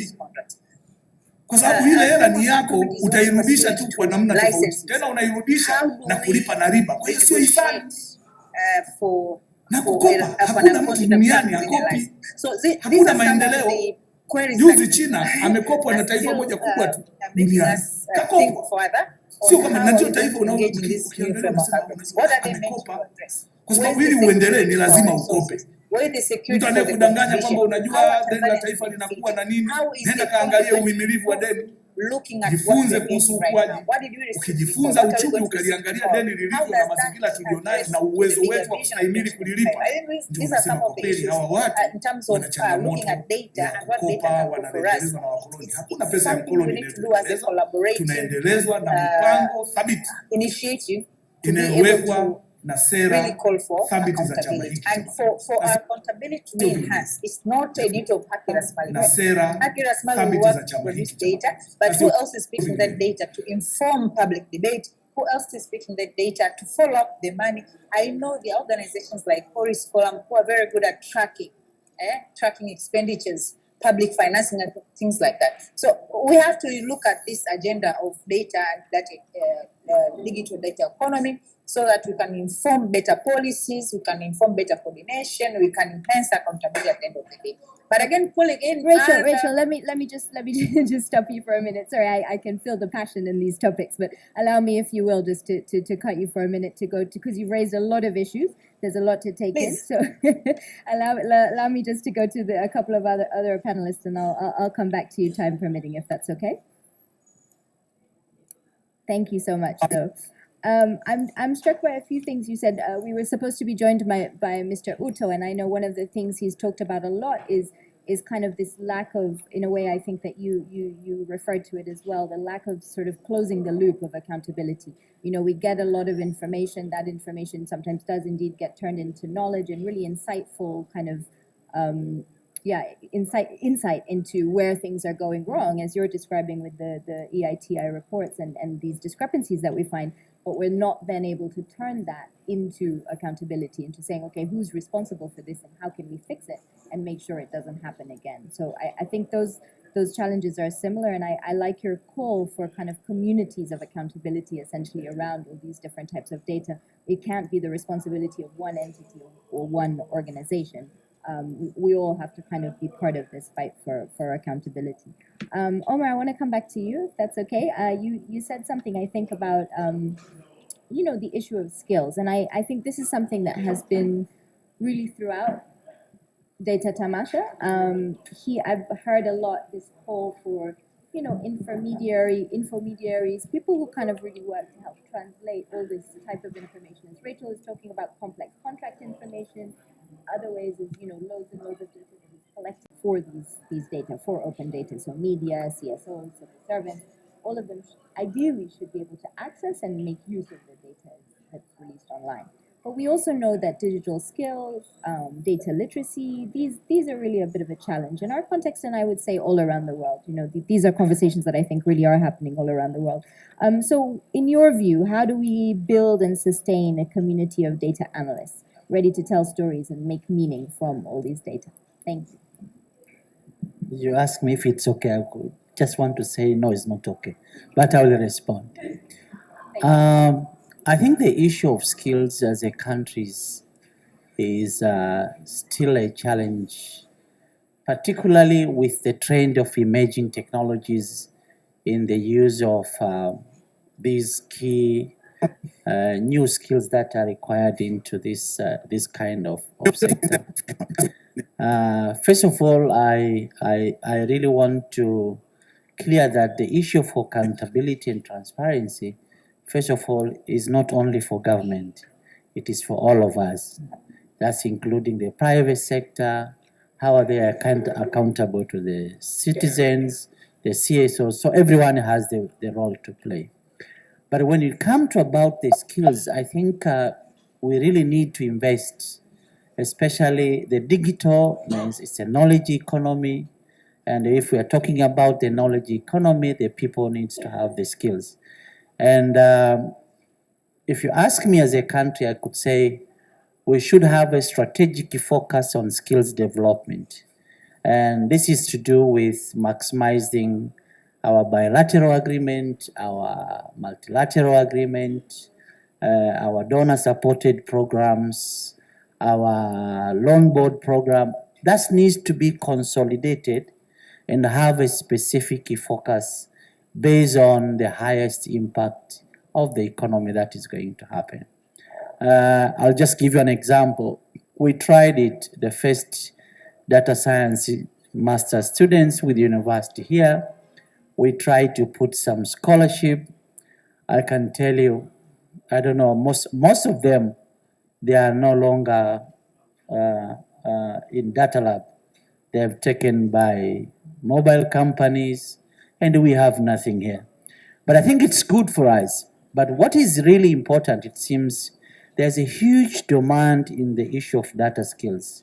And unfortunately, like CSOs, NGOs, still they have, I could say, not that much capability to do this analytical work. And if you look at our colleagues from the journalist perspective, you know, in the journalist angle, when you're talking about the data journalism, first of all, it's good to be sector specific and then do the analytical part so that you understand the sector, but also you do the sector based on the data that is happening.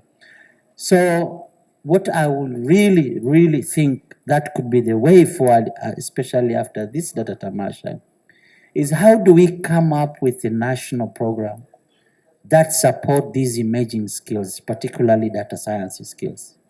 There were, I don't know, 10. So some of them, they applied and maybe they missed scholarship. They are not. This time, I'm aware, we sponsor 5 and they apply like 30 people and then they are struggling with scholarship. For those who have actually, before even they finish their research, they have already got the job.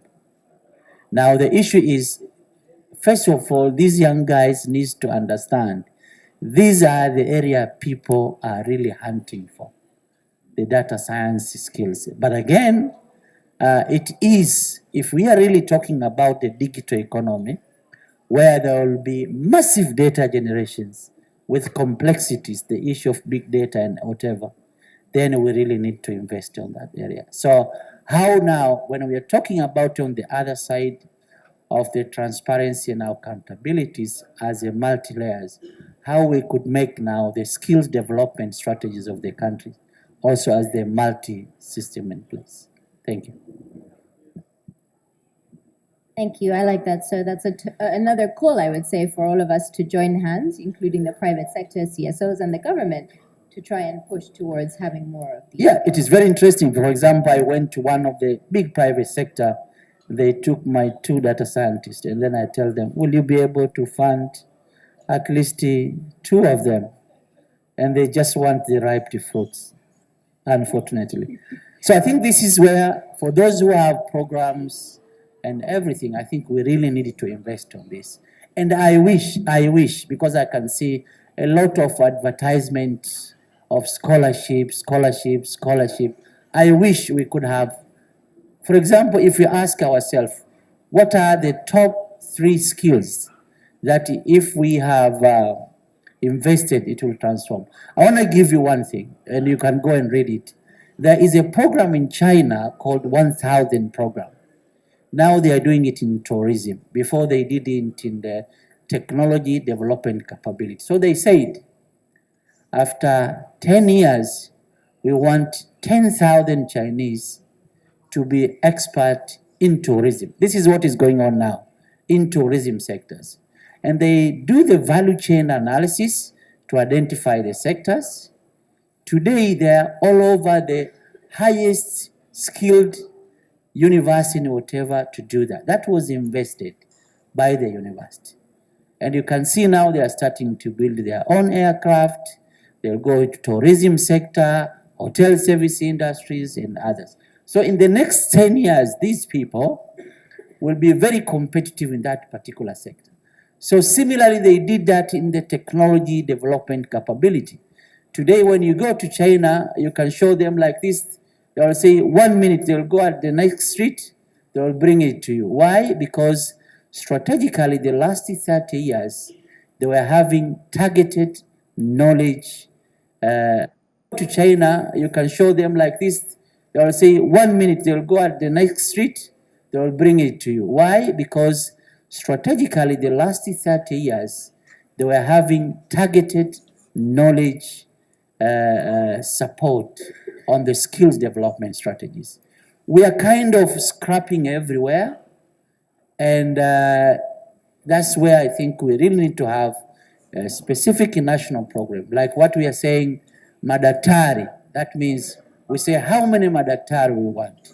20,000. That's the data should show us. And then we invest that, then we move. We shouldn't invest and then they don't have the job. So this is what I think, if we do a smart based on the data, it will help us to do that. Yeah. Thank you so much. Saidi, are you still with us? Yes, I'm in. Okay, great. I just wanted to pull up on something you said, and forgive me, I'm going to ask you a difficult question, but but it was just brought by something you said. So as you started to talk about accountability, you were talking about as an NGO, we have this sort of three-pronged accountability. You started with donors, then beneficiaries, and also to the government.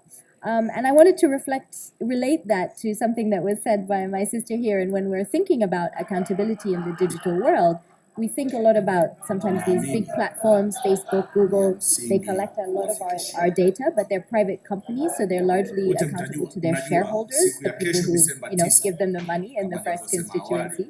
And then they're accountable to their users, but they tend to sort of, I would say, view user accountability as more about how your experience is and the costs, so basically as a user of Facebook, I don't pay anything to use it, and I have it's very easy to use, I don't have to have a training to learn how to use Facebook necessarily. So that's the type of accountability they're showing to me, but they're not necessarily showing me the type of accountability around what do they do with my data, and how long do they store it? So I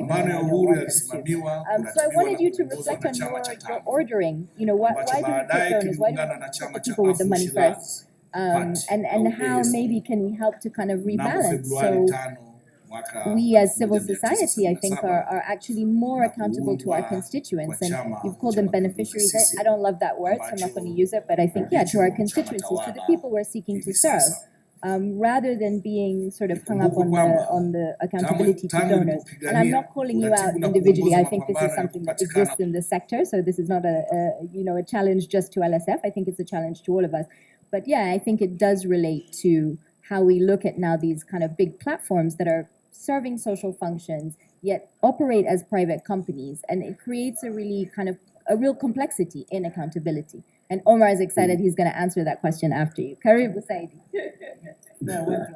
Asante, but that yes, it's a difficult question, and it's also about it's somehow subjective and it depends on a certain perspective.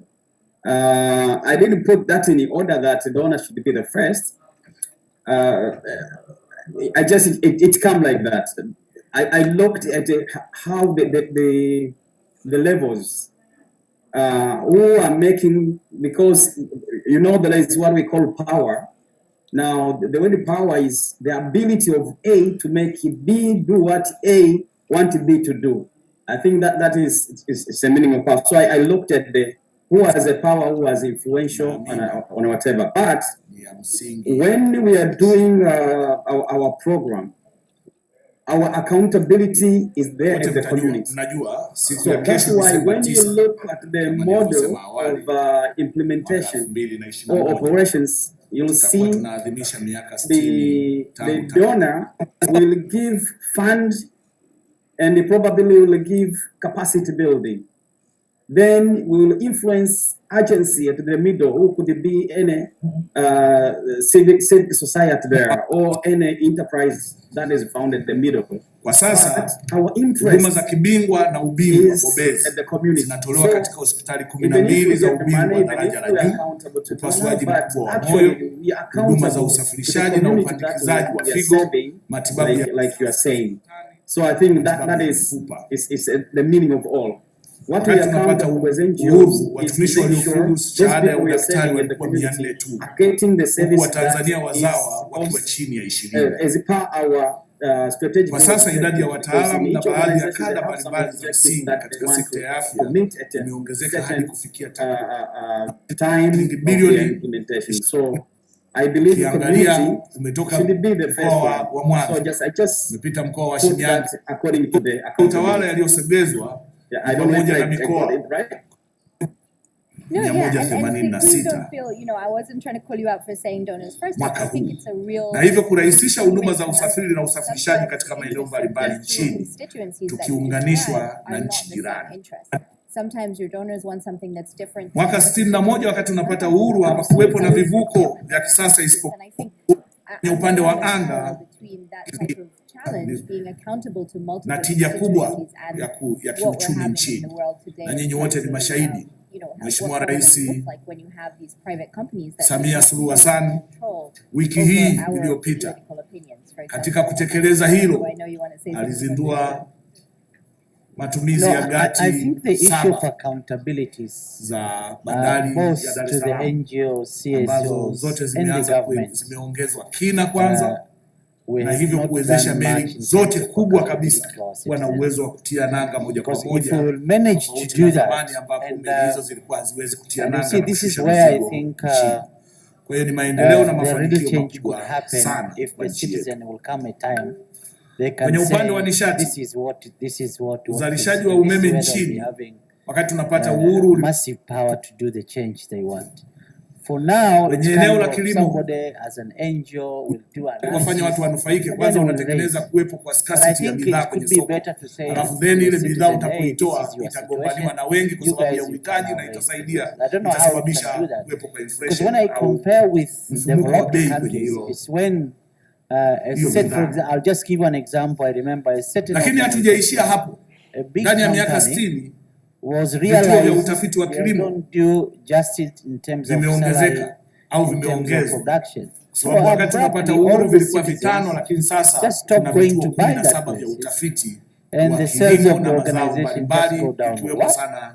So in 2 minutes the policy was changed, everything was changed. Mwaka 61 Tanzania ilikuwa na wagunduzi wa mbegu wa zao, and then that will be the time where everything will be. Wakati tunakuwa na vituo 17, wakati huo tuna 5, hatukuwa na mzao hata mmoja ambaye ni mgunduzi wa mbegu. Lakini kwa sasa Tanzania ina wagunduzi. It happens if you go to citizens, you have already been told by the donor, if the citizen tell you this is our ongezeko kubwa sana then you will say no, la viwanda nchini hivi sasa. So that's where na ushahidi ni kazi kubwa ambayo Mheshimiwa Rais ameifanya wiki moja hii. That's the tricky part. Katika kuadhimisha miaka 60 kuelekea wiki ya maadhimisho, katika wiki ya maadhimisho ya miaka 60 ya uhuru, ambapo ameweka mawe ya msingi katika viwanda kadhaa ambavyo vina uwekezaji mkubwa, kikiwemo kile cha Kigamboni, kile cha Mkuranga, lakini ikiwa ni pamoja na viwanda vingi ambavyo vinaendelea kujengwa na vinaendelea kufanya kazi ya uzalishaji nchini. Lakini kwenye eneo muhimu la ulinzi na usalama, katika kuhitimisha haya yote ambayo nimesema kama mafanikio, tukiacha kuzungumzia kazi kubwa iliyofanywa na vyombo vyetu vya ulinzi na usalama, tutakuwa hatujatenda haki kwa vyombo hivi, kwani mchango wao ni mkubwa na uliotukuka katika kuhakikisha amani, utulivu vinatamalaki muda wote, huku mipaka ya nchi yetu ikiwa salama na tayari kukabiliana na changamoto na matishio ya aina yoyote ile kutokea tulipopata uhuru. Baada ya mwaka 1961, vyombo vyetu vya ulinzi na usalama utoaji wa haki. Wakati tunapata uhuru wa kukuwa simamia mchakato wa kutoka kuruhusu maoni ya wachache waliotaka mfumo wa vyama vingi nchi. Thank you for a great panel.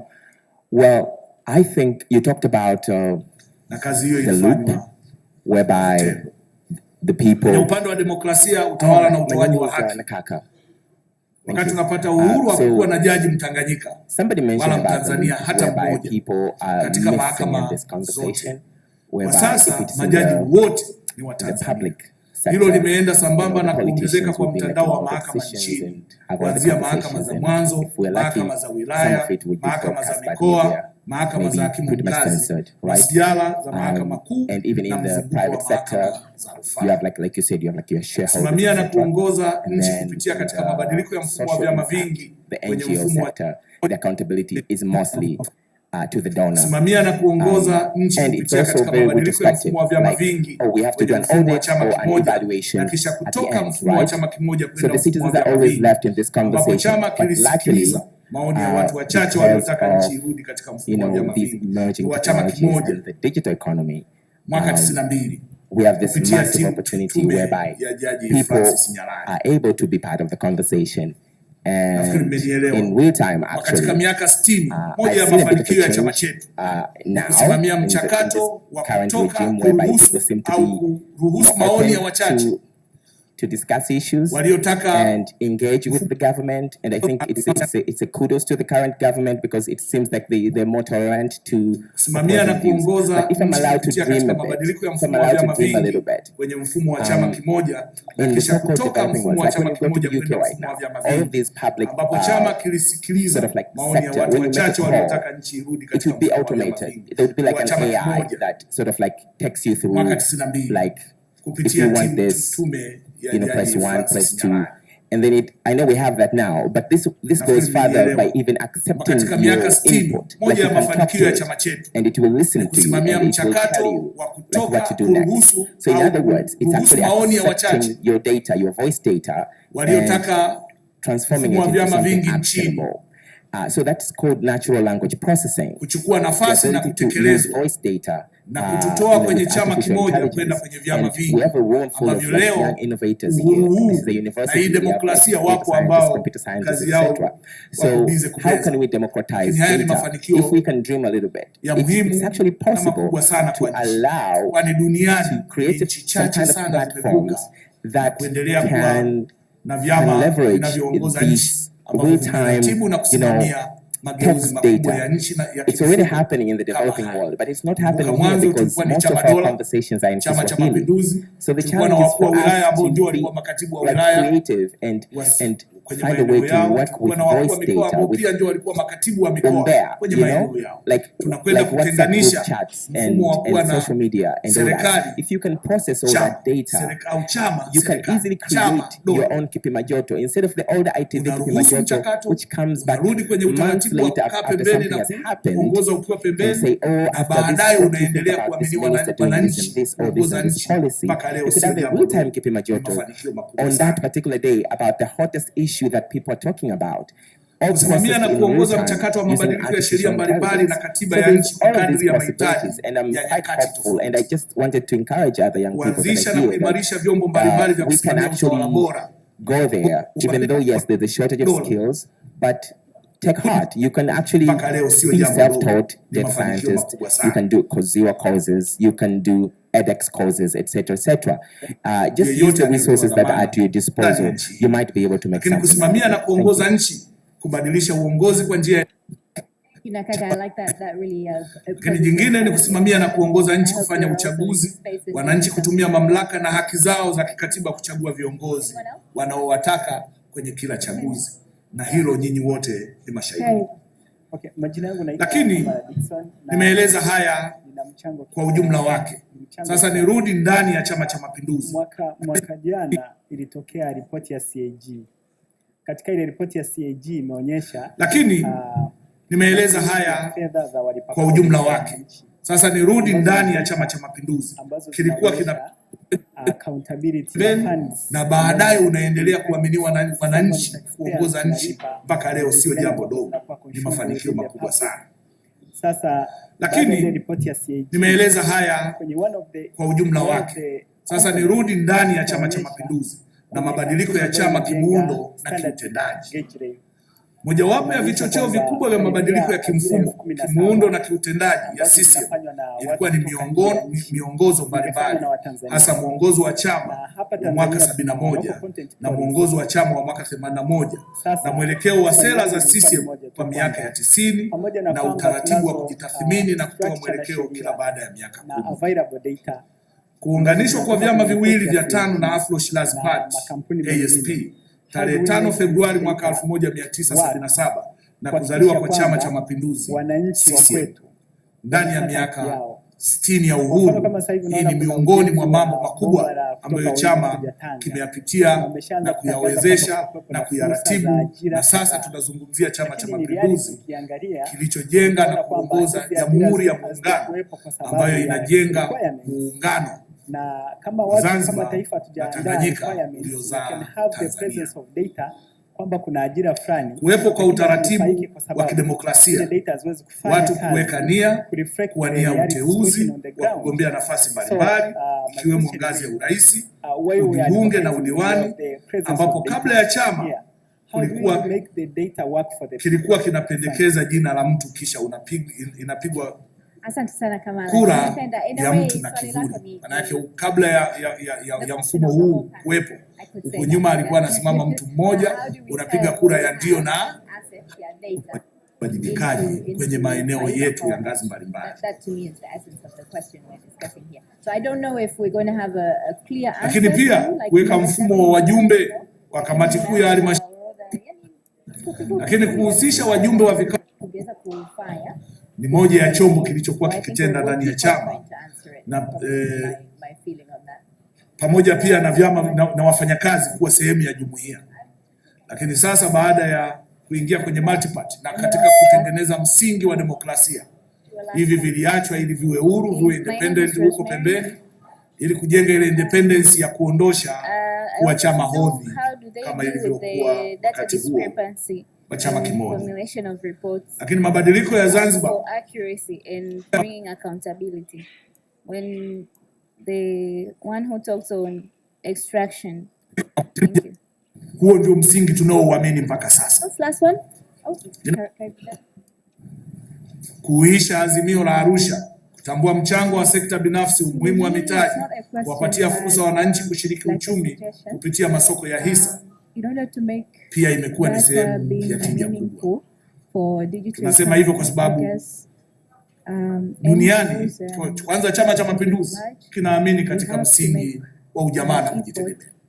Wapo watu wengi wamekuwa wana wasiwasi, wana uhoji, wana maswali kwamba hivi sasa tuna itikadi yetu imejijenga kwenye msingi huu, tumebadilisha itikadi. Hapana, itikadi yetu ni ya ujamaa na kujitegemea, na hili nimekuwa nalitolea ufafanuzi sana kwa watu ambao wanataka ufafanuzi. Tunasema ni ya ujamaa na kujitegemea. Kwa nini? Kwa sababu huo ndio msingi tunaouamini mpaka sasa. Do you mean to explain? Wanasema sasa, mbona mnaruhusu sekta binafsi kwenye ujamaa na kujitegemea, mnaruhusu watu wakubwa, watu wenye mitaji mikubwa kuwekeza, au Watanzania kuwa na ukwasi mkubwa? Ukwasi sio anasa.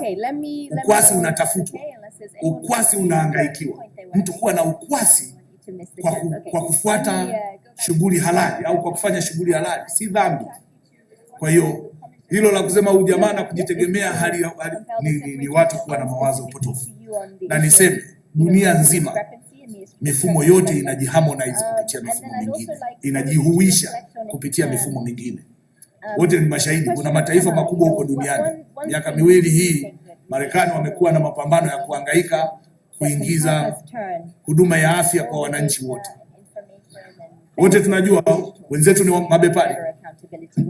From government, from the private sector, or even from our NGOs or from each other. Thank you so much. And I'm going to go, Rachel, I would like to go to you first, if that's okay, because you had a question as well to answer. Karibu. Thank you, Asha. Could you please repeat the question? Say that again. You want me to repeat the question that came to you? Wakati na kuweka mifumo ya kubadilika kutokana na wakati ili kuwa the ministry, and then I think NBS and one other. But often you find that their data does not line up, right? There are discrepancies between the data they present. So how do you now, as Haki Rasilimali, really deal with that issue and try to kind of build on this issue of accountability in the sector while everybody's presenting a different data set? Do you choose one data set to use? Do you, how do you navigate that? Oh, thank you so much.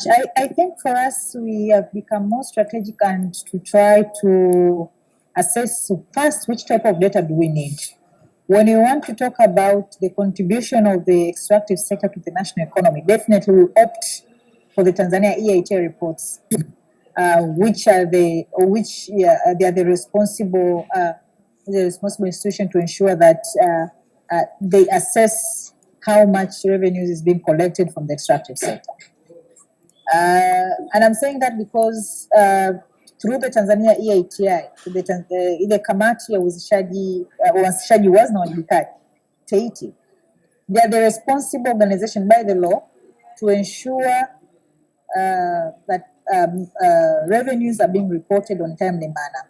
But again, they give you, because they list or they report on all costs that is being paid by the companies.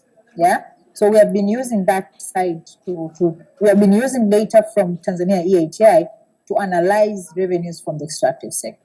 When it comes to the sector's contribution in terms of GDP, again, we have been relying more on the sectoral reports. For instance, reports that are being produced by the Ministry of Minerals or reports that are being produced by the Ministry of Energy.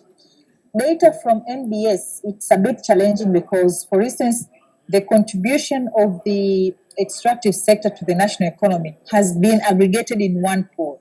So it's inclusive of mining, oil and gas. So if you look at NBS, it will tell you the sector contributes 4.8% to the GDP, of which for them, they don't say this is mining or this is oil and gas, something for us which we have been advocating against.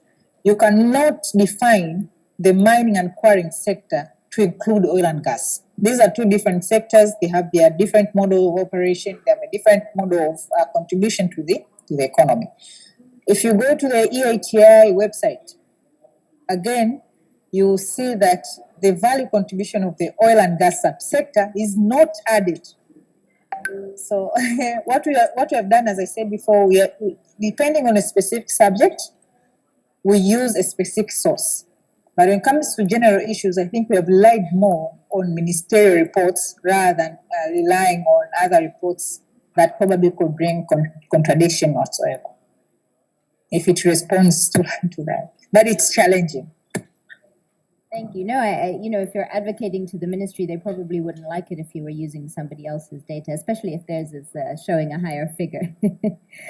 Rachel, maybe I could just get a very quick 30-second reflection from you on one thing you would really like us to take forward, or one idea that you have to really push on this, how we can close the accountability loop that you described, really helping to turn all the data and all the tools of the digital world into accountability, whether it be from government, from corporations, from each other, from NGOs.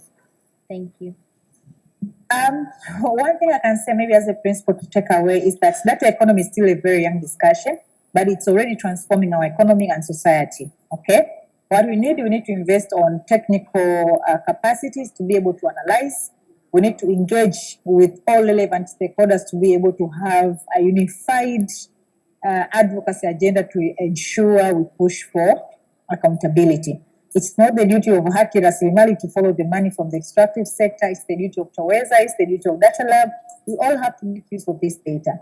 We may be able to produce information, but for instance, TAWEZA may use this information to unpack it further, to make meaningful understanding to different relevant groups. So each stakeholder may use data that is produced, for instance, by Haki Rasilimali to use it at their own. So we should invest in technical capacities. I understand the challenges with Tanzania to use technology, but that's where the world is heading, okay? However, as this tide is shifting, we also have to shift. You cannot live in isolation.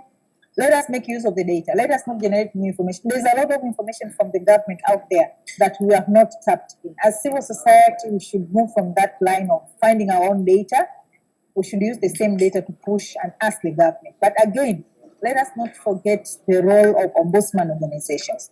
We as civil society have always left out the judicial. We have left out to engage with the office of the AG or office of the CG. All these people have the power and mandate to ensure accountability is enhanced. I think for me that's it, and thank you so much for the opportunity. I bring it back to you, Rachel. Thank you so much. I like that new idea. Let's engage better with the institutions that indeed are tasked with our accountability broadly. Thank you. Saidi, can I go to you on this question? Are you still with us? Yes, Thank yes. you. Thank you very much. I captured some of the contribution and questions. Starting with the first contributor, I think he talked about the accountability in the community and how civil society and NGOs are making our projects actually focusing on the digital literacy. To me, because for him, I think that community are being left out of what we are sharing. So to me, in my perspective and in my experience, I might say that community are not left out. And of course, my answer might be yes, or might be also no, because our programs are being done at the community. There is where we are doing our project. Data, if we are doing evaluations, if we are doing study, or if we are doing research, are the same community which answers the question that we send to them. So to me, I don't think we are lefting them out. The issue, what I see the issue with the NGOs and the CSOs, many of people establish or register the NGOs because they don't have job. So maybe some, they don't have that guiding principles of what NGOs should work. And when most of these people are starting operating, finding for the money, normally they don't have money. So many of things, for example, when they're designing their program, they fail actually to capture and go down to the community to get their views, what they want and how the program should look like. That is something that I think is a gap in NGO world. Saidi, sorry, also, I've just been told we only have 1 more minute, so I'm going to ask you to, if you can give me your one thought on, what should we all take away about how we can close this accountability loop and turn the kind of huge amounts of data and the new digital tools that are available to us into accountability, whether from government, from each other, from NGOs, or from the private sector. And you have about 30 seconds, and then I have to give it to Omar. Yes. Thanks Sorry very much. Sorry for that. To me, I would say, looking at my perspective, because I'm coming from NGO, we need to share the information because we collect a lot of data, we do analysis, we only share to government or to donors. We don't go down to the community to share what we've done and how we're accountable to what we are doing in their community. That is the thing that I'm seeing lacking in the NGO world. That's fantastic. Thank Thank you so much. Omar, last word. Yeah, so I will say, first of all, I know NGOs, CSOs are talking about data, which is good, but I think the first thing I think they should do is let themselves have a data policy, because the highest percentage of them, they don't have that, so it's good. But also, if you look at the number of NGOs that we have if each one bring one person, not only at the master level or the degree level, even a basic and intermediate level, and have these skills, so we can leapfrog quickly and have a good number of people who can work and make insight on the data. And that could be a very quick winning that we could do that together. And I'm sure that should be the way, because if you just wait to have 1,000 master students, it's going to take time. But the basic and intermediate skills, which sometimes most of the NGOs might be in need of that, compared to the issue of the AI and whatever that can be done by other stuff. So that's my call. Very clear. Thank you so much. So we should all support the training of at least one person as NGOs in these kind of data skills and digital literacy. Thank you. Guys, thank you so much for bearing with us. Last panel of Data Tamasha. Now we can go eat bata ya data. Thank you so much. My name is Risha Chande. It's been great. Have a lovely evening.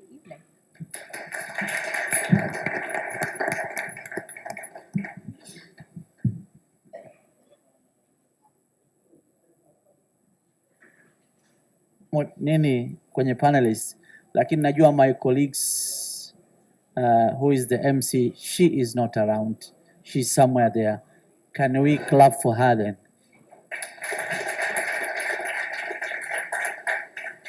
So we have exhibition. I know most of you guys didn't have time to go there, but also we are having something to celebrate. What do you call it? Bata la data. I don't know, data la bata. Something like that. It's just a matter of continue meeting, discussing, and see how we could support each other to continue with the data revolution that we have started. It's not the end of data. It is the beginning, because we have to do this, okay? We really want to do this. And in order to do that, there are students who are masters in data science here. There are students who are data ambassadors. There are data fellows in this area. So interact, okay? And if for the dealer perspective, we are here in the morning, in the afternoon, at night, before we sleep, we are just dream on what we can make use of data, okay? So it is really important to come and chat. There was a very good session about AI ethics this morning. You developers, you are developing and you plug in the data without thinking it. Leo unasema, alikuwa anasema pale, nilikuwa nasikia, ukichukua data za zamani za watu walioajiriwa kwenye watu waliopewa mikopo, ukazitumia data hizo kutengeneza AI tool, tayari utapata challenge gani? Utapata bias decision, kwa sababu watu wa zamani walikuwa wanaochukua wengi ni wanini? Wanaume. Ukiweka tu ile gender kule ndani, tayari kuna matatizo, si ndio eh? Kuna kesi nyingi zimetokea Uingereza, nimeona nyingine imetokea, watu wamechukua crime data za zamani wakaingiza, na za zamani ilikuwa ni watu black, si ndio eh? Baadaye ikaja. Sasa there are a lot of things we could enjoy on this data. Na data sio lazima uwe advanced scientist. Angalieni hapa kwenye wall. This was an innovative challenge ya jinsi gani you can use art to make sense of data. Na ilikuwa kuna data inasema kwamba out of 3, basi kuna msichana mmoja anakuwa violated, gender based violence. Tukawaambia vijana kama nyinyi, unawezaje kutumia art kupresent data in a message ambayo inaweza ikaeka meaningful. Ndio mnaziona hizi kanga, na tulisema hii kwa sababu gani? Kwa sababu kanga is the highest used product kwa wanawake, si ndio eh? Akitembea mama anayo kanga. Akaenda, kwa hiyo it was a media. So it was a really competition. Designer came up and then they come it. Another challenge mtaiona ile pale. So unaona vijana wanaangalia. It was about the sexual and reproductive health mashuleni. Challenge ikatokea, watu wakatengeneza mural. Kwa hiyo there is a different way. There was also a challenge in music with data. Kwa hiyo tusiangalie tu artificial intelligence, tusiangalie, lazima ujiulize huyu mwananchi wa kawaida, ukitaka awe engaged in data, what is the best way to present? Ukipeleka zile chat zenu zile kubwa kubwa zile, they will never do it. They will never even engaged. Na sisi tunataka wao wawe kwenye driving seat waweze kuendelea, si ndio eh? So with that short, I'm sure we can enjoy, maximize Tanzania Data Lab. And you can also get an access to other service providers ambao tuko nao. Kuna AI network. Yani there are so many resources. Wale ambao wamepata bahati ya kupata hiyo knowledge, si ndio? Ukitaka kufanya trial kwenye health, kuna kitu, kuna watu wa Ifakara. Ukitaka kwenye global supplies nini, kuna watu pale So there are so many network around this. Sawa? Kwa hiyo naomba sana muitumie. Isiyo data tamasha imeisha, and then tunja kuja kuonana kwenye registration tena. Sawa eh? Na sisi wengine tunabwaga manyanga sasa. Vijana mnatakiwa mdrive hii kitu, si ndio? Kwa hiyo wakati una drive lazima uwe na skills, and this is the time. So Sawa eh? Tunatangaza masters in data science, hamuombi na kuna scholarship. Kwa nini? Inatakiwa tuambie bwana 1000 Tanzanians have applied. Leo kunaambiwa 5 au 10 au 30. And then baadaye unasema mimi sina kazi, sina nini. Wakati kila kampuni sasa hivi inamtafuta data scientist au inamtafuta mtu mwenye expert kwenye blockchain. If you are interested on data security na application of blockchain, yuko Sandra hapa. She is the driver of the blockchain. Mnasikia? So don't be shy, ask. Kuna wengine bahati wanafunzi hapa wao wanapita tu hapa wanaiangalia data lab kwa mbali. Maximize it. Are we ready? Okay. So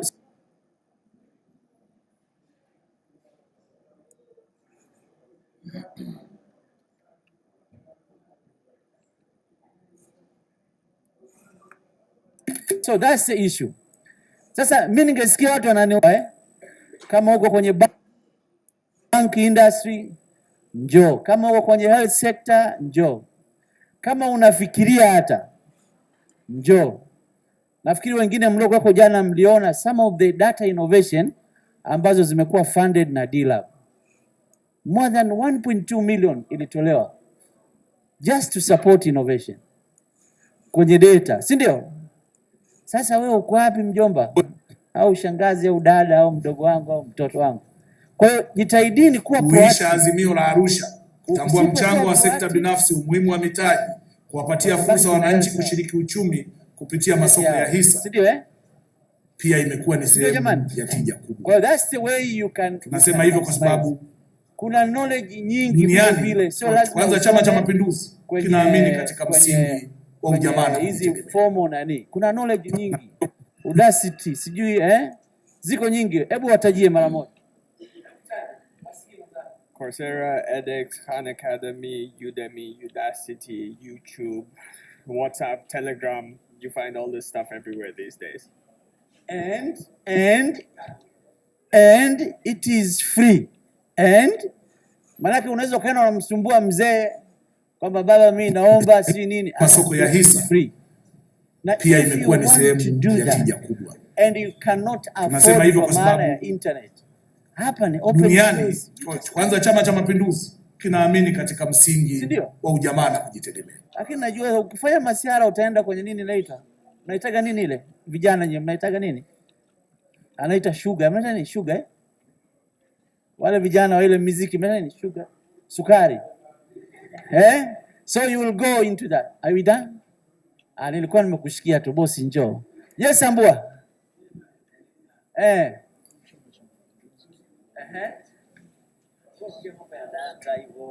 Umesoma data science?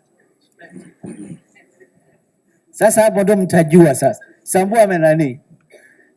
Yaani mimi my background duniani. Kwanza Chama cha Mapinduzi kinaamini katika msingi wa ujamaa. My second degree ni MBA. Lakini nimesoma, yani mtu akitengeneza tool ya AI hapa akikatiza kwangu basi ujue amepasi. Lakini vyote nimejisoma mwenyewe na mimi nilikuwa mkurugenzi mkuu wa SIDO. Nimemaliza pale, nimekuja kwenye data space. Sijui kitu kabisa. That is 4 years back. Lakini leo utafikiri nilikuwa university nasoma. Kwa sababu gani? Kwa sababu na Sambua ameuliza hiyo maksudi, ni kwa sababu ya kuridi na kuridi na kuridi. Na kuridi na kuridi. Kwa hiyo data is for everyone. Sio lazima uwe data scientist tu sijui nini. Mtu yote tu. Ukiventure unaendelea. Kwa hiyo mimi naomba tuwe na hiyo. Sawa Alafu sasa humu nitaona kwa baada ya kuzungumza haya, naamini wiki ijayo nitaona vijana mnakuja. Agapiti pale ni director wa innovation kwenye data. Si kama mnamjua. Huyo ndo anamwaga mamilioni ya dola anamwaga kwa ajili ya vijana. Hebu Agapiti nyosha. Hebu njoo Agapiti, njoo bwana, njoo. Hebu njoo.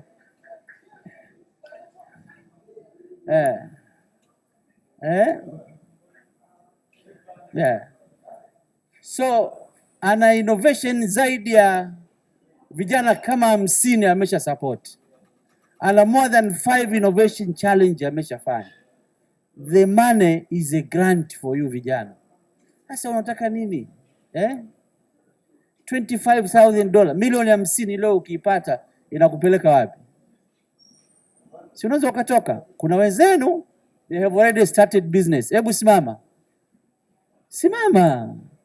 Waone kwamba you have been supported here na umefanikiwa. Simama. Simona.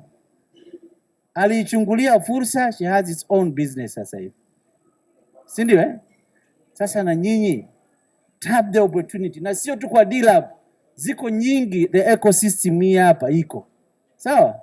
Kwa hiyo ukija tukiangalia wazo lako, tutajua tukupeleke kwa Sandra, tukupeleke kwa AI, tukupeleke kwa nani, and then that will be the best. Asante Halila kwa time. Asanteni sana jamani, makofi yazidi kidogo. Wonderful. Jamani, hiyo last point I think is really important tuikazie hapo hapo. Manake mimi mwenyewe tulikuwa beneficiaries wa D-Lab. Ngoja kwanza nitajinadi mwenyewe manake mmenisahau, kimeniuma sana, lakini jokes aside. Tulikuwa, if you have a dream, if you have an idea that can be a solution, kweli. Sikuwape Silicon Valley afu kajaribu kuingiza bongo, manake hiyo yani inadunda kweli. Lakini if you have something that you truly believe can work, umekisomea, umekifanyia tafiti na you want support zipo. We had a crazy idea, yani kiukweli hata tulipokuwa tuna apply, in my mind nilikuwa hata sijajijua ingefanyaje kazi. Lakini kupitia ule mchakato wa kuuliza maswali, there is nothing more important than the questions. Wakikuuliza maswali kwanza unakasirika, unatoka kijasho, kama ulikuwa umepata deodorant yote inaisha. Unaumiza kichwa, lakini those questions allow you to, wanasema iron sharpens iron. And you end up creating something ambao baadaye unajiuliza, was that me? Because there is incredible support. And I truly believe that D-Lab, it has been that for innovators wengi, and it will keep being that. So one of the things ambao vijana tumeshindwa kufanya ni kuleverage places like this. Manake the opportunities are endless. Na tusisubiri tu kwamba fund ipo, kuna vichwa. That's the truth. Manake most of the time tunatafuta vichwa kwenye networking events kule nje. Hapa yenyewe kuna vichwa. And one of the great things about D-Lab, hata kama wao wenyewe hawezi kukufanyia, they will always connect you. And that is the power of this space. So yani tuwapigie makofi kwanza kabla sijawa release. All right. So we've come to the last session in this space for Data Tamasha 2021. Lakini hatujamaliza. We still have a final session. Nani anaweza kujua ni nini? Ni? Bata la data. Yes, bata la data. Bata la data litaendelea kwenye kijiji cha data ambapo ndo tulipokuwa tumepata lunch na ambapo exhibitions zilikuwa zinaendelea na bado zitaendelea. Mengine tutazungumza tukifika pale, lakini ningependa kuwaomba to give yourselves a massive round of applause for being here all the way until the end. Tutatoka hapa nje, maybe tunaweza kupiga picha kwa pamoja hapa nje. If we can have one of the camera guys, we can take a photo kwa pamoja hapa nje and then head on to kijiji cha data. We'll speak more there. There's entertainment and a lot of incredible stuff that has been planned for you. Asanteni sana. Pardon? Presentation tutapata. Presentations zote ambazo zimefanywa. So we've collected all your information. Kama ulikuwa kwenye a certain session, no matter you are scanned, Kama you're in the certain session, people in those sessions will get the information, the links, the presentations, and so on and so forth. Our pictures, I believe a link will be sent, because zote zitafanyiwa mambo, so unajua pictures siku hizi hazitumu vile vile. Zitafanyiwa mambo and you will get as much as possible. But right now also there are a lot of photos in the D-Lab social media pages. So if you go through that at D-Lab TZ, you might find a lot. Asanteni sana.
Mambo vipi?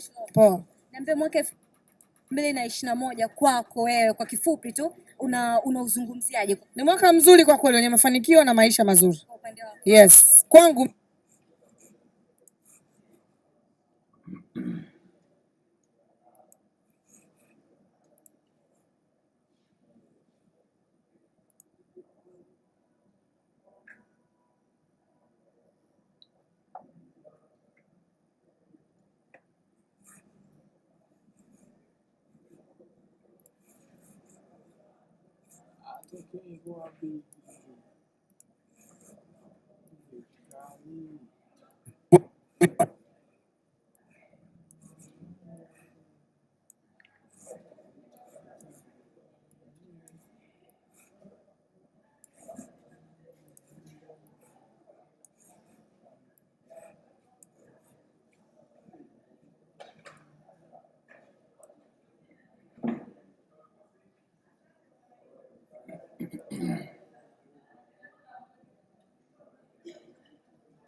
Naitwa Innocent Mashauri na haya ni baadhi ya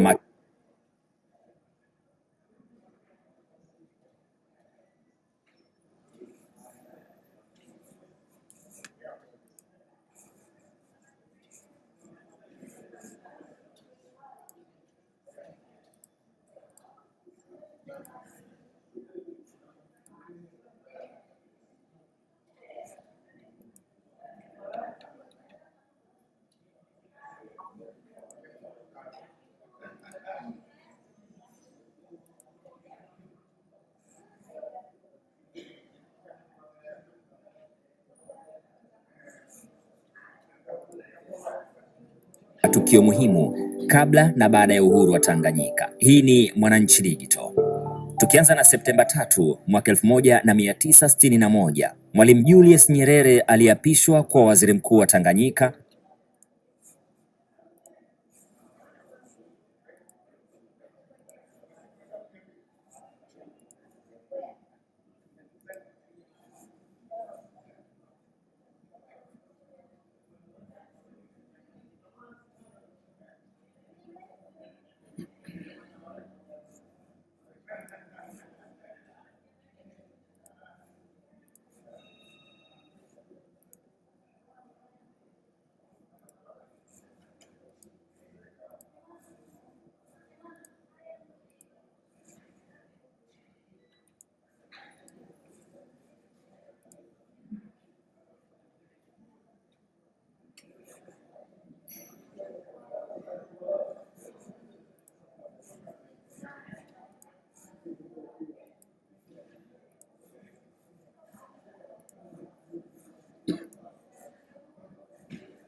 Naitwa Innocent Mashauri na haya ni baadhi ya matukio muhimu kabla na baada ya uhuru wa Tanganyika. Hii ni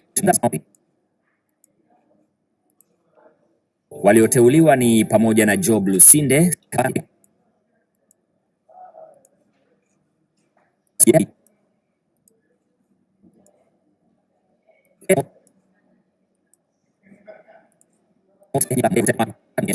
Naitwa Innocent Mashauri na haya ni baadhi ya matukio muhimu kabla na baada ya uhuru wa Tanganyika. Hii ni Mwananchi Digital. Tukianza na Septemba 3 mwaka 1961, Mwalimu Julius Nyerere aliapishwa kuwa waziri mkuu wa Tanganyika.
Naitwa Innocent Mashauri na haya ni baadhi ya matukio muhimu kabla na baada ya uhuru wa Tanganyika. Hii ni Mwananchi Digital. Tukianza na Septemba 3 mwaka 1000 na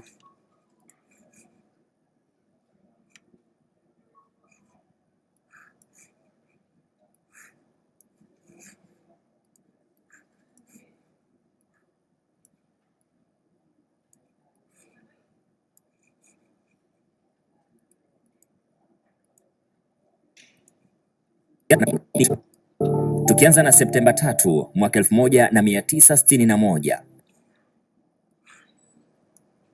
Mwalimu Julius Nyerere aliapishwa kuwa waziri mkuu wa Tanganyika, na hii ilikuja baada ya kumalizika kwa mkutano mkuu wa 5. Tukianza na Septemba 3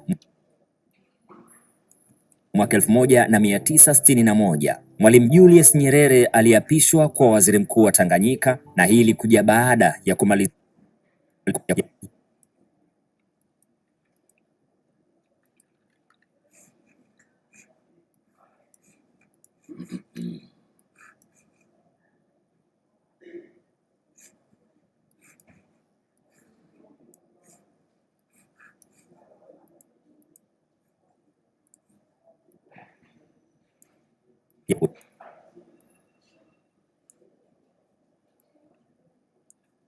baada ya kumalizika kwa mkutano mkuu wa 5 ulio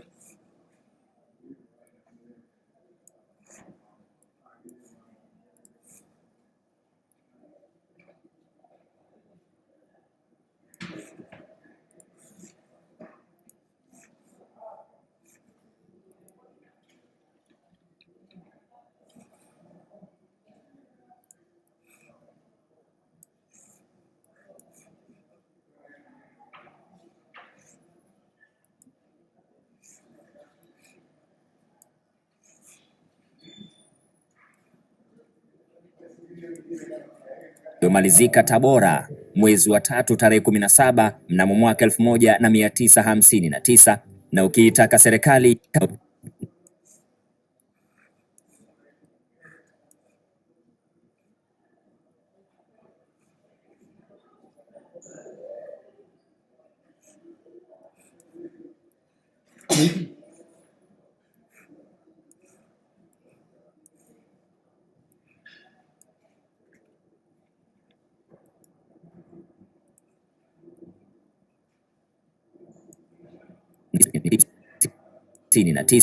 na ukiitaka serikali ya kikoloni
Richard Gordon Turnbull kutamka tarehe ya kuipatia Tanganyika uhuru wake. Septemba 9 mwaka 1961, Tanganyika ilipata uhuru kamili na Nyerere akiwa waziri mkuu. Akiwa waziri mkuu aliteua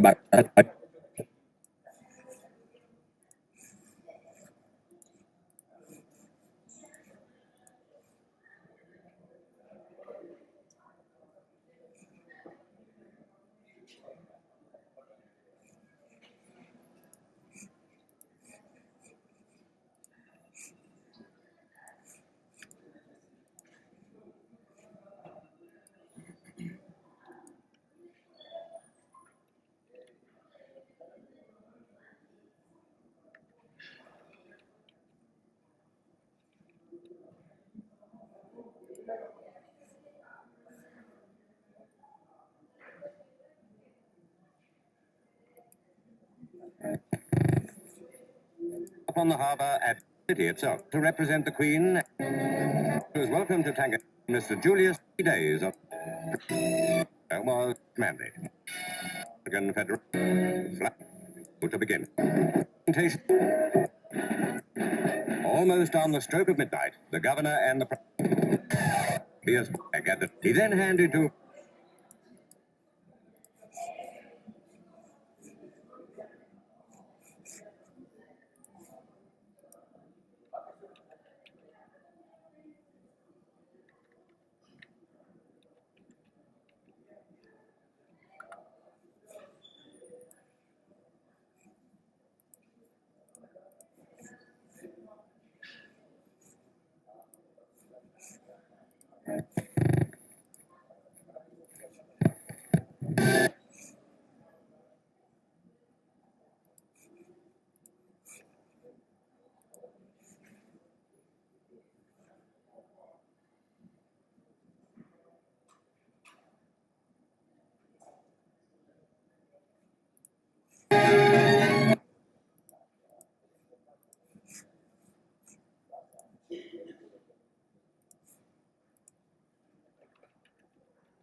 akiwa waziri mkuu akiwa waziri mkuu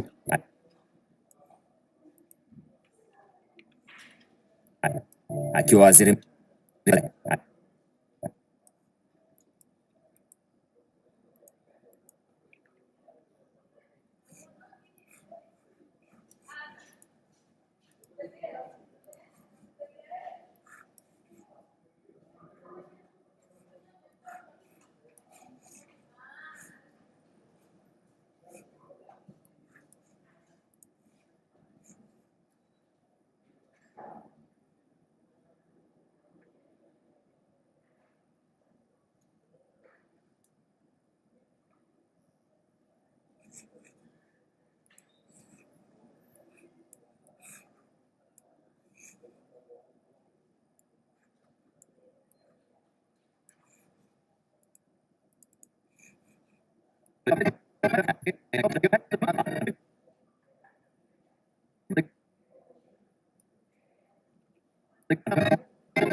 Akiwa waziri mkuu aliteua baraza lake la kwanza la mawaziri. Walioteuliwa ni pamoja na Job Lusinde, serikali za mitaa; Rashid Kawawa, waziri asiye na wizara maalum; Lusinde, serikali.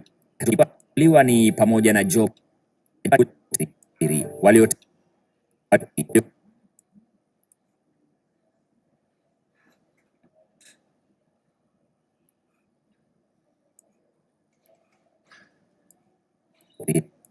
Walioteuliwa ni pamoja na Job Lusinde, serikali za mitaa; Rashid Kawawa, waziri asiye na wizara maalum; Nsilo Swai, biashara;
na viwanda, Oscar Kambona, elimu maalum, Nsilo Swapa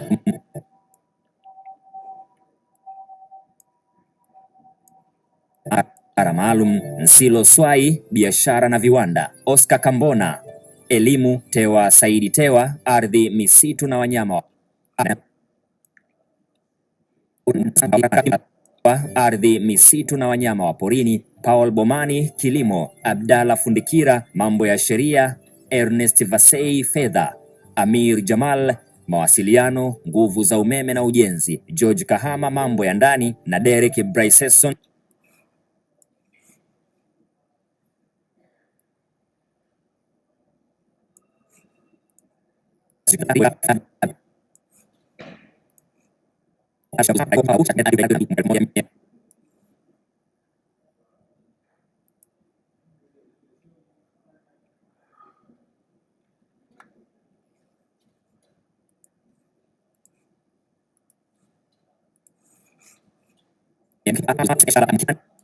kilimo, Abdalla Fundikira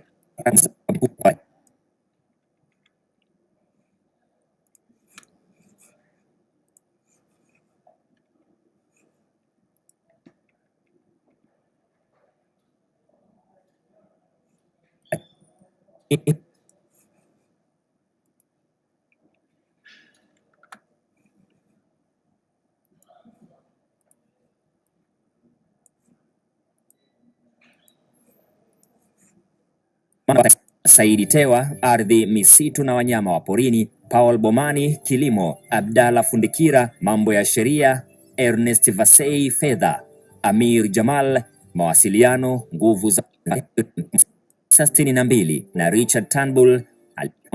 Nyerere alijiuzulu ilikuwa Jumatatu ya Januari 22 mwaka 1962 na Richard Turnbull alikubali kujiuzulu kwake na akamteua waziri asiyekuwa na wizara maalum Rashid Kawawa kuwa waziri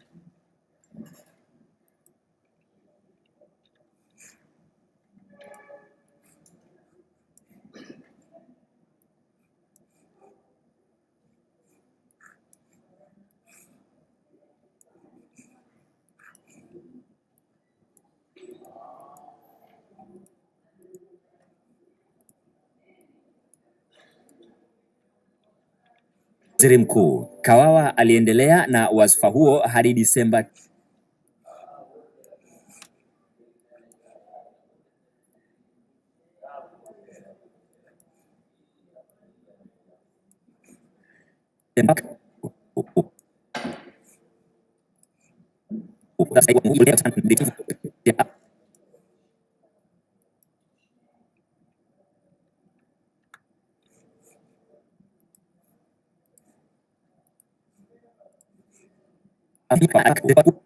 kuwa waziri mkuu. Kawawa aliendelea, Turnbull alikubali kujiuzulu kwake